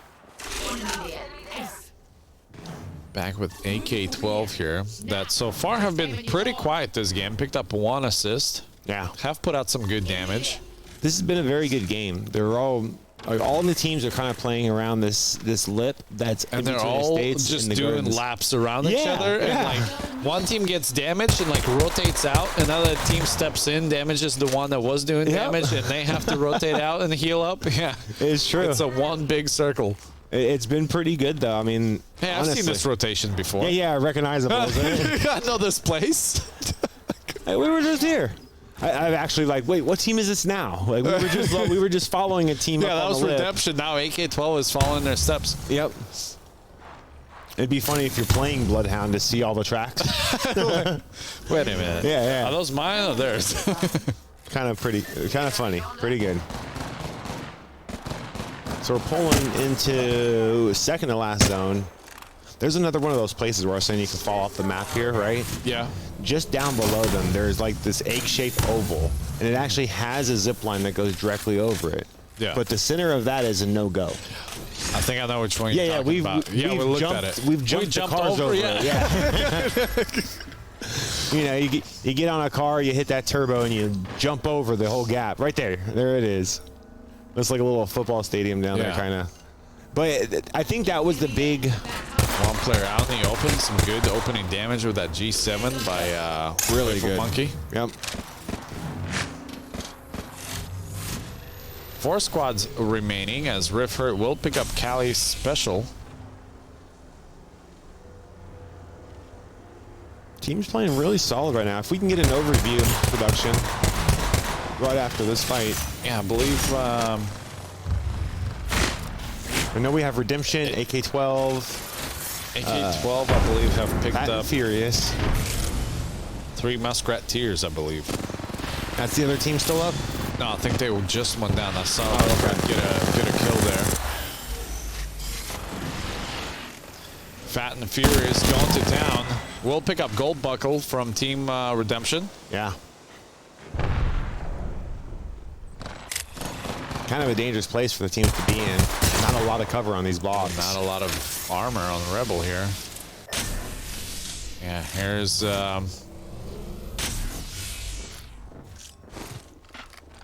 Isu for Team Redemption, the remaining player. 3 Muskrat Tears actually still in it. I think Cal Special was down, but he got picked up probably by Shizu. Ooh. Flying shield cells. Oh, nice that. connect. Oh, that was a miss? I think so. I swore I saw the numbers. Okay. They are pushing. There's a connect for nice sure. 140. You don't see the Mirage that often in competitive play. But when you do see it, it's pretty sweet. It's going to force him out of that cover for sure. And here we go. They're extending out now. Really good play by TMRT, but they're down a player. They're going to have to play this pretty cautiously. Make sure that they're getting the most amount of damage they can. really taking advantage of that C7 of blasting with it, taking out the armor on both players. That was a good play where they threw the grenades and explosives to force the team out of cover. Yeah, they forced them out of the cover for sure. Yeah, that was really well played. And now they got some shield swapping going on behind cover here. Oh, look at the Mirage play. Oh, but does not trick Waffle Monkey. Waffle Monkey knows exactly what to do and who to shoot at. The Mirage does not juke him.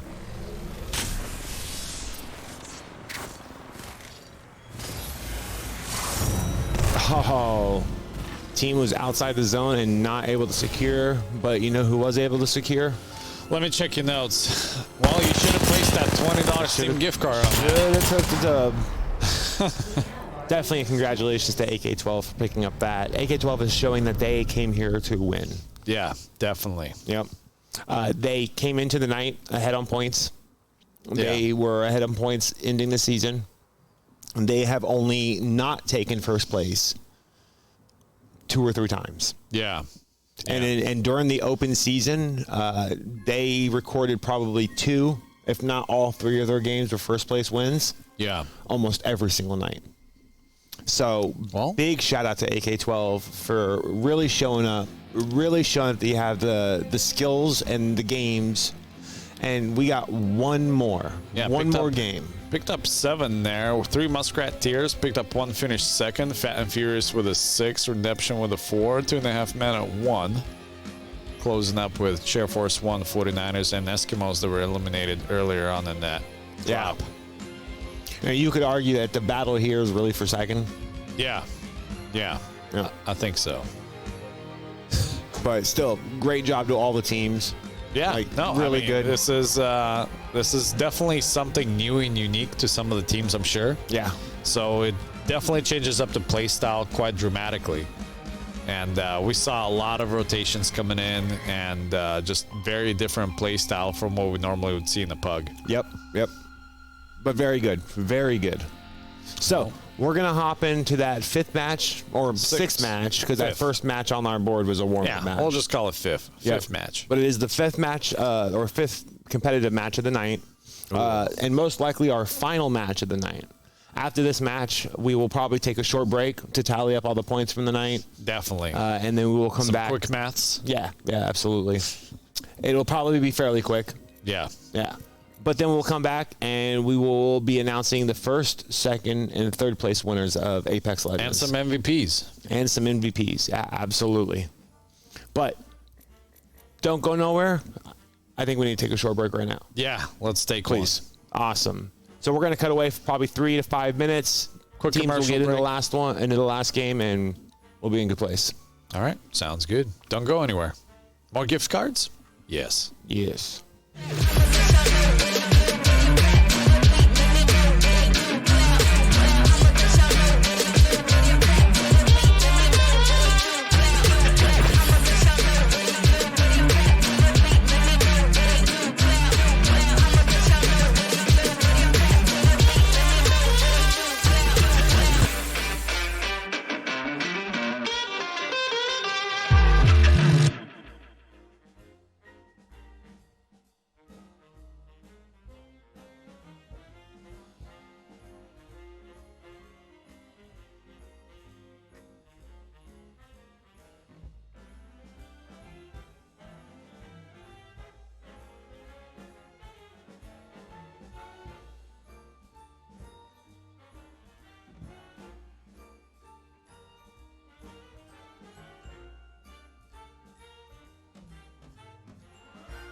All right.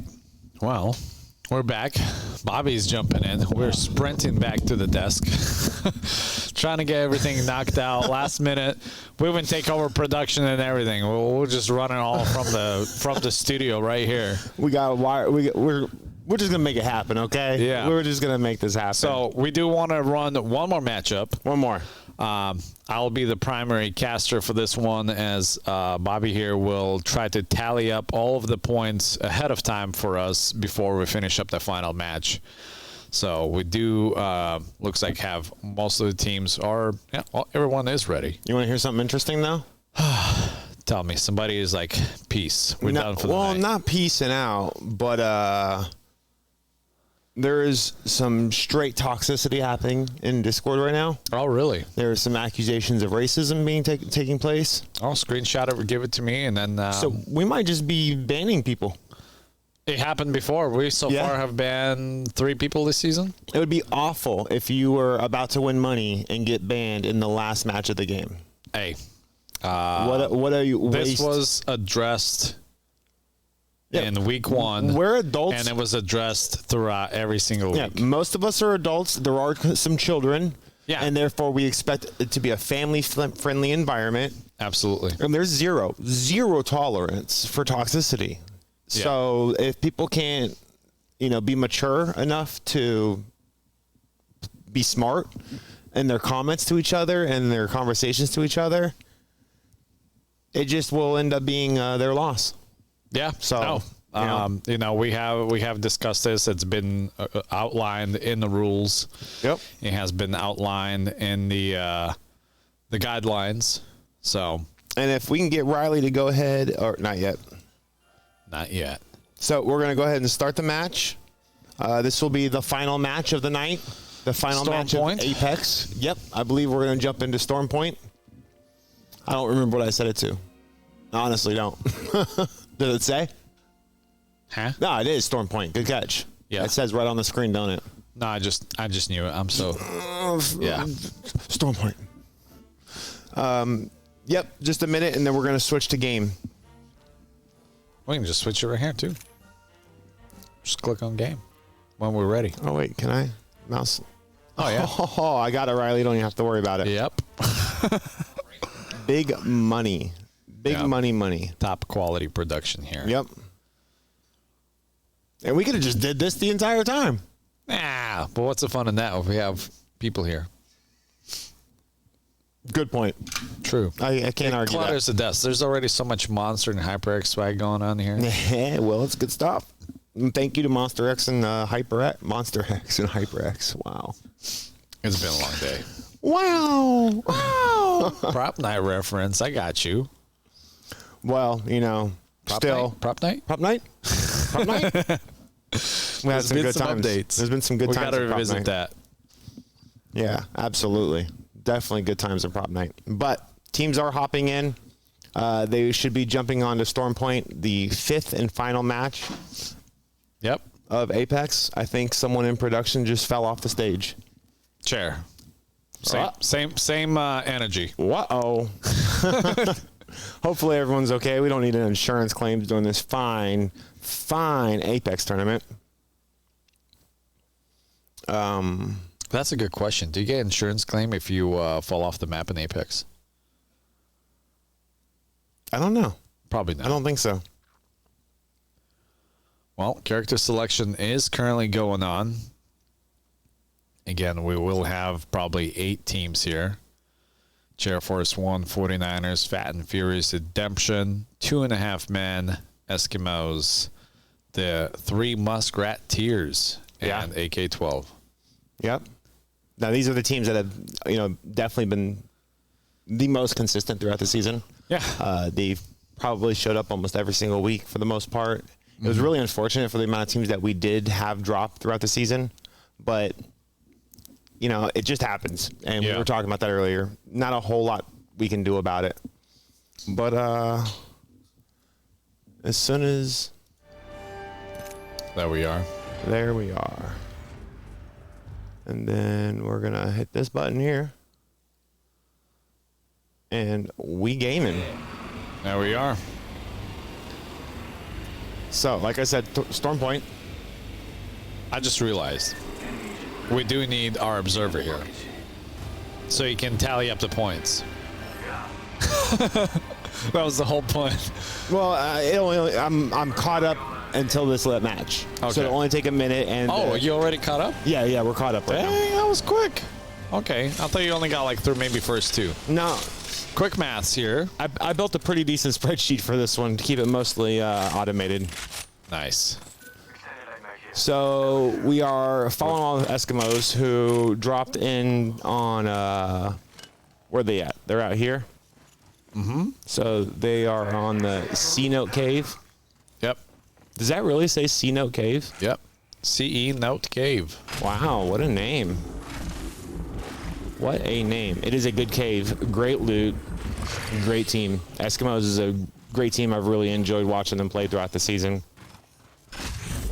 Yep. Mr. Tardo, Wooly, and Zolo. Yep.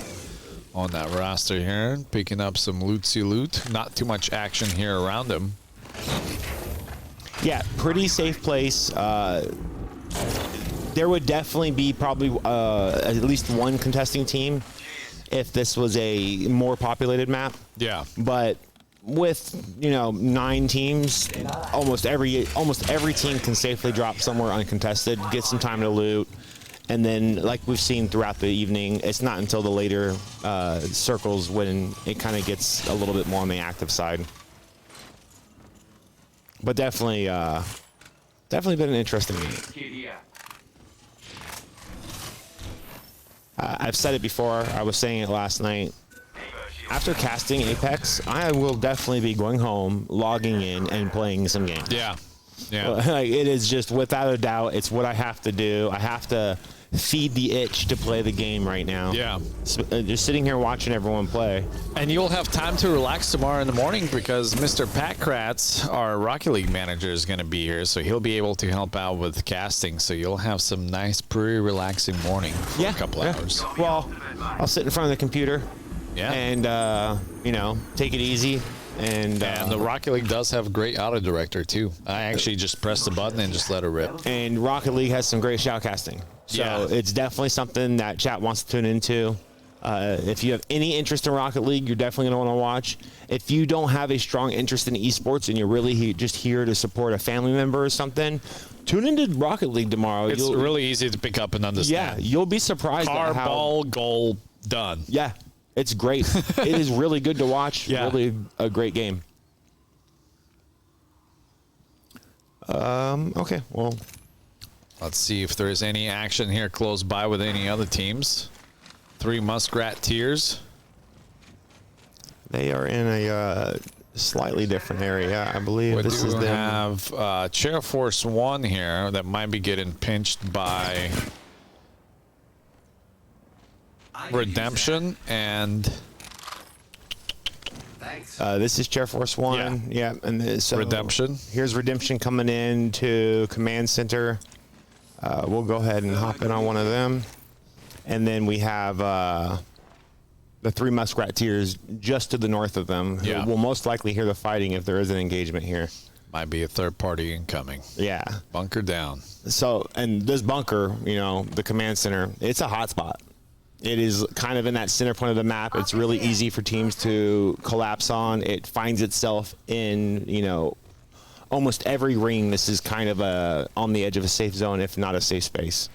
I guess you could say we're at the command center for We MTA Gaming. we are the command center, my friend. Yeah.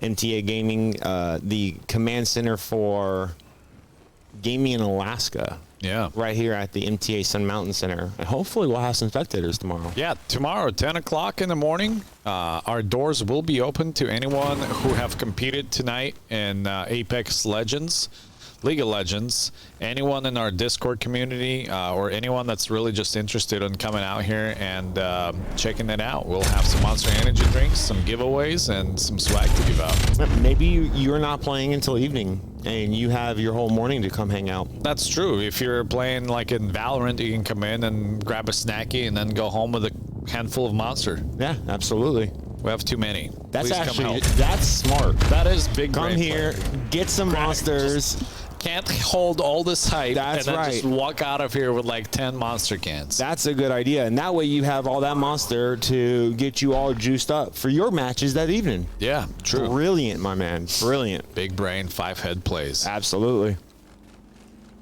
So just outside of the Stormcatcher here, teams are rotating. We got Chair Force 1, who did manage to get out of there without engaging Redemption too hard.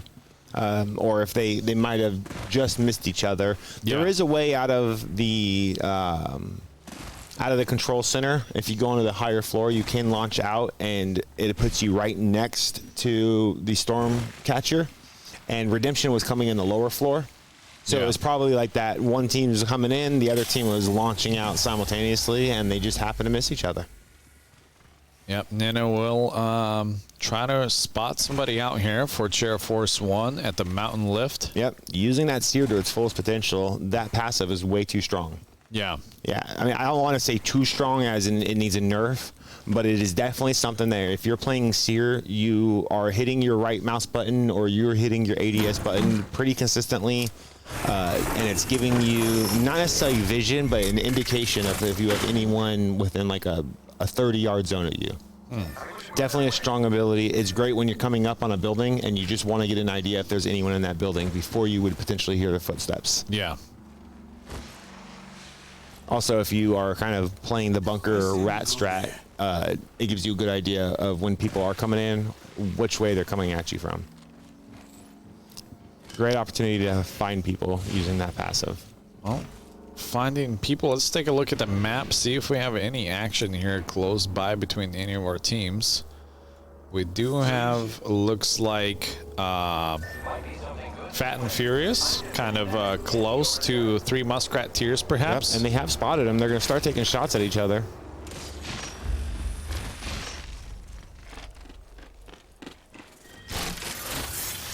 Tito's playing smart, knowing that's not a player, that's a mirage. But taking some damage in the process. Puts down the ult, tries to throw up the guard on it. Good Tito's damage, breaks the shield there. There's a grenade, will do a lot of damage, stun him for a little bit. No shield, I'm out to go for cover. Really lucky grenade, considering T-Dub's ult was right there. It must have been just outside the range of his ult.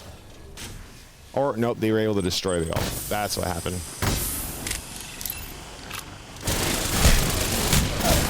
Oh, a lot of damage gets caught on the knocked. flank. McNasty getting down as well. And Rebel 3, so that's a takedown for 3 Muskrat Tears. Yeah, they really came in with force on that push. Yeah, they were committed. Yeah, they were on the mission. Yep. 3 Musketeers in a great opportunity right now with the standings. If the teams have been keeping track on their own, they know that they are in a top position right now and have an opportunity to still grab themselves a payout spot. Yeah. Now, we did do some math, and there is one team that has done very well, and we know who that team is. Us. Yep. Yes. Yeah. The MTA team. Yeah. We've been killing it, dude. Yes. The MTA team has just been killing it. Been on fire tonight. But now, who is it? It's AK-12. Oh. Not surprised. No, AK-12 has done very well tonight. I think it's safe to say that they are playing this match for fun. Yeah, probably. Yep. Melee only. Yeah. Like a knives only match? Yeah. Yeah. That'd be interesting. Make it challenging. Pistols only or something. Yeah, a pistols only match. It would be interesting to see that. I think at this point, though, we do know that the battle is for second place and third place. I'm not going to say congratulations too early. We'll give them their congratulations at the more appropriate time, but we do know that we are battling for second and third place at this point. Yeah. Okay. Well, 7 squads remaining. Let's take a look at the map here and see if there is any more action that's close by. It looks like we do have Breaking Bronze and Loopy's team there. Perhaps kind of being approached by 3 Muskrat Tears right now. Yeah, there it is. Really hard to click it from this far away. Yeah. Yeah, I think last season we did have table much further up. So yeah, I think so, because this was the the backdrop was under this one. Yes, and I try to move it forward, and then we forgot about it. It was just too late by that point. Yeah, by that It's like point, all the too lighting got established. set up, and then it's like, all right. Maybe we'll just upgrade the TVs to like 85-inch. There we go. MTA? We'll try to budget that for next season. So 49 is taking quite a bit of damage from... I believe it was, they were being chased by 3 muskrat tears again. Yeah, it is. Definitely is. Yep.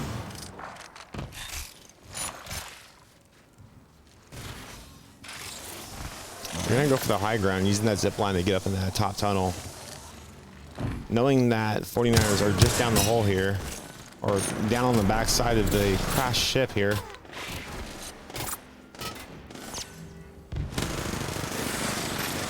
They are really pushing hard on this one. Yeah, they're much committed fear in their again. eyes. Well, Cali Special will learn the hard way. He does get knocked. Oh, man. Shizu actually opted out for trying to give a hand there and gets knocked out as well. It's all up to Diablo now. Diablo's solo right now and starting to take some damage. Yeah. Tries to get out of there, maybe go for a good reset. I will assume that 49ers will just give this a chase and try to give it a wipe. It would be probably the best play. Get this team off the map, pick up as many dubs as you can in the process.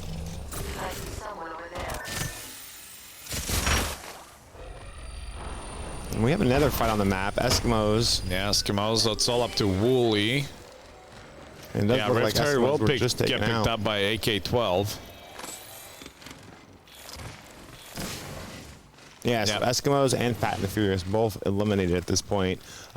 3 muskrat tears, so it's all up to Diablo now. I don't know if they're still getting a chase on there.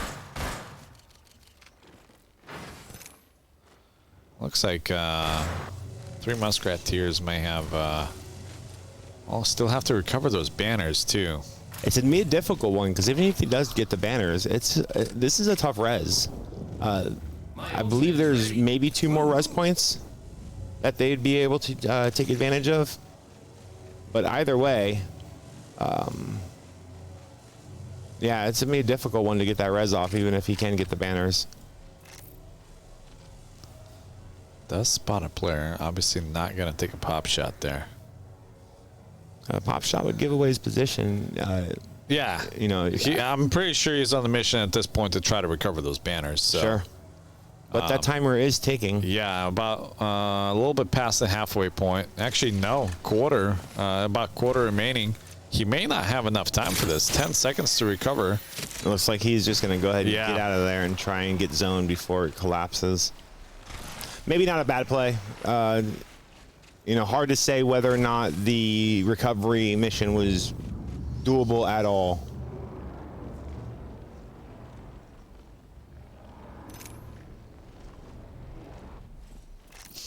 AK-12 over here, they're just kind of in chill mode. Yeah, but if we actually can go back to that, I think... oh, okay, never mind. I thought the 49ers may have been going towards that jump pad where Diablo is hiding. Well, we don't know he's there. I don't believe they know he's there. No, and it looks like it they're looked like they were rotating going just for it. past him. What they're going to do, though, is they're going to come over here and most likely find AK-12 or... Yeah, AK-12 we over do here. have Chair Force 1 there. Loopy might have spotted him. Yep. Nana's taking some pop shots.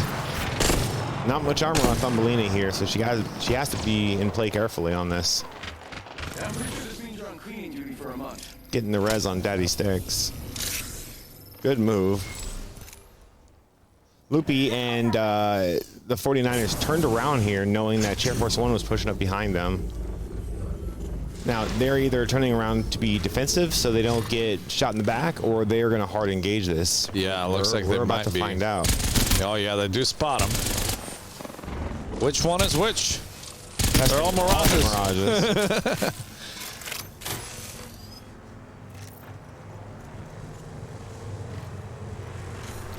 Looks like 49ers are going to go down and try and finish this off.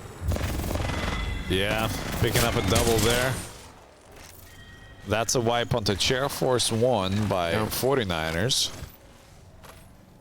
49ers playing with a little bit of confidence on that one. Looking pretty good in the process. 5 squads remaining. I believe that's AK-12 taking their pop shots at 49ers now. Yep, that's AK-12. They're going to go ahead and looks like they're going to gatekeep a little bit here. Kind of watching 49ers as they try and close in.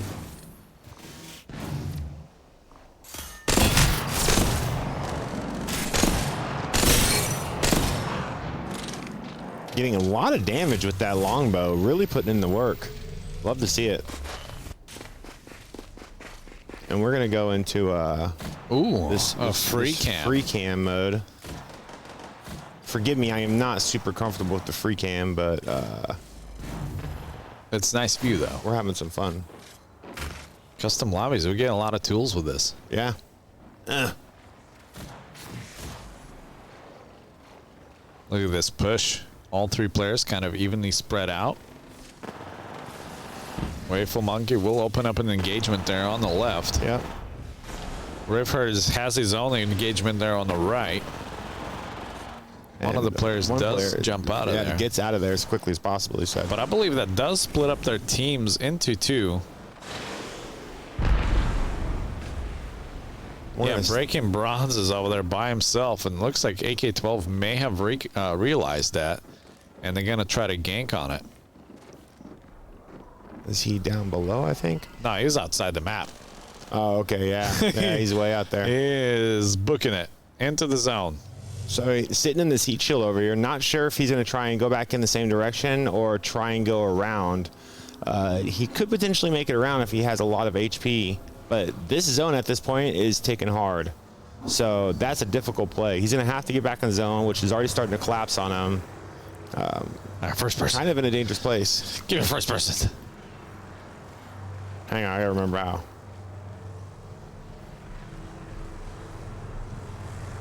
Oh no. Oh no. Map and then just click on someone maybe.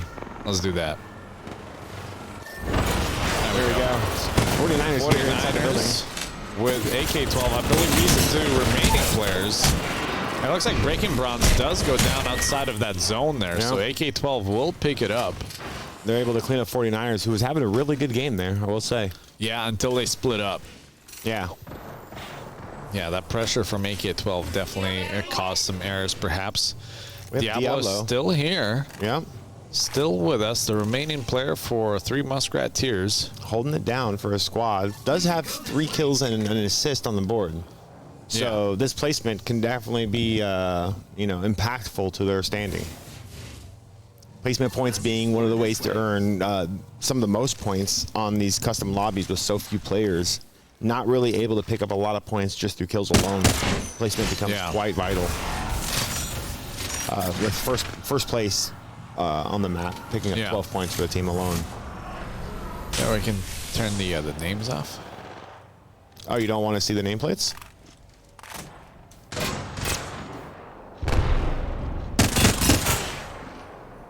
There we go. Nice. Nameplates are pretty standard on like ALGS and stuff. I thought that was like the way to go. It looks clean this way, but I don't mind it. Oh, he tried to get out of there. Yeah, he's getting squeezed by a couple of players there. There we go. We got another fight taking place over here. Yep. 2.5 men, which regained their half of a man there. Oh, they did. They did. Yeah, finally for the final matchup. Oak Tree will rejoin the teammates there.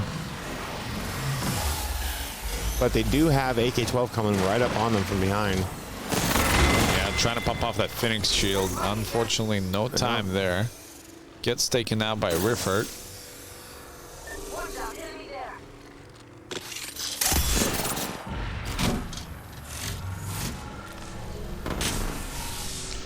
AK-12 taking some pop shots at the Team Redemption that are behind these Connexes there.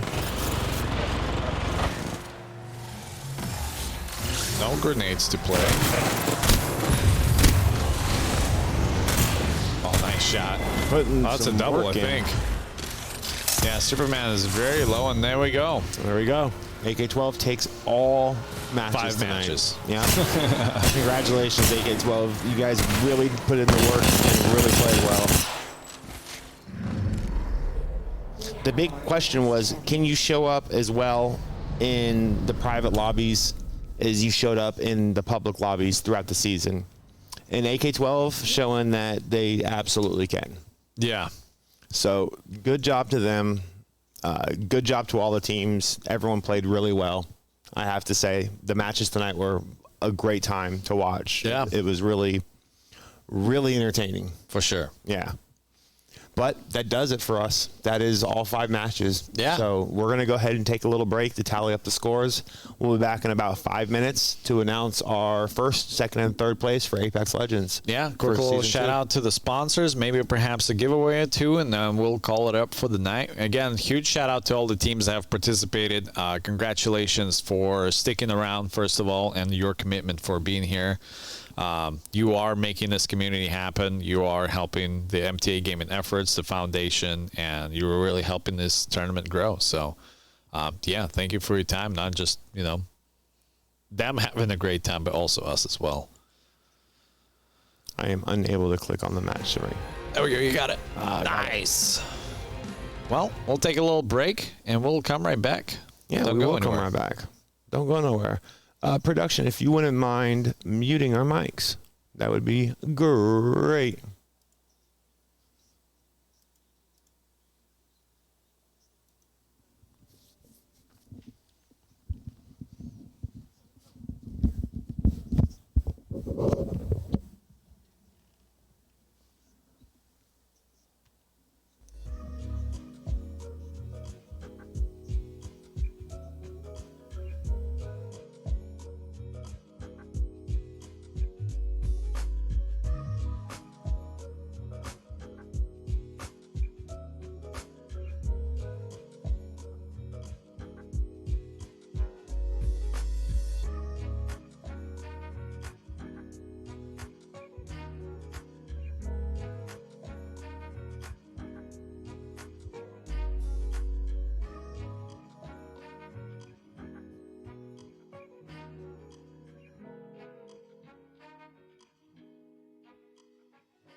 Let's go in music. All I'll leave it on. Yeah, we'll just leave Nice a little jazz. little background beats, nice and relaxing for the end of the night.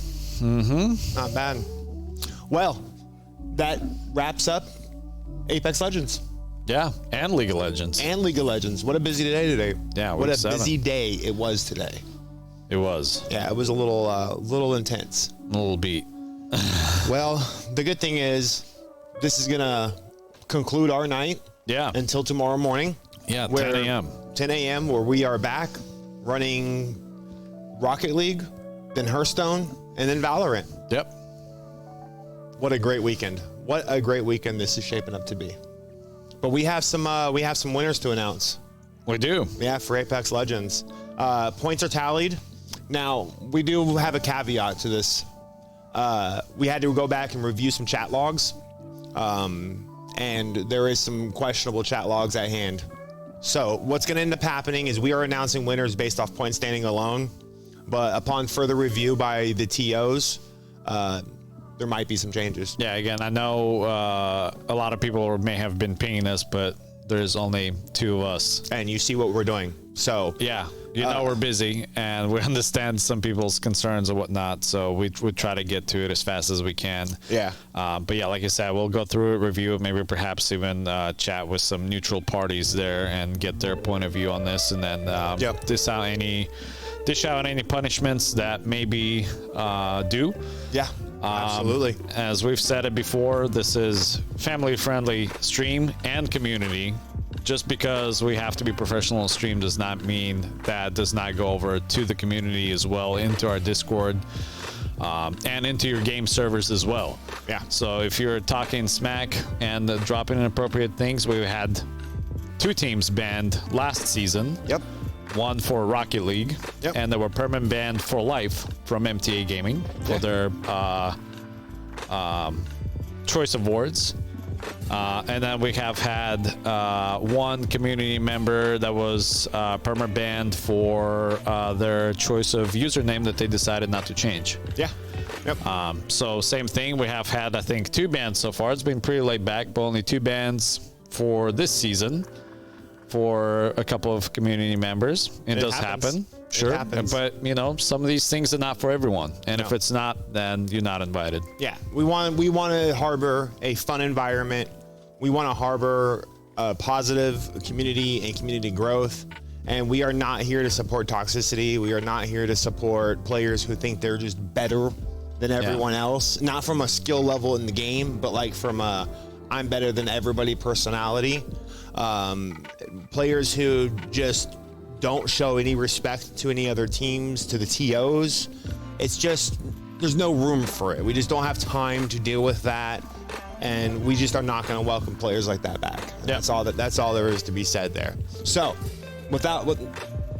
got that part out of the way. You know, let's talk about some good stuff. Let's announce the winners of the 2023. It is 2023, right? 2022. No, wait, yeah, 2022. We're in the future already. Welcome to MTA season 36. I'm living in the future a year.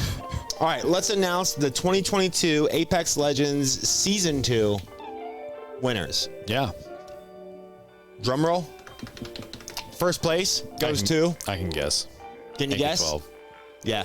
Yeah. Was it a blowout? Well, hold on. Was it a blowout? It was a blowout. How bad? What's the second place points compared to first?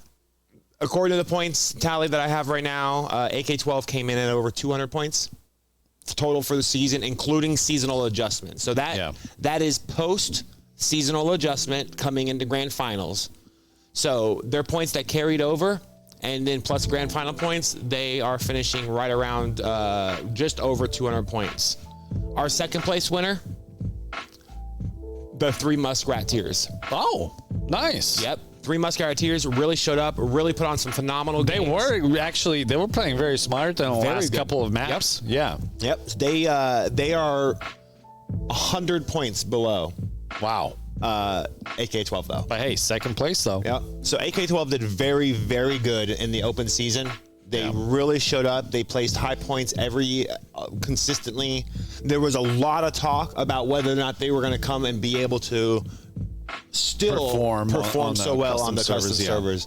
And they showed up today and said, yeah, we actually can and will and did. Yeah. So huge congratulations to AK-12 for picking that up. Congratulations on your first place victory. Congratulations to second place, the 3 Muskrat Tears. And then third place, 2.5 men. Really? Yep. Third place the is 2 2.5 men men. that the half men finally showed up for the last match? Yep. They scored well, pretty consistently. They were mid-tier, picked up some points and picked up some kill points, and managed to, and then plus the seasonal adjustment. Yeah. Right? Yeah. They are sitting comfortably in third place. And then the fourth place was about 8 points below them, and then it just descends on down from there. 8 points. Yep. Crazy. So congratulations to our top 3 teams, AK-12, the 3 Muskrat Tears, and 2.5 men. You are the 2022 Season 2 Apex Legends League champions. Yeah, congratulations. So, good job, everybody. Well played, well earned. It was really, really an honor to spectate and to watch this. It's fun being a part of it. Yeah. As everyone's heard me say too many times now, I love Apex We Legends. do have to pick out an MVP. We do have to pick an MVP. We do. Yeah. And I honestly don't know right now. I have to go dig back into the stats. Okay. All right. Well, we will announce that perhaps a little bit later on. Yeah. Maybe even tomorrow. Yeah, We'll come back and come back on that. As a reminder, again, tomorrow, 10 o'clock in the morning, Alaska Standard Time, Sun Mountain, Wasilla, MTA Solutions Store. You guys can come out here and join us. Drinking some Monster Energy drinks, having maybe a grab of pizza, some food, and watch actually the action unpack live on our large I'm going to jump screen. up and... I bet you the camera's asleep, huh? That one should be live still. All right, let me see if I can switch to it. Yeah, everybody left, but let's go. show. Actually, we do have Riley down there. He's taking a little nappy. Let's switch over to it. There we go. Yeah, come on out here, hang out, drink some Monsters, and then in front of those seats there you see, there's a 6 large monitor display screens that you can kind of, we're way up here. We're Hello. up here. Hey, Production, hey. what's up? Production. Oh, God. Survive. Survive. Clip it. Clip it. But, come out. Come hang out here. We want more people. Riley's doing laps. Oh, here comes Chapazard. All right, production switches back to camera 1. Don't fall. Can you hit camera 1? Thank you, sir. But so as you finished your tournament today, or perhaps you're watching the tournament live on Twitch from Alaska, if you would like to come out here and join us in person, our doors are open 10 a.m. tomorrow. Yeah. We will kick off with Rocket League, followed by Hearthstone, and by Valorant. I almost said Apex. I'm burnt. It's okay. I'm burnt as well. My brain is functioning at about 10%. So those of you that finished matches tonight for League of Legends or Apex and you would like to relax tomorrow and perhaps celebrate or just come join us in person, please do come out. Yep. We'll gladly have you here. We can knock out a quick maybe giveaway or 2, and then we'll call it out for the night. Slap a giveaway out there? Yeah. One more giveaway for chat? Yeah. I gotta find it.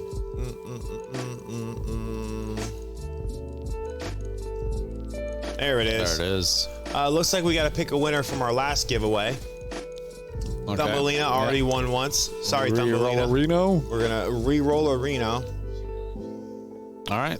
Josh, EST. Josh, EST. One of our competitors, I believe. Oh, good. Yeah. Love to see it. Yeah, congratulations. Whisper us on Twitch.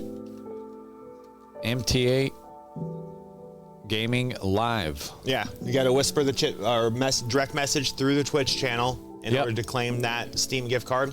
We'll get you the code. But let's go ahead and let's do one more. Run one more, huh? All right. Well, we have 3 minutes for that to roll through, and we do have our exclamation point giveaway in chat. Absolutely. Let's go ahead and give some shout out to our sponsors. Let's do it. We're going to do one of these. make sure all our sponsors are getting the appropriate amount of recognition, including the couple that I don't think got updated to here. Try and get that taken care of by tomorrow. Yeah, we do have a couple more things that we have to tidy up for tomorrow. Yep. So we'll stay here a little bit later, but that's okay.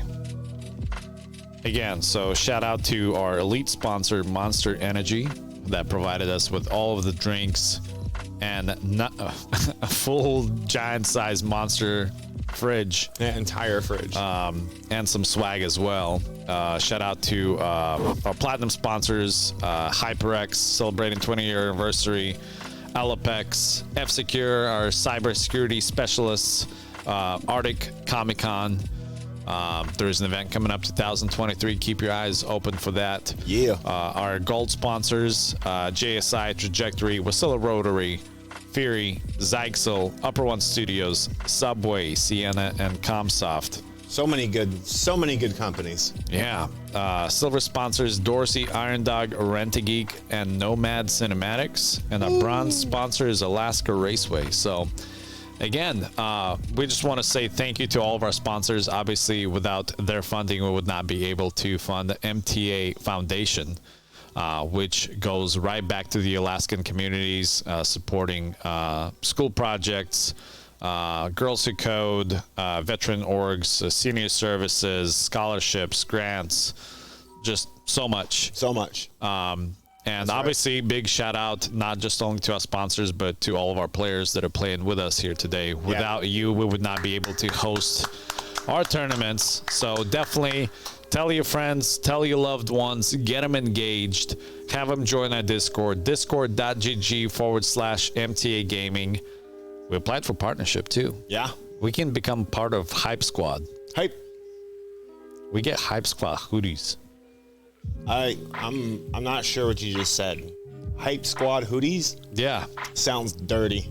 They're pretty dirty. They look it's legit nasty. though, isn't it? They're good. I seen a guy at the EBS walking around with a Hype Squad hoodie for Discord. Oh, hoodies. Yeah. Nice. I want a new hoodie. Yeah. I like it. I'm about it. Speaking of hoodies, we do have some new MTA Gaming hoodies coming out here pretty soon. Yeah. Hopefully we'll be able to drop them tomorrow. Yeah, we'll try to drop those for you guys. Again, I believe all of the money that were raised by selling those hoodies will go back to the MTA Foundation. Yep. So, again, just remember you are playing for a good cause. What you're doing here as a gamer, you're not just competing for the bragging rights or who is the best player in the state. You are here competing to grow this community and to raise money for the MTA Foundation to better your community in Alaska. So, yeah. I think with this being said, we will go ahead and close out with our last giveaway for the day. This wonderful music will have to come to a stop. We'll have to figure out who our top player. Not right now. Oh, there you go. I look at all this control I have. I'm in control. And we'll have to close it out for the day, and we'll come back tomorrow at 10 o'clock. So let's close out that final winner here. Pick a winner. Dun, dun, dun, dun. Redbeard. Get out of here. No. No. You don't. No. Next slide. No. Are we going to let him win? He did come volunteer. He did come volunteer. You know what? We will allow it. We're going to give it to him. Congratulations, Riley. All right. We value you. Take it. It's all yours. He's going to buy anime. He already had it all planned out. Yeah, absolutely. All right. Well, with that being said, thank you all for tuning in. Appreciate you all being here. Good morning, good evening, good night. Take care. We'll see you tomorrow at 10 o'clock Alaska Standard Time. Thank you all for being here. Good night.